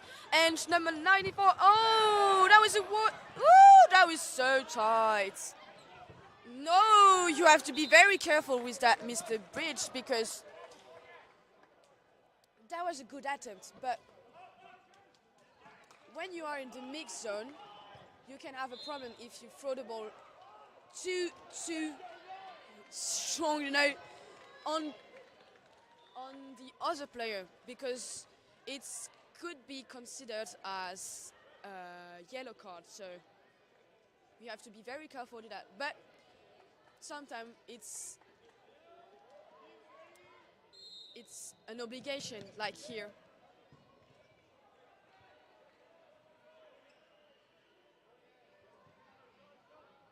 That was a good call. Okay, let's go. Free ball for Scotland. Very good pressure from the wings of Republic of Ireland. So here the score is 4 for Scotland, 2 for Republic of Ireland. Everything is possible right here, right now. Can be a catch, or a throw, or a touch, or a line bite, you know. Here we cannot see who is gonna win. Ooh, what a good punishment from the number 9 on the Scottish player. 4 balls here for the Republic of Ireland. They have to take part of this by doing that, doing focus on one player, and the player was Doe, unfortunately for him. This is very hard to dodge or catch when you have 2 balls going in front of your head, you know. Okay, halfway, 1.5. So it's quite a calming game here. Both teams are very concentrated on the game, very focused, you know. It is very interesting to see that, because we are sometimes, I don't have the word in English, so sorry, but ooh, that was quite a block by Strahan here. I'm gonna search the word. We are not used to, you know, calming games like that. Sometimes it's just like too fast, and sometimes the teams have just to have this calming game like here to figure it out, everything that they can do here with their strength and their strong and their weakness. Sorry. Ooh, what a great thing by Scotland! Great throwing. This is a good strategy to throw 2 balls when you are more than 2-2. So let's say, because they are an equality, it is because they are an equality. Sorry, you have a score like 3 for Republic of Ireland and 5 for Scotland. I hope you enjoy the match because I enjoy it.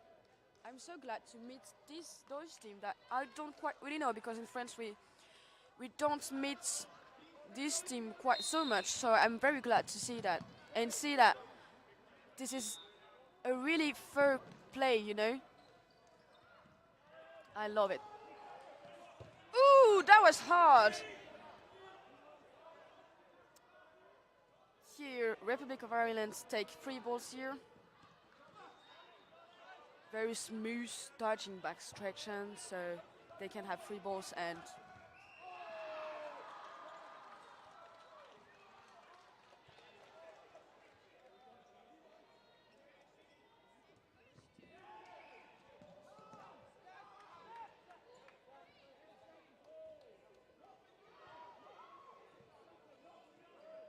I'm so sorry about the camera, but I cannot move it. Oh!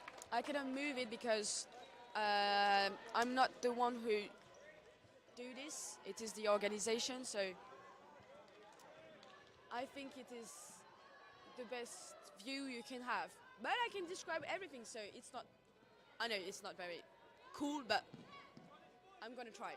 So here we are, 3 focus traction, 4 quart, fat quart. I hope I spell it well. Stretching and down with in front of 5 Irish people here, Irish player. Very well considered. Ooh, and this is a hit on the player Doe. Now 3 against 5.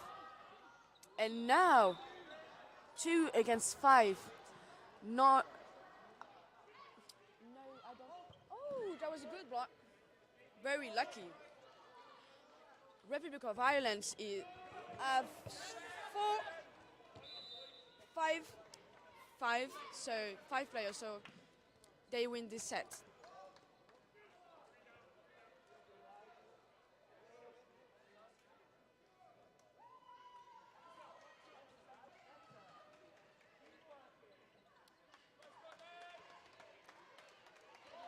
Okay, ladies and gentlemen, we are here, 5-5. It's quite a tight game, you know. Both teams are very quite strong on their strength. So, ooh, fast and furious, and bam! And no touch here. No one takes the lead.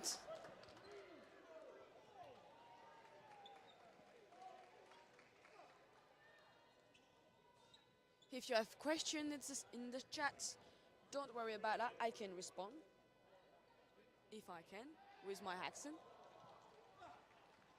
Ooh!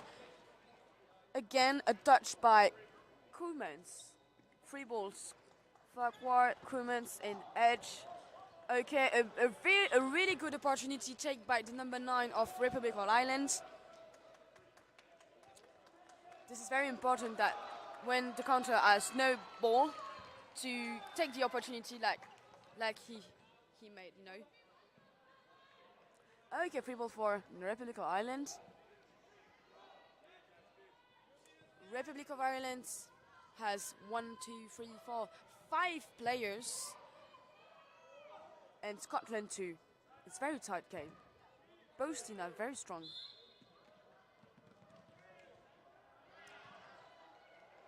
Free balls again for Ireland.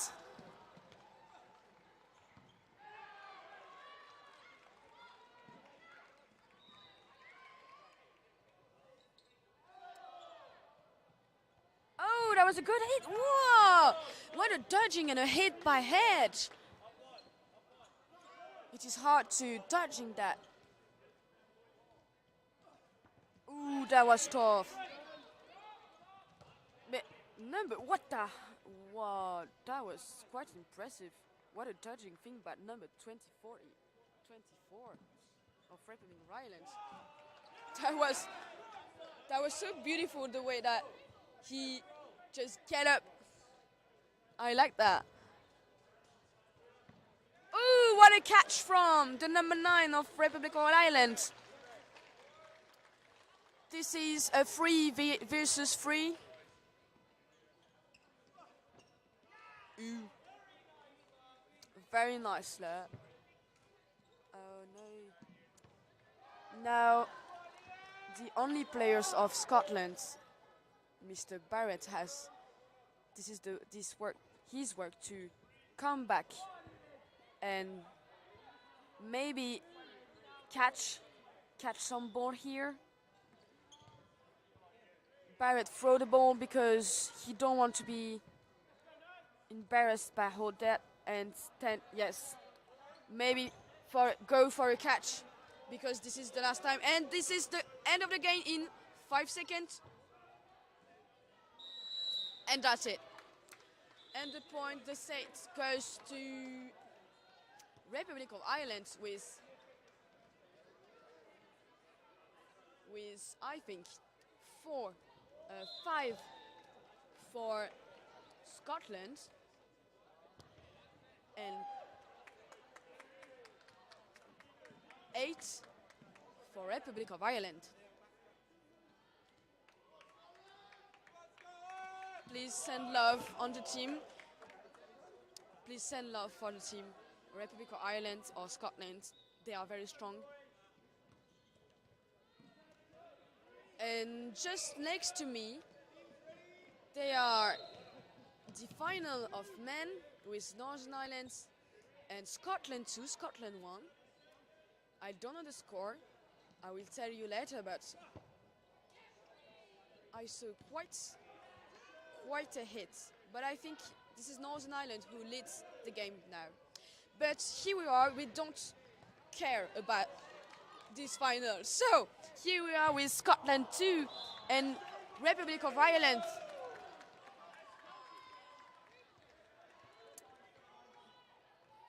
Very focused team.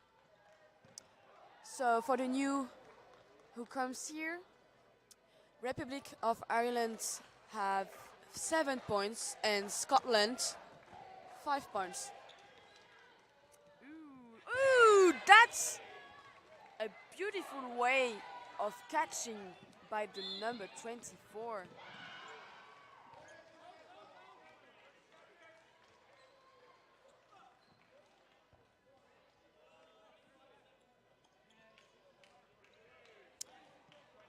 "20 seconds, everybody.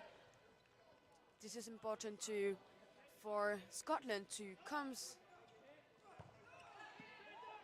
and get the points, you know.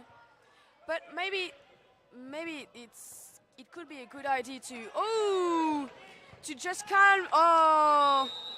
just calm the game. I think it's quite important. And this is the half time.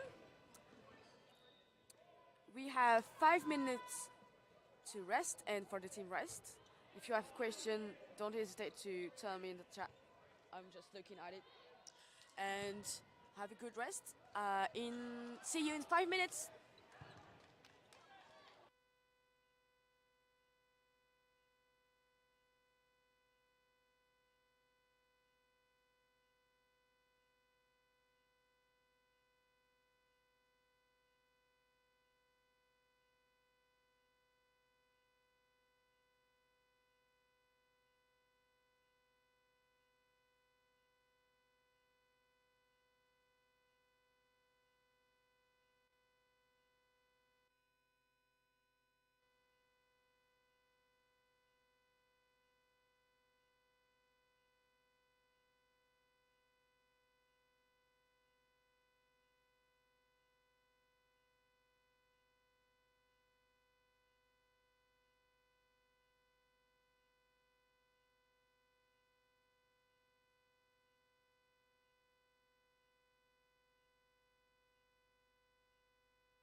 welcome back everyone for these beautiful games. Scotland 2 against Republic of Ireland. I'm Juliette Lachaud, your host for the match. And I come from France, like you heard about my accent. But this is not the point. Here we are. So Republic of Ireland do some great game because they have 9 points here against Scotland 2, who have 5 points. The both teams are very well constructed and very well, very well concentrated. Very well. This is quite impressive to be like that. And a lot of catch. And a lot of good dodging. No! Good attempt for Farquhar of Scotland. The pressure on the wings by Scotland is very tough to handle. Oh, maybe a catch! No! These balls like that can disturb the players who is right in front of them. So 3 balls for Scotland here. One good dodge, another good dodge. One hit now on Wilcock. 3 balls here for Scotland. One touch by Hollinger on Hedge. 1 minute and 10 seconds left. 3 ball for Republic of Ireland. Sorry. 3 against 2. I think Scotland. They focus on one wing. Oh, and one wing just take. There was a problem. I don't know what is the problem, but I think number 98, sorry, from Republic of Ireland just step on the line. So I think it's not count anymore. Let's see.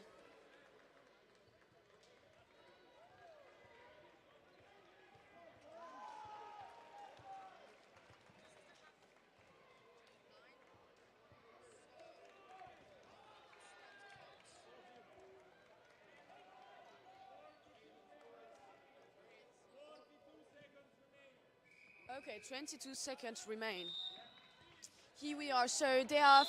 So yes, that was a thing that number 98 have by the line, and here we are with one player on Republic of Ireland and 1v1 because one player of Scotland just by the line here. 1v1. Okay, Hollinger plays safety by throwing the ball in just in right from his adversary.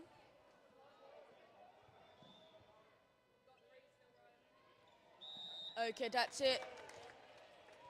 1-1, so the score is now for Ireland of 10 and for Scotland of 6, I think, if I see it well.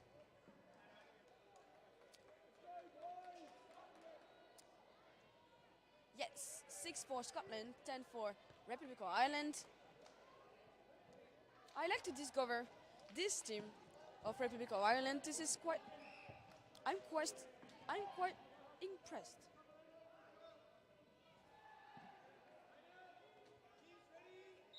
Okay, let's go, guys. Everybody, 3 balls for Republic of Ireland, who takes the lead by that.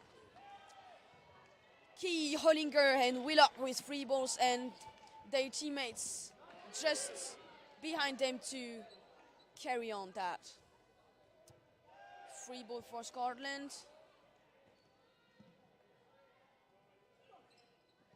Ooh, good dodging. Oh, that was a hit.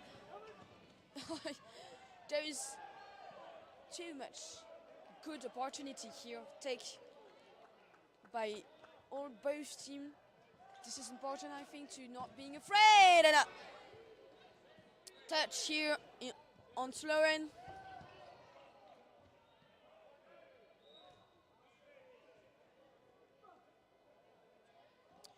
Okay, no touch here. So, Republic of Ireland are 4 and Scotland 2 have 4 players in this.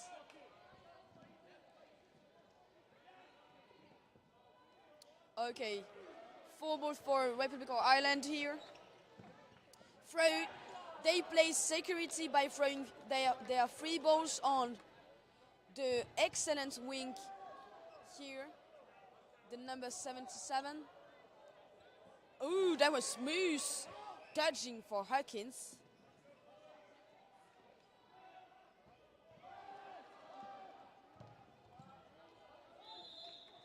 Okay! Oh, the rebounds say everything about it.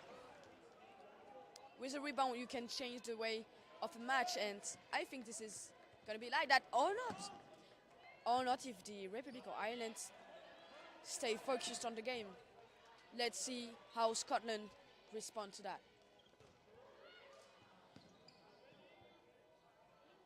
Very good reflex from Republic of Ireland to throw the ball at the wing. Ooh, that was a good thing to do. Now, I think Republic of Ireland can play safety by keeping the ball or play another safety thing by, okay, they play quickness to have the most important points here. So, quite interesting game. I'm very pleased to see that. So here we are. 12 points for Republic of Ireland, 6 for Scotland. For Republic of Ireland,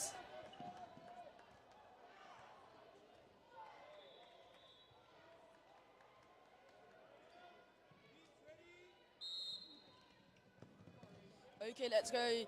3 balls. Woo! That was a quick one from Wilcock.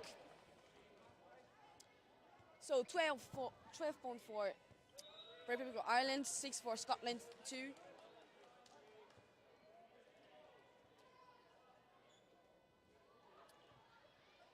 Let's see what happened. Ooh, that was smooth from Knee there. Let's see how Scotland have to respond to that. Okay, they focus on the wing. That was a good attempt from Key.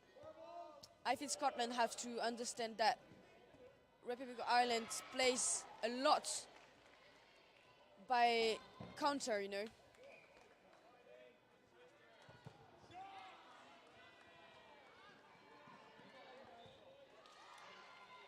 Okay, 3 for Scotland, 6 for Republic of Ireland. How they gonna manage that? Okay, they play security by. Oh, that was a good opportunity to take that. Wilcock takes so. Barrett is on the stage. Be careful with that. It can be dangerous to jump so away like that. Ooh, that was so. I was not so prepared. Really, really great catch by Key. 14 points for Republic of Ireland, 6 for Scotland. This is the time for Scotland to go back here and make some points. Timeout.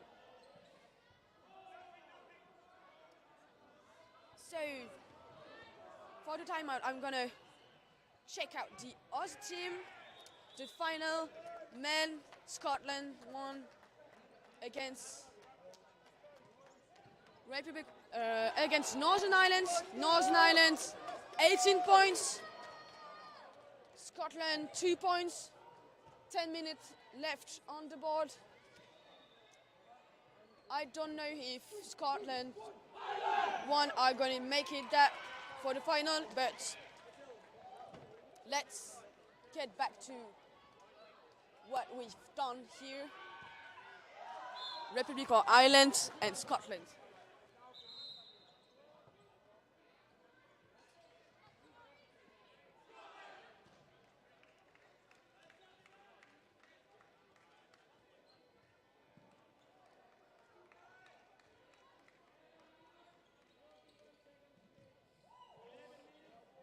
"11 minutes. Okay, 11 minutes for Scotland to go back in the game. Maybe they have changed their strategy here. Maybe they're going to be more aggressive on that.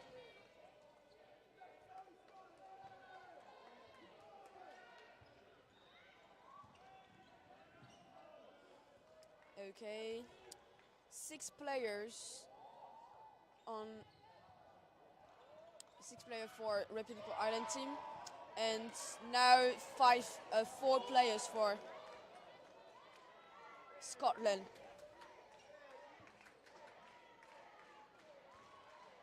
Ooh! Synchronized jump here on Republic of Ireland's side.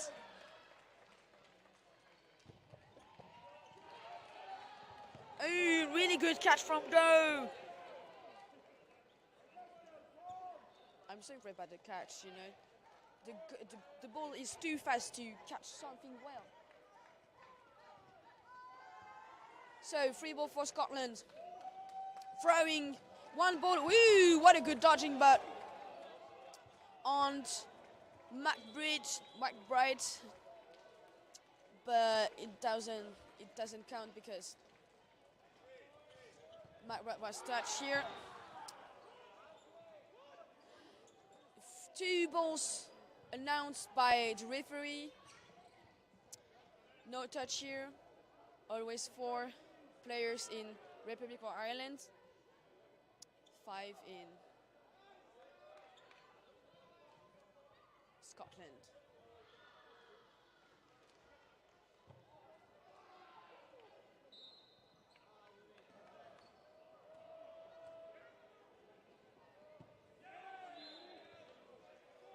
Okay, free ball for Scotland, and it is a big catch from Sloan, number 13. Okay, now I know how Ireland's play, and I like it so much. And I also like the way Scotland respond to that with a really good dodge and really good counter, you know. I send much love here. Okay, 1 against 4. Scotland has to come back here. Oh, very good attempt of catch. Now maybe Scotland have to be very more aggressive, because if they're not, I don't think it's gonna be possible to come back. But I'm always hopeful. So to me, Scotland comes back at any moment. There is just 10 points of difference between Scotland's score and Republic of Ireland score.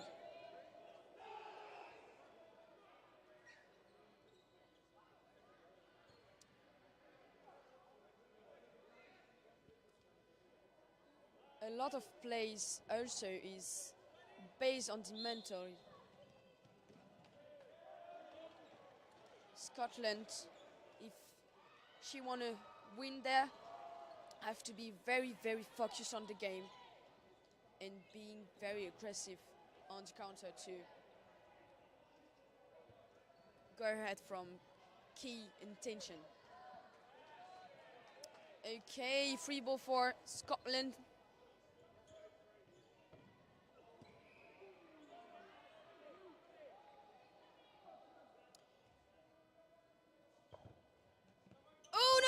a good attempt of catch by Huckings, but it was not the ball just fall down.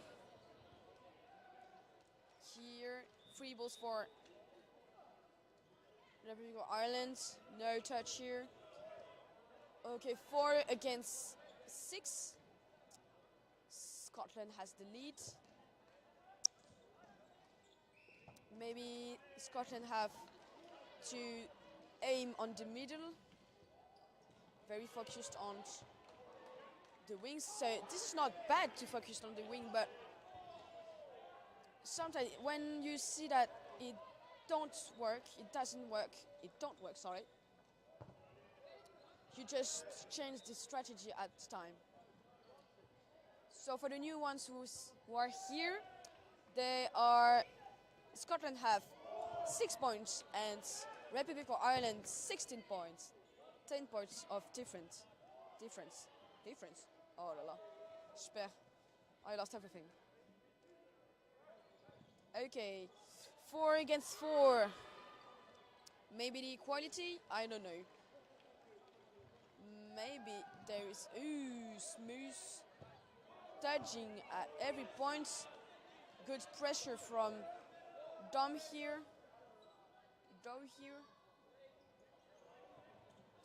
Oh, good response by Key, who counter on Scotland.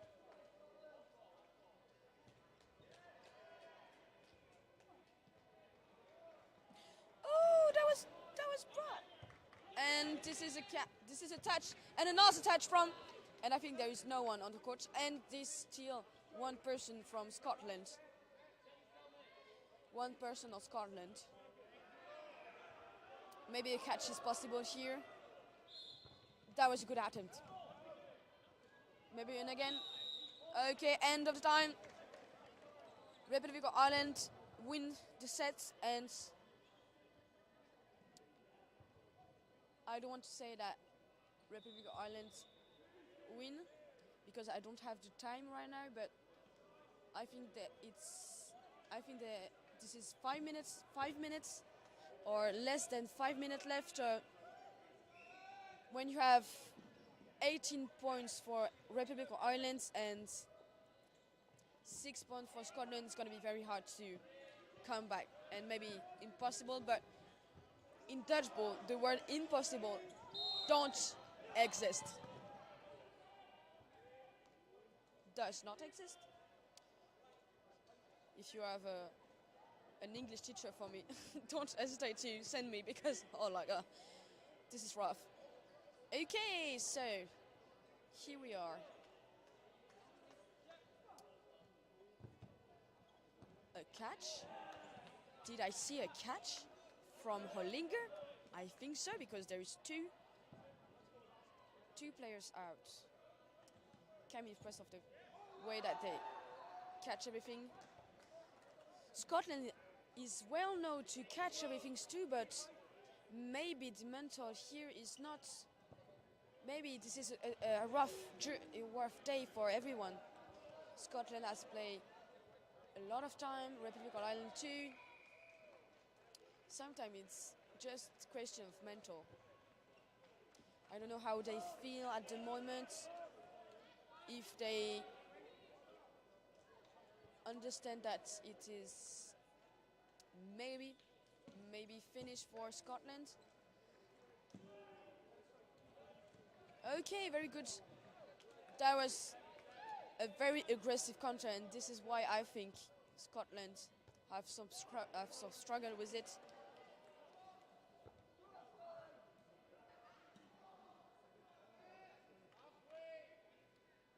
Halfway here on the last set, I think. Maybe 1.5 after. It's very hard to touch 4 balls. It's maybe very difficult.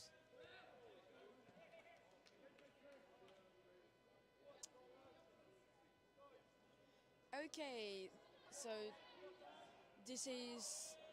I think this is over for Scotland. They really great. That was really a great play by Scotland. But this is not finished. They don't give everything. Let's see what they say. Republic of Ireland obviously have a real good counter. And maybe the thing of Scotland was to not aim the middle. 20 points for Northern Ireland. I'm sorry, I'm so tired for Republic of Ireland. And 6 for Scotland here.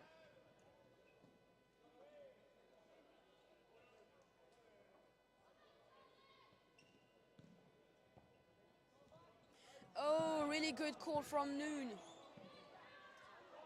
of Republic of Ireland.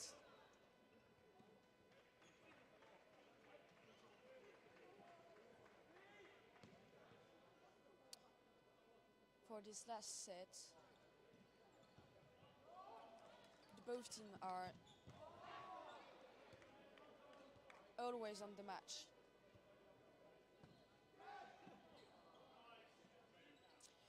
Three against 5 here. No hits. Yes, 1 hit in Republic of Ireland.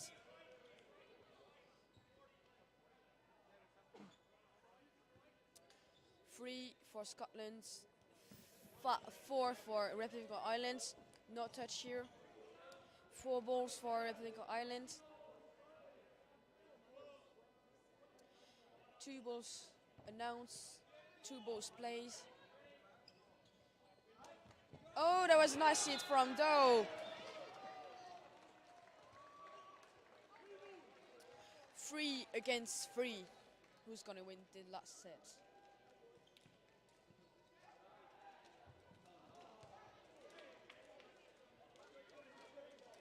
Ooh, that was tricky from the number 10 of Republic of Ireland. So 2v2 for this last set.